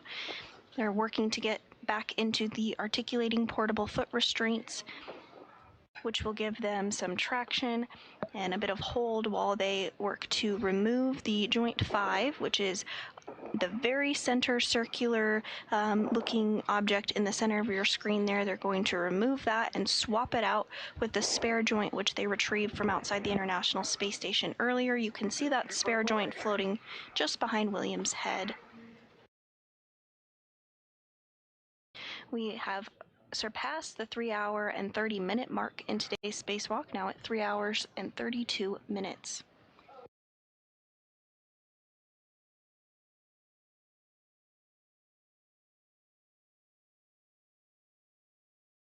I'm in. Copy, Chris. Next step for you is to pass EV2's PGT to them. They'll be working the mate-demate bolts, and as you work that, I have a big picture update for you. Copy that, and standby 1. And my TCV is up to 4. Copy, TCV 4 for Chris. And ready to copy an update. All right, as you retrieve that PGT with the ERAD for Jess, I can tell you that we are just over 3 hours and 30 minutes into this 6.5-hour EVA. Limiting consumable is EV2's battery at 7 hours and 35 minutes, and we're around 20 minutes down on the timeline. I also want you to know that there was a false fire on board, that the airlock is back in a nominal config, and ground is continuing to work cleanup steps.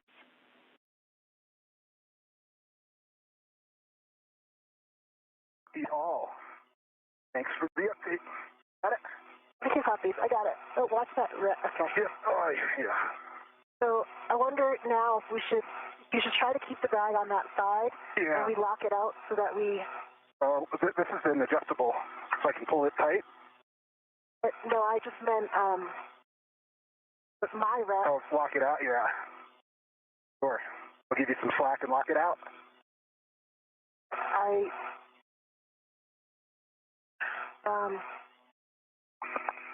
Yeah, I mean, I guess this is the failed one, but see where the rep's running right now?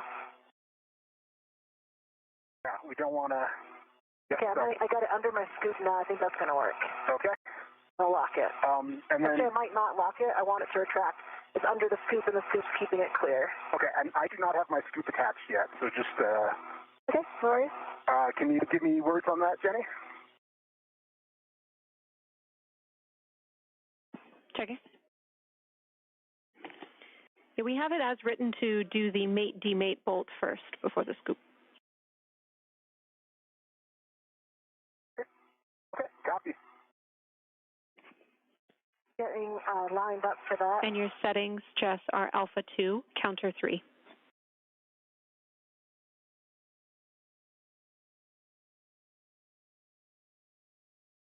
Alpha 2, counter 3. Good words. DC's timed out again.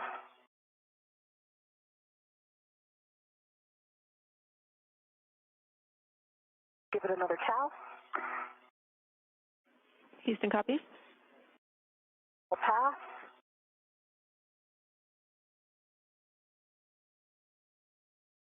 Good LED test. Battery 39.9.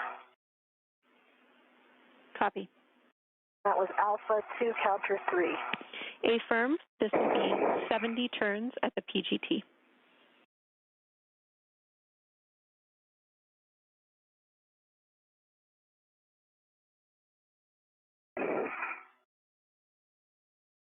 Seven zero.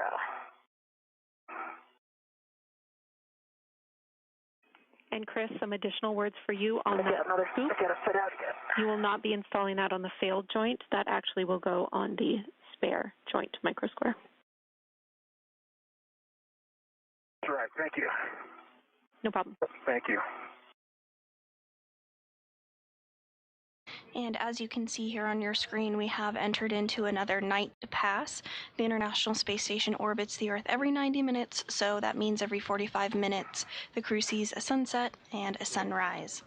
At this time, the duo is back inside of their articulating portable foot restraints and are working to remove the failed joint from the Canadarm2.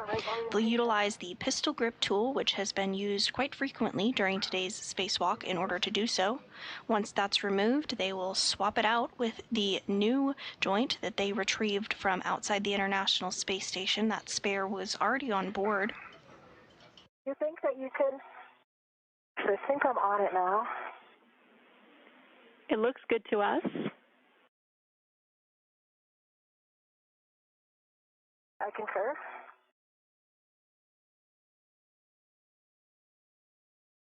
I'm going to start turns. Ready. 70 turns at the PGT.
Exactly 70 turns and a hard stop. Copy. Hard stop at PGT counted 71. I counted 70. Turns. 71 on the display. And I see that the indicator is fully out. Copy. Great work. That is a good config. Now we are ready for you both to move on to releasing the Joint 5 EDFs. Jess, you will be keeping the ERAD PGT. And Chris, you can retrieve your PGT. Before we start, Jessica, I think I need to roll one more outboard. Yes, you're not even with me. Yeah, so I'm going to just use the micro square to kind of help me. Yeah, or, I mean, it depends. If you can reach the EDS, you're fine, right? Yeah, but this is better. Okay. Looks good to us. Jenny, if it's good with you, I'm going to start with EDF 5. Copy. We had EDF 5, 4, and 3 I'm good. for you, all with the ERAD. You can start with 5. And settings? Bravo 2, counter 2.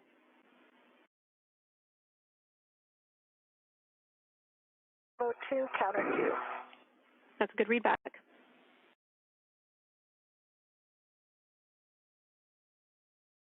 And Meir has successfully utilized the pistol grip tool to remove that bolt. The duo will now work to remove fasteners in order to fully undock or remove that fifth joint from the Canadarm2 ahead of swapping it out with the spare that is in the top portion of your screen there behind NASA astronaut Chris Williams wearing the red stripes, completing the second spacewalk of his career today. I'm starting turns on EDF 5. Okay, and settings for me, Jay? Copy EDF 5. Chris, your settings are Bravo 7, counter 2. Copy, Bravo 7, counter 2 set. Setting on EDF 6. Copy EDF 6. This will be 5.5 turns to release.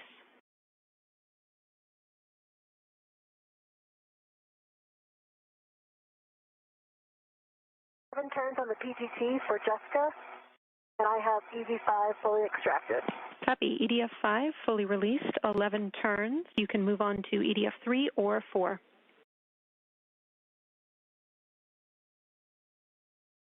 Five and a half turns on EDF 6, and it is fully released and extracted. Copy. Good. EDF 6 fully released and extracted. Chris, you can move on to EDF 2. The EDF 2.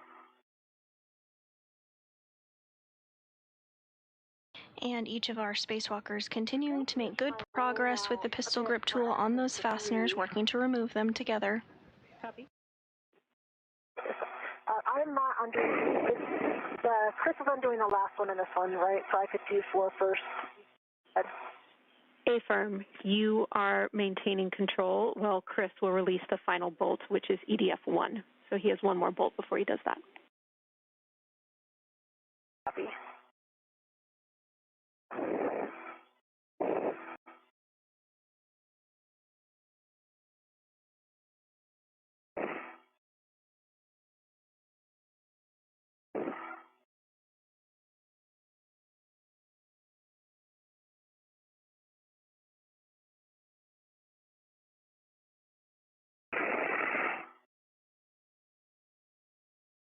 And if you're just joining us this morning, welcome. Thank you so much for tuning in. We are 3 hours and 42 minutes into today's spacewalk outside the International Space Station. It's the 280th spacewalk in support of space station maintenance, assembly, and upgrades. The task today is for our spacewalking duo of NASA astronaut Chris Williams and Jessica Meir to swap out a faulty joint on the Canadarm2. As you can see here on your screen there, Williams on the top of your screen and Meir on the bottom, they're right prime and center on that failed joint and are working together to remove it by taking out a series of bolts and fasteners. 4 turns. Okay, copy. Previously this morning, the duo removed and secured a spare joint that was already outside the International Space Station, which you can see in the top of your screen there, just behind Williams. That's being temporarily stowed there to allow the crew members access to remove the joint that's no longer working. Once that's complete, they'll swap it out with the new joint and reinstall the latching end effector, essentially the hands of the Canadarm2. Once the Canadarm2 is put back together and this wrist surgery is complete, the arm will be powered on to ensure that there's good electrical connectivity, and the arm will be further tested this week to make sure that the spacewalk was successful.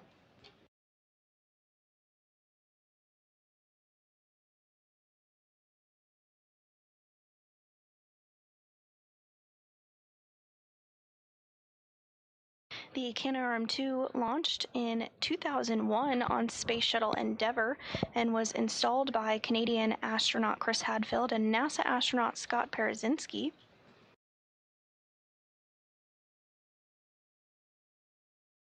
The arm has had 3 previous maintenance spacewalks, one in 2002, one in 2017, and most recently in 2018.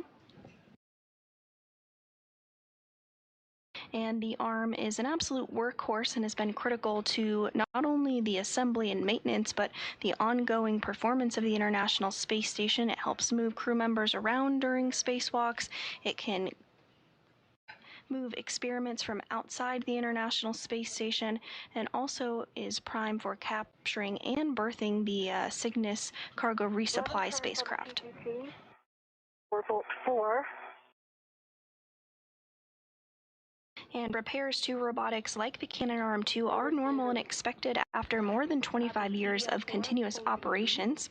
The system was designed with replaceable components and planned maintenance in mind. The International Space Station has been continuously crewed for over 25 years.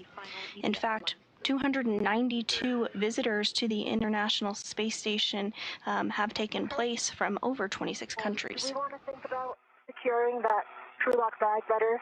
So the bag stays tight. Maybe if you use that adjustable, it's on the outside, and also tack it down on the tether point, then it'll stay there. Yeah, let me try that. It's a good idea. Let me do this. I have 2 feet back in my APFR.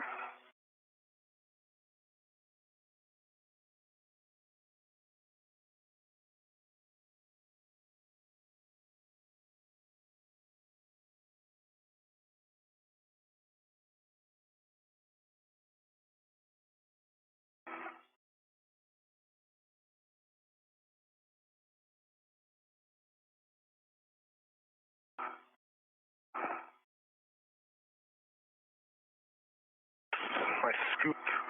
My mini workstation is causing me all sorts of problems. It's getting caught on my Ingress aid.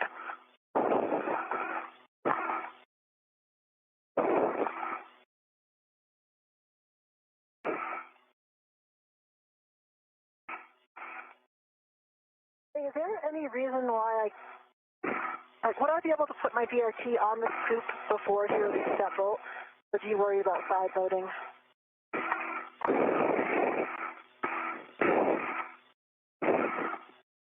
I guess it doesn't matter as long as we don't take it out of it's okay like this. Yeah, Jess, we didn't have it written that way, but if it reaches and doesn't interfere with your access to the bolt, it should be fine.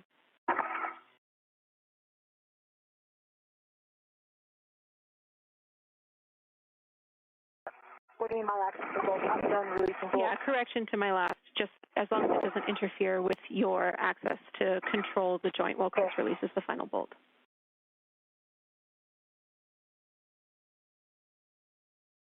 I'm in a good position. I'm not going to quite get it on yet, but it'll be ready to clamp down as soon as we're ready to come out. Okay, that sounds good.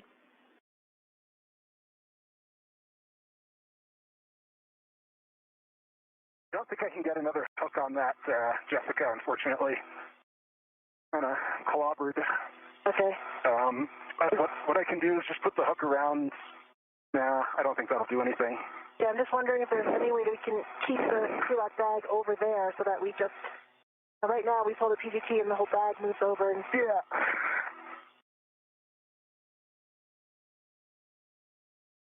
Locking it out could help, but then you also have a locked out ret.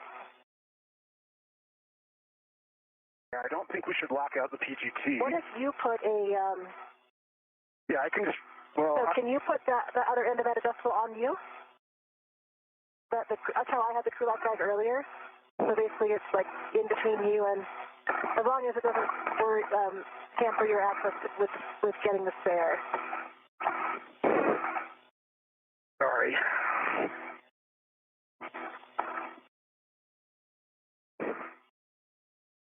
Sorry, I accidentally rolled.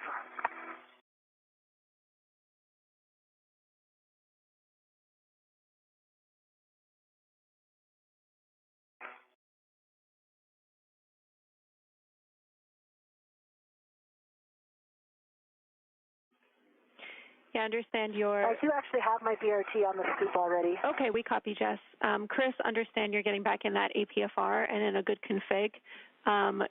We would like to continue with the timeline with the crew lock bag stowed as it is, if you are comfortable, since we are still behind. I think we can just manage it and be careful. Copy. Okay, thank you.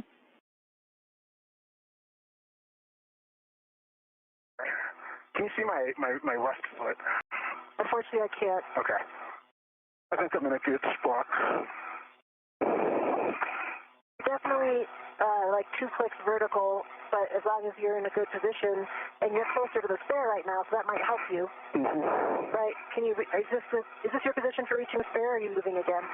No, I think this will be good. I think I might need to move again to reach the spare to get it, because it's so far off now. And that's what we have written for you both. We have you releasing the final bolt, Chris, and then assisting Jess as required to stow it on her BRT, and then you roll to Bravo to access the spare joint after. So I agree. We are ready for that final bolt. Reminder, your settings are Bravo 7, counter 2. Okay, I'm Bravo 7, counter 2. Okay, on Jess's go to maintain Starting control, turns. you can start turns 5.5. And Williams now working to remove the final bolt securing joint 5 to the Canadarm2. Right.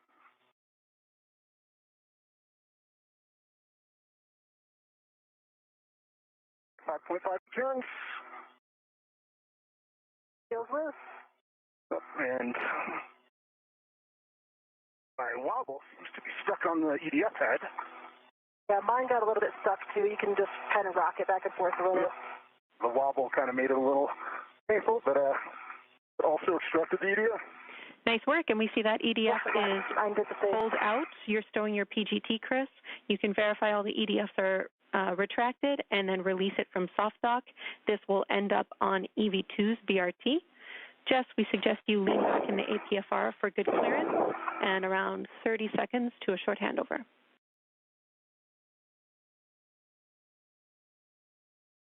And Chris, I already have my BRT on it. So what the plan would be, you can't, you can lift straight up. Yep, I can lift up. I'm on the micro square. Okay, all right, lift straight up. Ready? That's all. Okay, all right. And with that, the joint is now off. Okay, I'm going to try to pull it this way. Okay, I'm going to let go then. Okay, go ahead. I'm letting go. You have it. I have it on my BRT.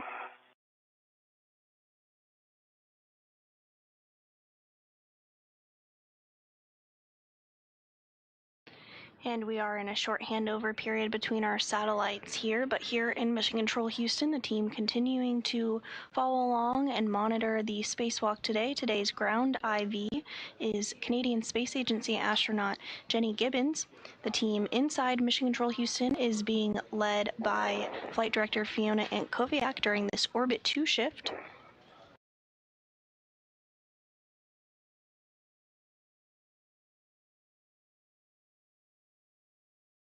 I'm going to roll towards this, there. Copy? Houston's back with you.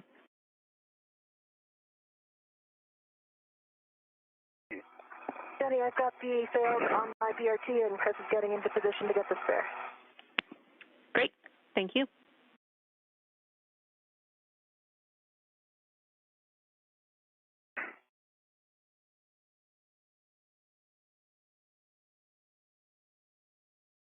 not quite coming out. I think it might be because you're a little bigger. Yeah.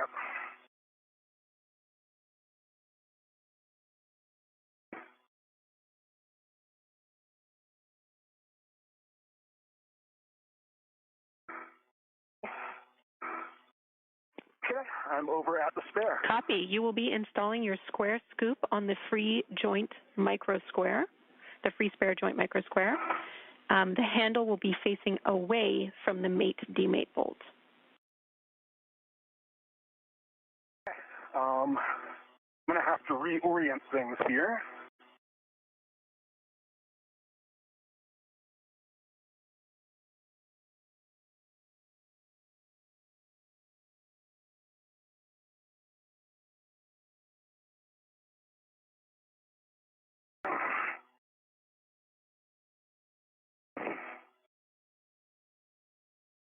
Handle away from the mate-demate bolt. Good read back.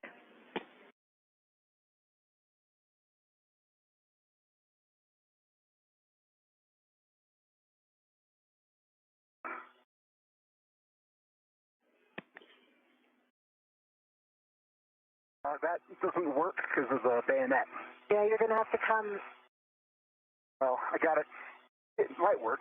I don't think it's going to lock. Yeah. Come down further to lock. That's the problem I was having. Yeah. Yeah, so I'll have to go. But that's not, is that going to clear the EDF? I think so. Yeah, it's kind of between them. Yeah, we can certainly accept a 45-degree angle if it helps with the scoop. Yeah. Yeah, the bayonet doesn't allow it to go on otherwise. Okay, if that scoop... Okay, that's locked. Copy. That scoop is installed. Now I will have some RET choreography for you. Can you please relocate your mini workstation RET to the scoop that is in the mutt, and then move that RET, which is currently on that scoop, and stow it on the ball stack. Yeah, I'm going to take my RET off of the scoop I just installed, because that is locked. Stay firm.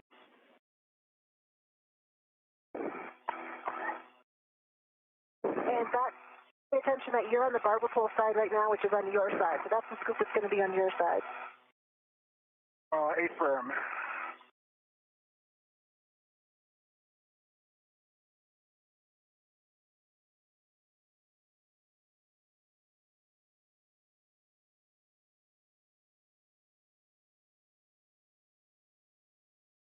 Okay. And now I am a mini workstation RET on this one. Following the removal of the joint number 5 that was no longer working on the Canadarm2, NASA astronaut Chris Williams is now working to get the spare joint in place for installation.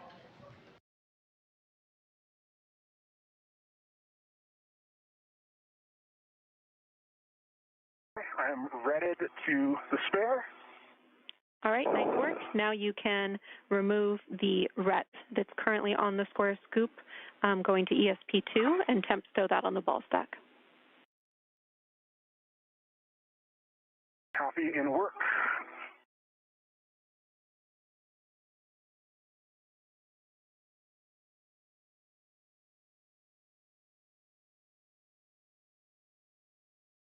NASA astronaut Chris Williams, who you see on your screen there, working to configure tethers and get things squared away ahead of the installation of joint number 5 on the Canadarm2. Actions in maneuvering this spare joint are actually for you to do an inspection on the SSRMS boom side.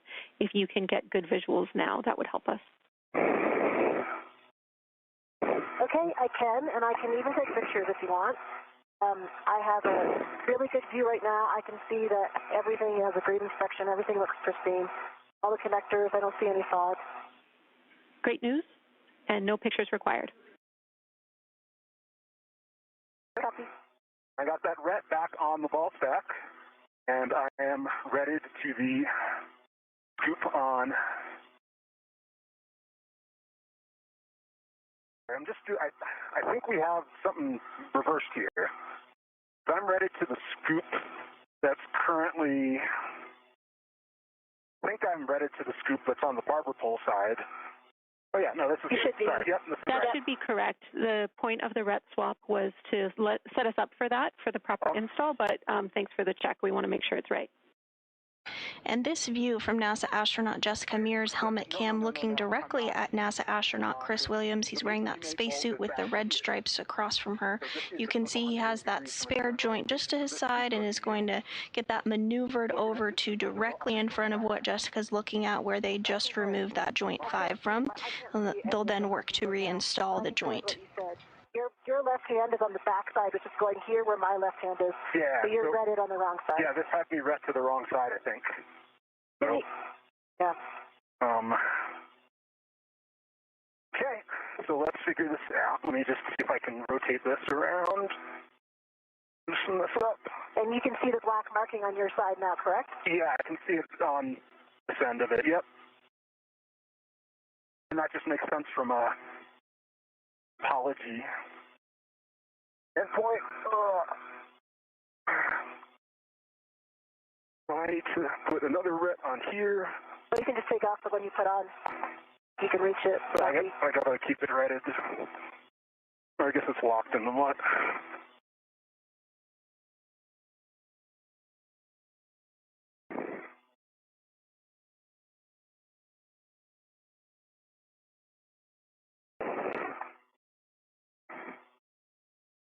Don't let the spare move any more port. Okay. And Houston's following along here. That's a delta from what we were expecting in the procedure, but we know you have eyes on it, so understand the RET swap's required.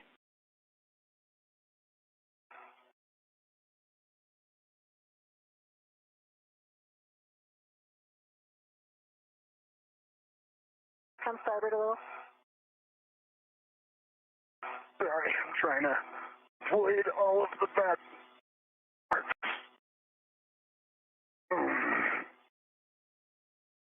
This looks correct to me because I see the black marking underneath your scoop, the scoop that you're on right now, which is on my side.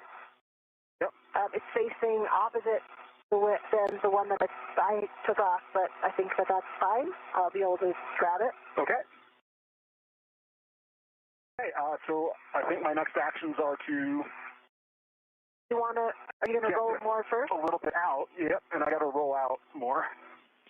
Yeah, the way this is... Let me get this aligned towards me. The way this is written is to have you take control of the spare and, if possible, transfer it to Jess and then roll your APFR. If you can roll it right now, I think it will help because it's going to be a far reach to get to me. Yeah, I agree. Houston copies. See what I can do.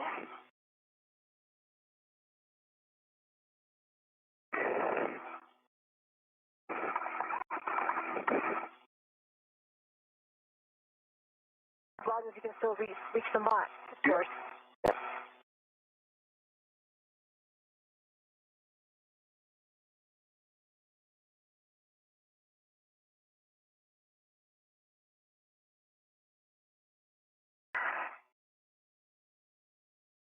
Yeah, it's like a little bit of roll.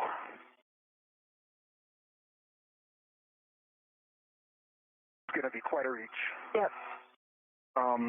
I think I can lean forward quite a bit. Okay. I think we can do this. I need to maneuver this to get to the mutt, though. Your left foot's not locked in. If you Yeah. want to lock in first. Yeah.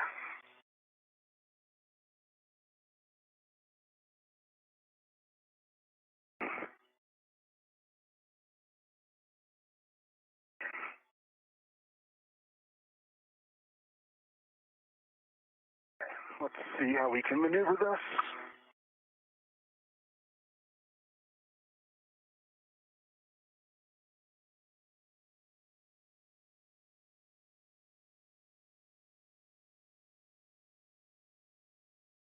And if you're just joining us, we are now 4 hours and 3 minutes into the 280th spacewalk outside the International Space Station. The goal of today's spacewalk was to swap out the joint number 5 on the Canadarm2, which is no longer working as expected. That joint has been removed and the spare has been retrieved, which you see in the hands of NASA astronaut Chris Williams there wearing the spacesuit with the red stripes.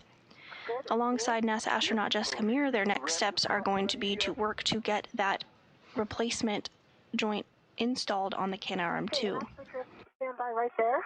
I have a good inspection of the mater side, and I have a good inspection. Both sides are passing inspection. Both sides all clear. Great inspection, both sides of the spare. Thank you. Unfortunately, the scoop is pointing the wrong way. Okay, I got it. You got it? I have control. You have control. I'm letting go. I've got control. Yep, I'm letting go. All right, I'm actually going to just start moving towards soft dock because I'm very well aligned. Yep, please go for it. Go slow. I'm ready to it.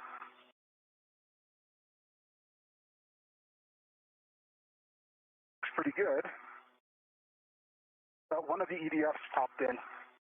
Okay, I'll just pause where I am and I'll wait for you because I can't. Yep, it's number 1. I can see it popped in. So. Okay.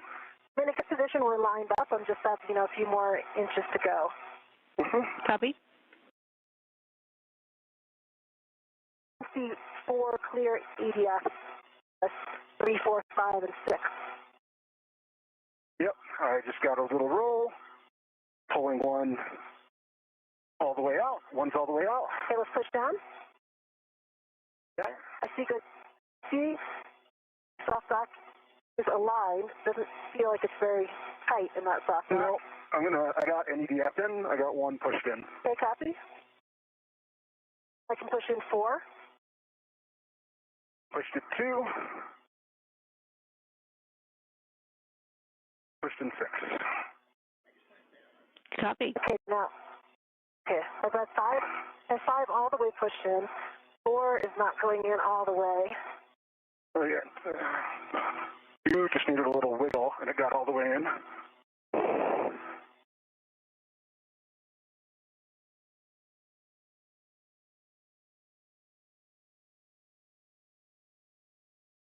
See a small gap still between the 2 washers. Copy. Okay, I think it's fully in now. All right, 5, 4, and 3 are in. All right, outstanding work, you two. I'm tracking all EDFs pushed in on both sides, correct? Firm. Hey, firm, yep. All right. Now we'll need you to both retrieve your PGTs, and we will be driving our EDFs in a star pattern. The first bolt I have listed is for Jess with the ERAD PGT, and that's EDF 4. Copy. Need Chris's help to get through. It's been a little stubborn with this APFR. And as you can see on your screen there, the joint has been soft docked to the Canadarm2. Williams and Meir are now going to work together using their pistol grip tool to secure the joint on the arm.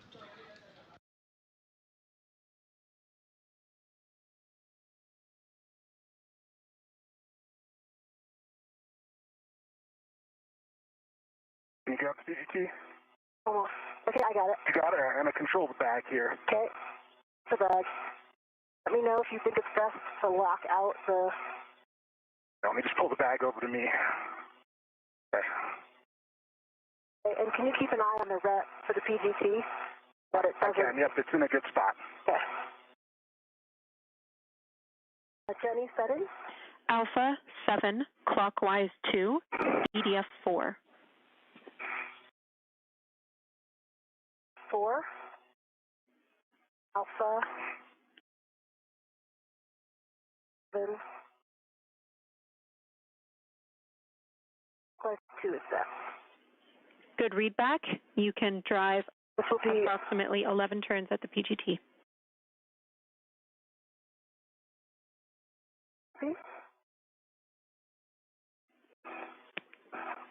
Chris, you can get set up for EDF 1. Okay. All right, I'm just going to maintain control of this bag for a moment. Copy.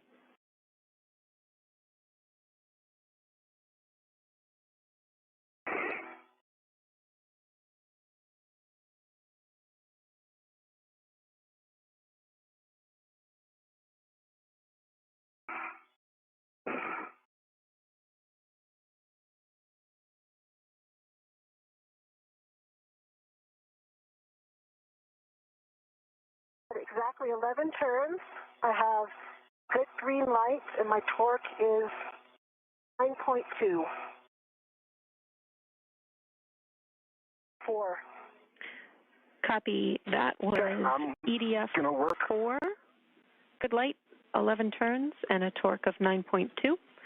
Next bolt is Chris's bolt, EDF 1. Let me know when you're ready for settings. Yeah, I got to let go of this bag, Jess. I'm going to do this, or I can try to see if I can just tether it to me. Yeah, that's what I would suggest, using that outside. Yeah, I'll use the integral, and I'll just... There's a large, small adjustable. And there's an integral. Yeah. Okay, I've got my PGT, and I've got for settings. Bravo 2, clockwise 2. 2, clockwise 2, and we're going for EDF number 1. A firm, expect 5.5 turns. Jess, you can get set for EDF 5, but do not start. All right, starting turns.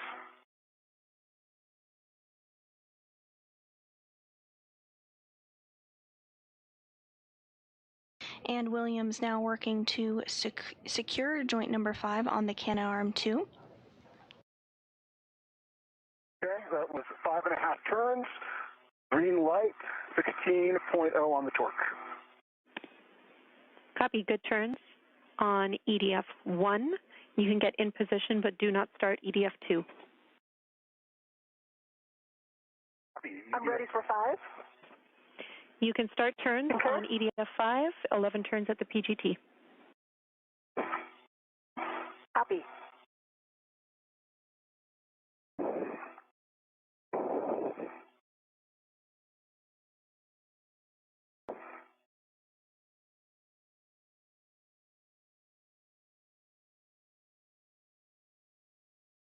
Torqued out after 8 turns on the PGT. I have a good green light, and I have 9.0.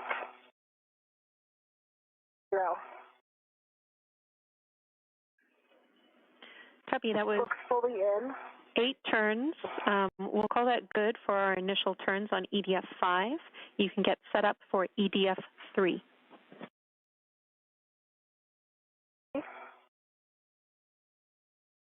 I'm set up on EDF 2. You can start on EDF 2, approximately Ready to start 5.5 turns. Your go.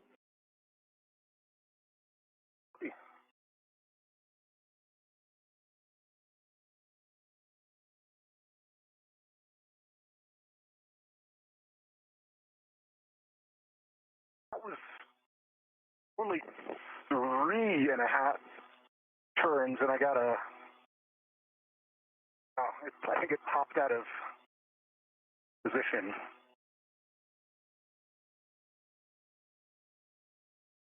Yeah, somehow it popped into cow. Okay. Well, I'm going to continue. A firm, we can give you settings again if needed, and we'll hit that EDF again. Bravo 2, counter 2. Good read back.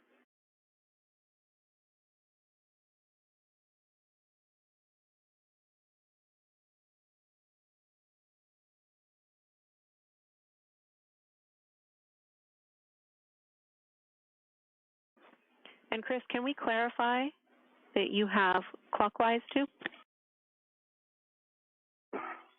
Sorry, clockwise 2, yes. Okay, and I got an additional 1.5 turns, 16 on the torque, and a green light on number 2. All right, we will call that good for now on EDF2. Nice work. Jess, we are ready for EDF3. Starting 3.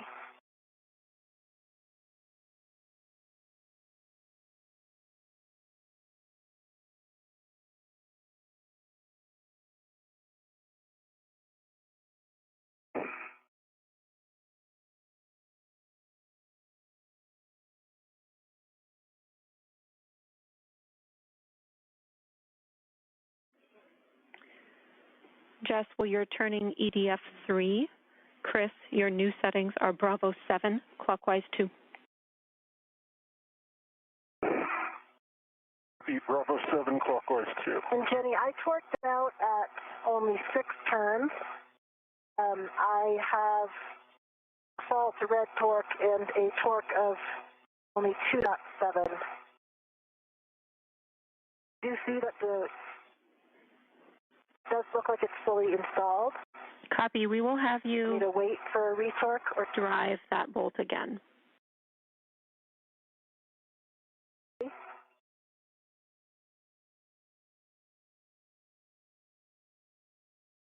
We're continuing to get some views of NASA astronaut Chris Williams in that spacesuit on your screen with the red stripes signifying that he is EV1 for this spacewalk. He's utilizing the pistol grip tool, which has been used pretty frequently during today's spacewalk to demate bolts, and now the duo is working to complete that process in the reverse. Now they are reinstalling bolts since the joint number 5 has been reattached to the International Space Station. This was a spare that was already on board the space station. All right. 9.1. Thank you, Jess. We are happy with that EDF. That's a good torque. It sounds like Chris needs the ERAD for his next bolt, which is EDF6. We will have you pass him your PGT, and we'll have new settings. I have the PGT? I think he has a PGT. Bravo 1, clockwise 2.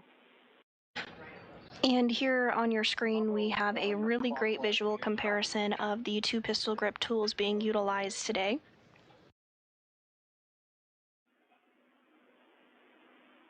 One of them on the right has that special mechanism to utilize those bolts and get them removed and reattached. Correction.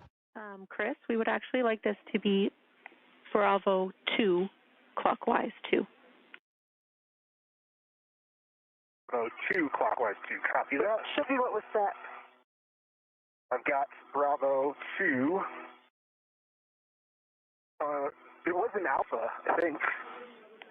Oh, that was, my initial was Alpha, sorry. Okay. Alpha 7. Let me see. Yeah. Chris, as a reminder for EDF6, we can do the 5.5 turns and then stay on the bolt and re-trigger until we get less than a quarter turn. Yeah, let me see if I can... I also think, Chris, if you rolled more, you could easily get it, because you're much more vertical than I am. Yeah, I do need to... I think I just need to roll. Yeah, it's just hard because I don't really have anything to roll on. So I'm going to pass you back this ERAD. Got it. And this view from NASA astronaut Jessica Meir's helmet cam of Chris Williams as he works to secure that final bolt. We're getting a view of Earth behind as the International Space Station flies over the Pacific Ocean. It goes without saying here, Minimally, I think. you guys are doing a great job, so get into the body position you think you need. And we also have a pretty great view of the International Space Station solar arrays. You see 2 sets of rays, one kind of stacked on top of another. That shorter array is the International Space Station rollout solar array and is the newer, more upgraded solar arrays to provide additional power to the International Space Station despite being smaller in size. All right, Chris, if you're using your I've got my PGT, wobble out. then your settings are Bravo 7, clockwise 2. I've got Bravo 7 set. Copy. You can drive EDF 6, 5.5 turns, and then re-trigger until you get less than a quarter turn. 5.5 and then re-triggering. And back to utilizing the pistol grip tool to get that final bolt driven onto the spare joint on the Canadarm2, that fifth joint that had a malfunction on May 27th. Okay, that was not 5.5 turns. That was like 4 turns, and I got low torque. At light. Copy. We will have you drive EDF 6 again.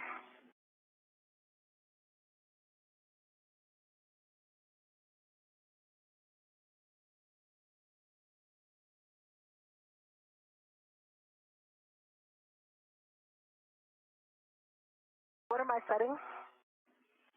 Bravo 2, clockwise 2. Got another half turn.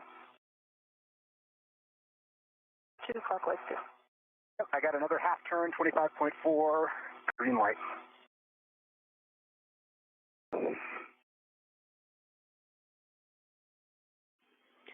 Copy, Chris. We'll have you re-trigger until you get less than a quarter turn.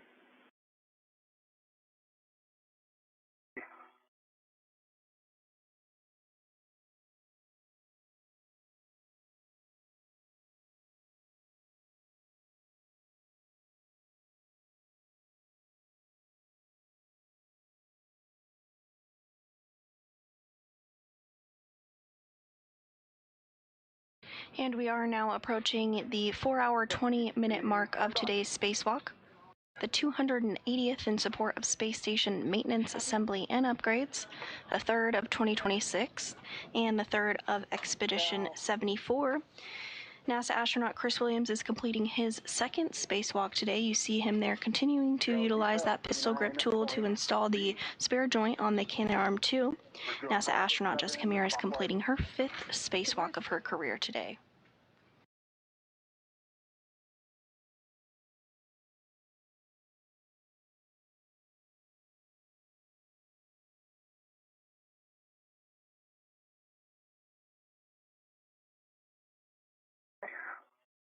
No torque. I think I got a wobble. Yeah, I think that you need to move the PGT a little bit toward me. Yeah, it's just not a a little bit up. There you go.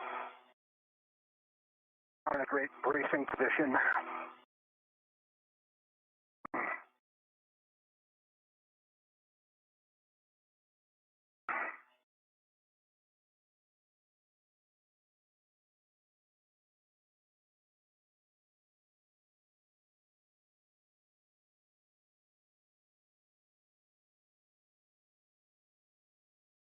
There you go. Green light, 25.4, less than a quarter turn. Great work. Jess, you can drive EDF 4. We'll expect this to be under half a turn, or re-trigger till you get under half a turn.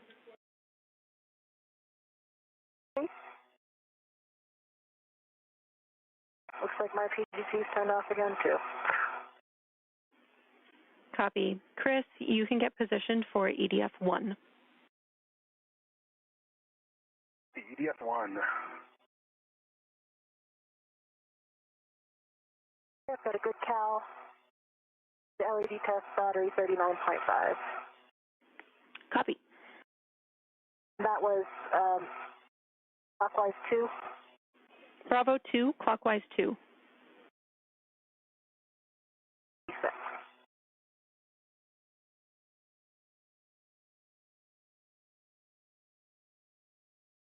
Starting turns on Volt 4. Copy. Got a half of a turn. Green light, 16.3. Copy. We will re-trigger till we get under half a turn.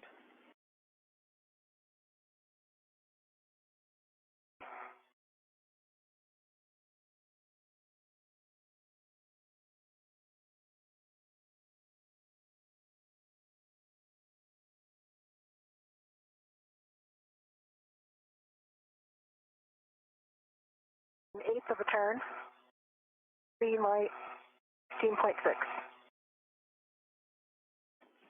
Copy. That's a good bolt. Chris? Let's say less than the eighth, actually.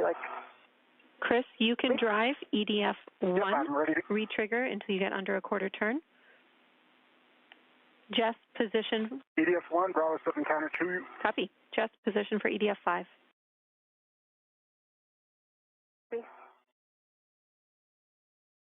First retrigger was a quarter turn, second retrigger was under a quarter turn. Beam light 25.3.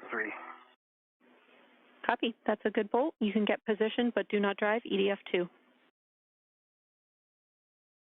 Ready for 5. Driving now. Go. That was less than a quarter of a turn.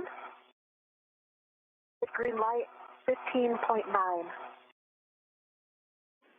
Copy. That is a good bolt. Chris, you are go to drive EDF-2, and Jess, get positioned for EDF-3. I'm working my position. I can't get it from this roll on 2, so I'm going to have to re-roll. Copy.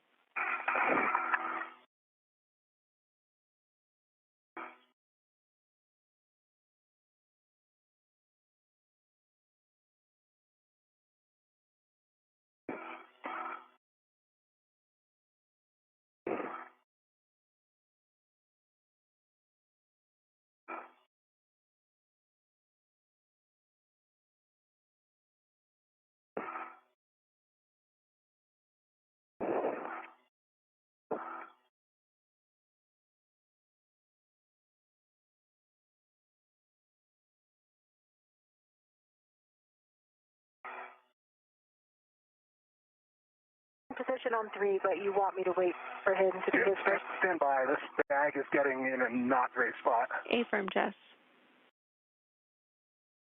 Copy.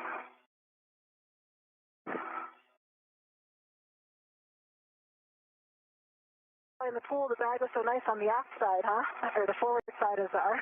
Yeah.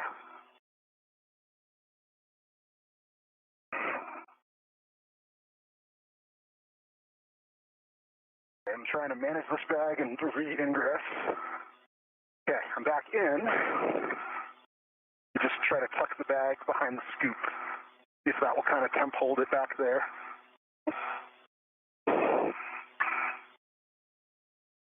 Also wire tie it if you need it. And we copy. That looks really good, Chris. All right, I got Bravo 7, clockwise 2. And in position. Copy. Drive EDF-2, and then retrigger until you get under a quarter turn. Yeah, getting rid of the wobble.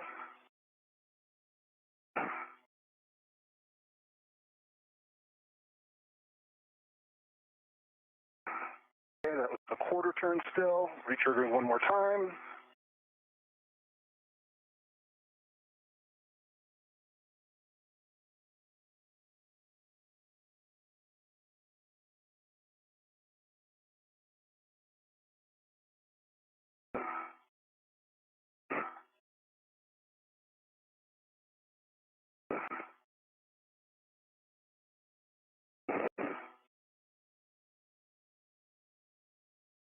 Okay, I got a collar error.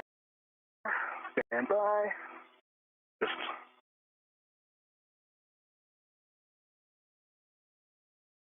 clockwise 2, Bravo 7.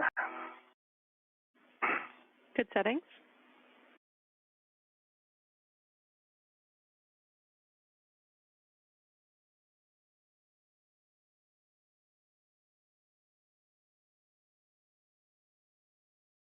That was less than quarter turn, green light, 25.5.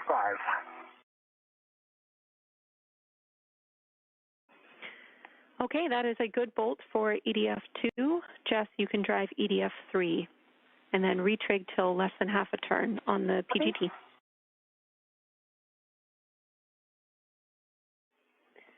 Chris, you can stow your PGT and verify that the EDF lanyards cannot be extracted.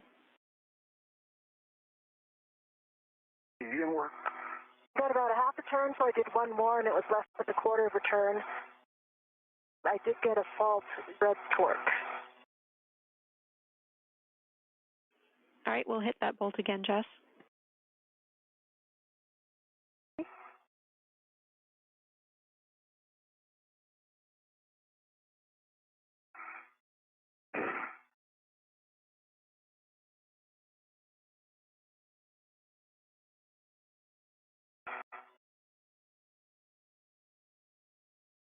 again, that was less than a quarter of a turn.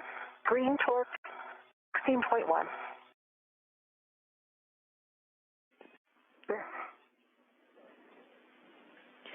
Copy.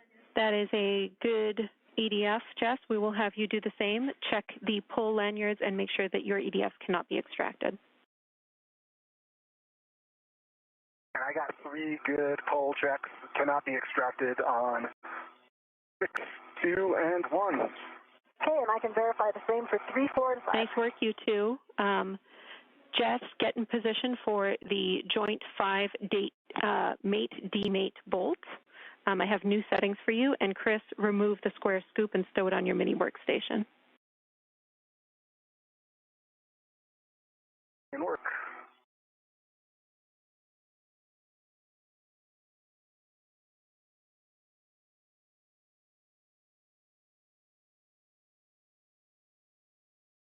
Let me go through settings first before I get into position. Alpha 2, clockwise 3.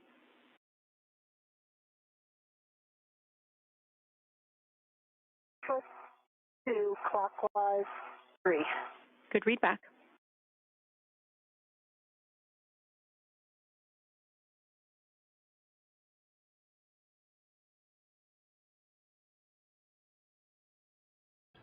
And we have now surpassed the 4-hour, 30-minute mark into today's spacewalk by NASA astronauts Chris Williams and Jessica Meir. So you can tell from this view on your screen, they're continuing to work to install that spare wrist joint on the Canadarm2. Copy. Expect 70 turns at the PGT. Today's spacewalk is the 280th in support of space station maintenance, assembly, and upgrades, and is the 2nd for Williams and the 5th for Meir.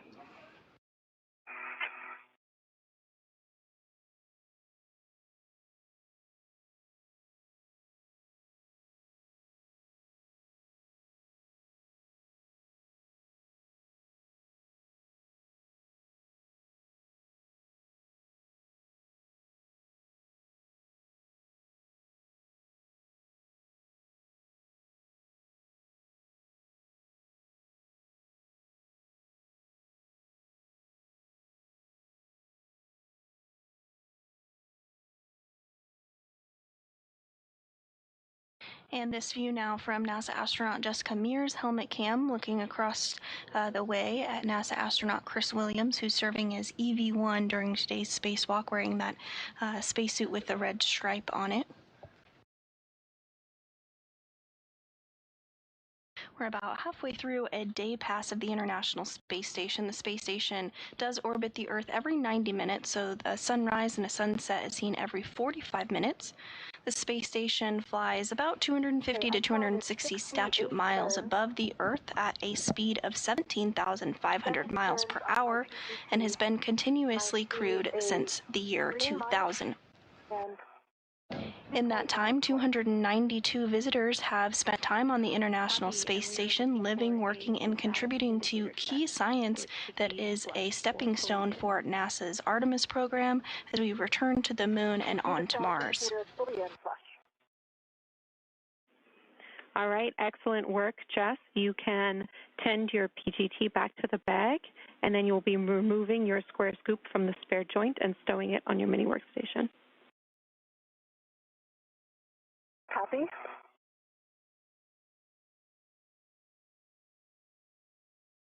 For redology here for this scoop, I can just use a mini workstation ret, and I'm going to use it on the lead anyway.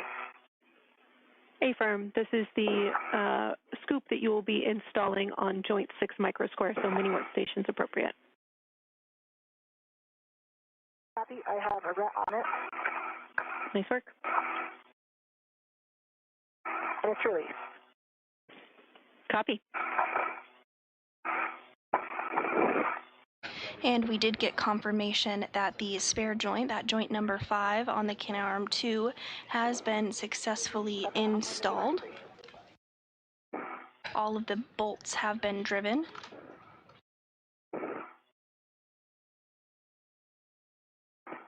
Chris, we'll think about how we're going to pass this failed.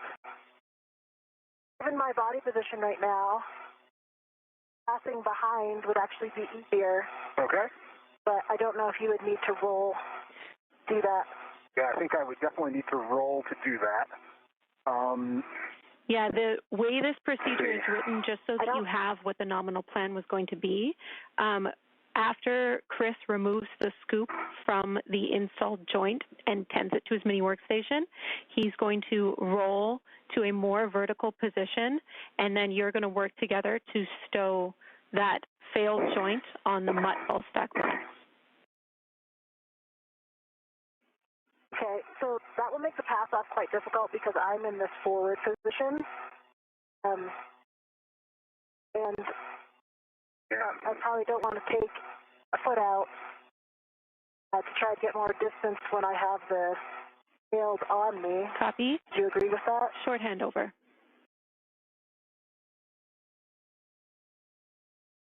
See, Chris, I can get it. You're looking at me? Yeah. Maybe I can get it into the right hand and get it far enough away. And we are in a short handover period between our satellites, but we'll regain communication and view here shortly. Here in Mission Control Houston, the team is being led by NASA Flight Director Fiona Koviak during this Orbit 2 shift. Serving as as ground IV for today's spacewalk is Canadian Space Agency astronaut Jenny Gibbons. You may recognize her voice from the Artemis 2 mission, where she served as the Capcom for the Artemis 2 crew. You have a scoop to put on now. Right. Let me get that ready. So, release my DRT.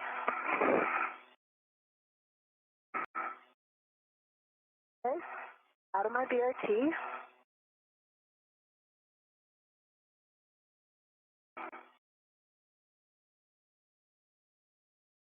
Stand by. My scoop ready.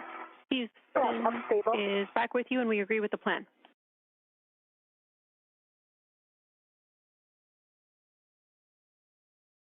Let me know what direction to move it toward you. Okay, let me just get this knotted.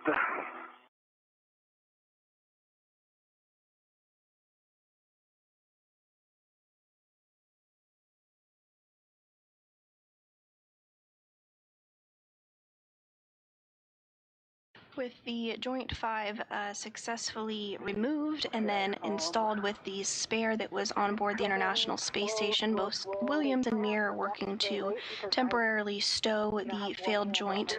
I can arrest the rate.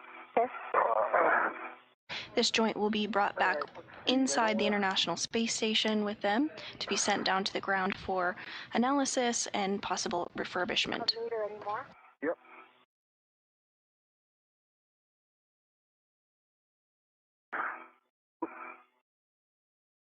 I'm getting the scoop on. I'm just going to get it on as best I can, I think. Yep. And then capture.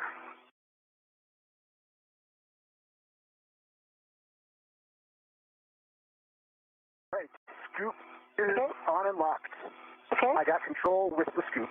Okay, and you have a ret on I have a ret on it. Okay, so let's leave it where it is right now, so I'll remove my ret. Copy, you remove your ret. I got it held. Ret's removed. You have control. I've got control. Leaning back with it. Nice work, you two.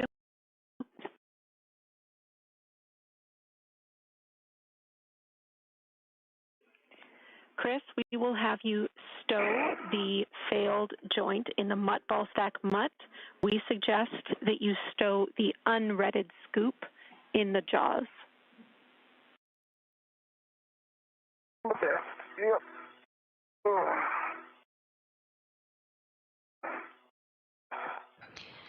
Once this joint is temporarily placed by our crew members, the next task for them will be to head back over to the work site where the lee, or that latching end effector, is temporarily sewed in order to grab it and be able to reinstall it on the end of the Canadarm2.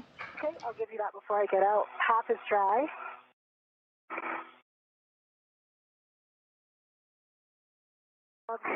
Unchanged. Yeah, I'm having a tough reach here. I thought I had it in, but the jaws. Closed. Copy, Chris, and if that reach is challenging, either scoop can be in the jaws. It's just a preference. Yeah, I just, the mutt jaws triggered closed, so I'm trying to... So if you want, I can take control again if you need for me to reopen them. That would be great. Okay. Yeah, I just, the mutt jaws triggered closed, so I'm trying to... So if you want, I can take control again if you need for me to reopen them. That would be great.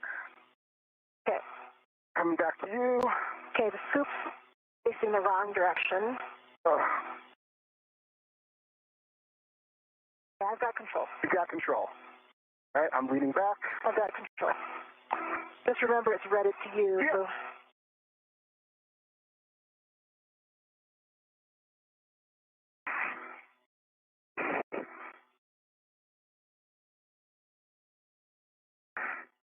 Super tough reach for me. I'm just gonna go slow. I got the scoop again. All right, you have the scoop, you have control? I got control. I'm taking it.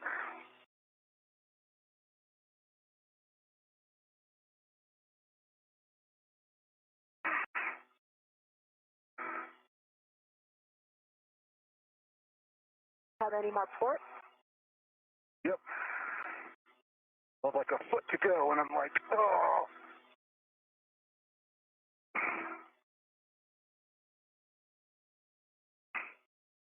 Try reorienting this way. Can't see. I might be able to guide you in, but actually I don't know. I don't think so.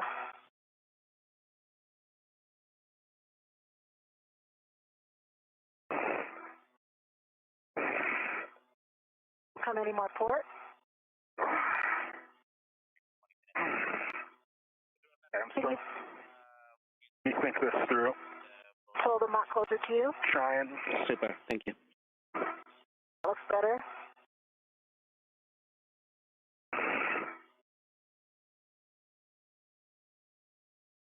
Got it. Oh no, not quite. That's what happened before.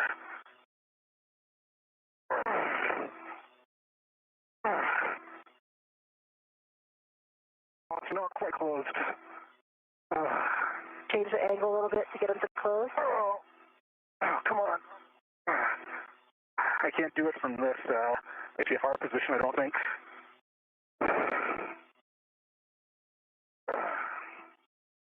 Do you think it would be easier if you come out of the APFR and do it free flow over the BRT?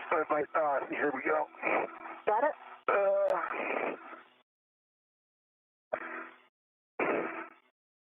Red jaws are just not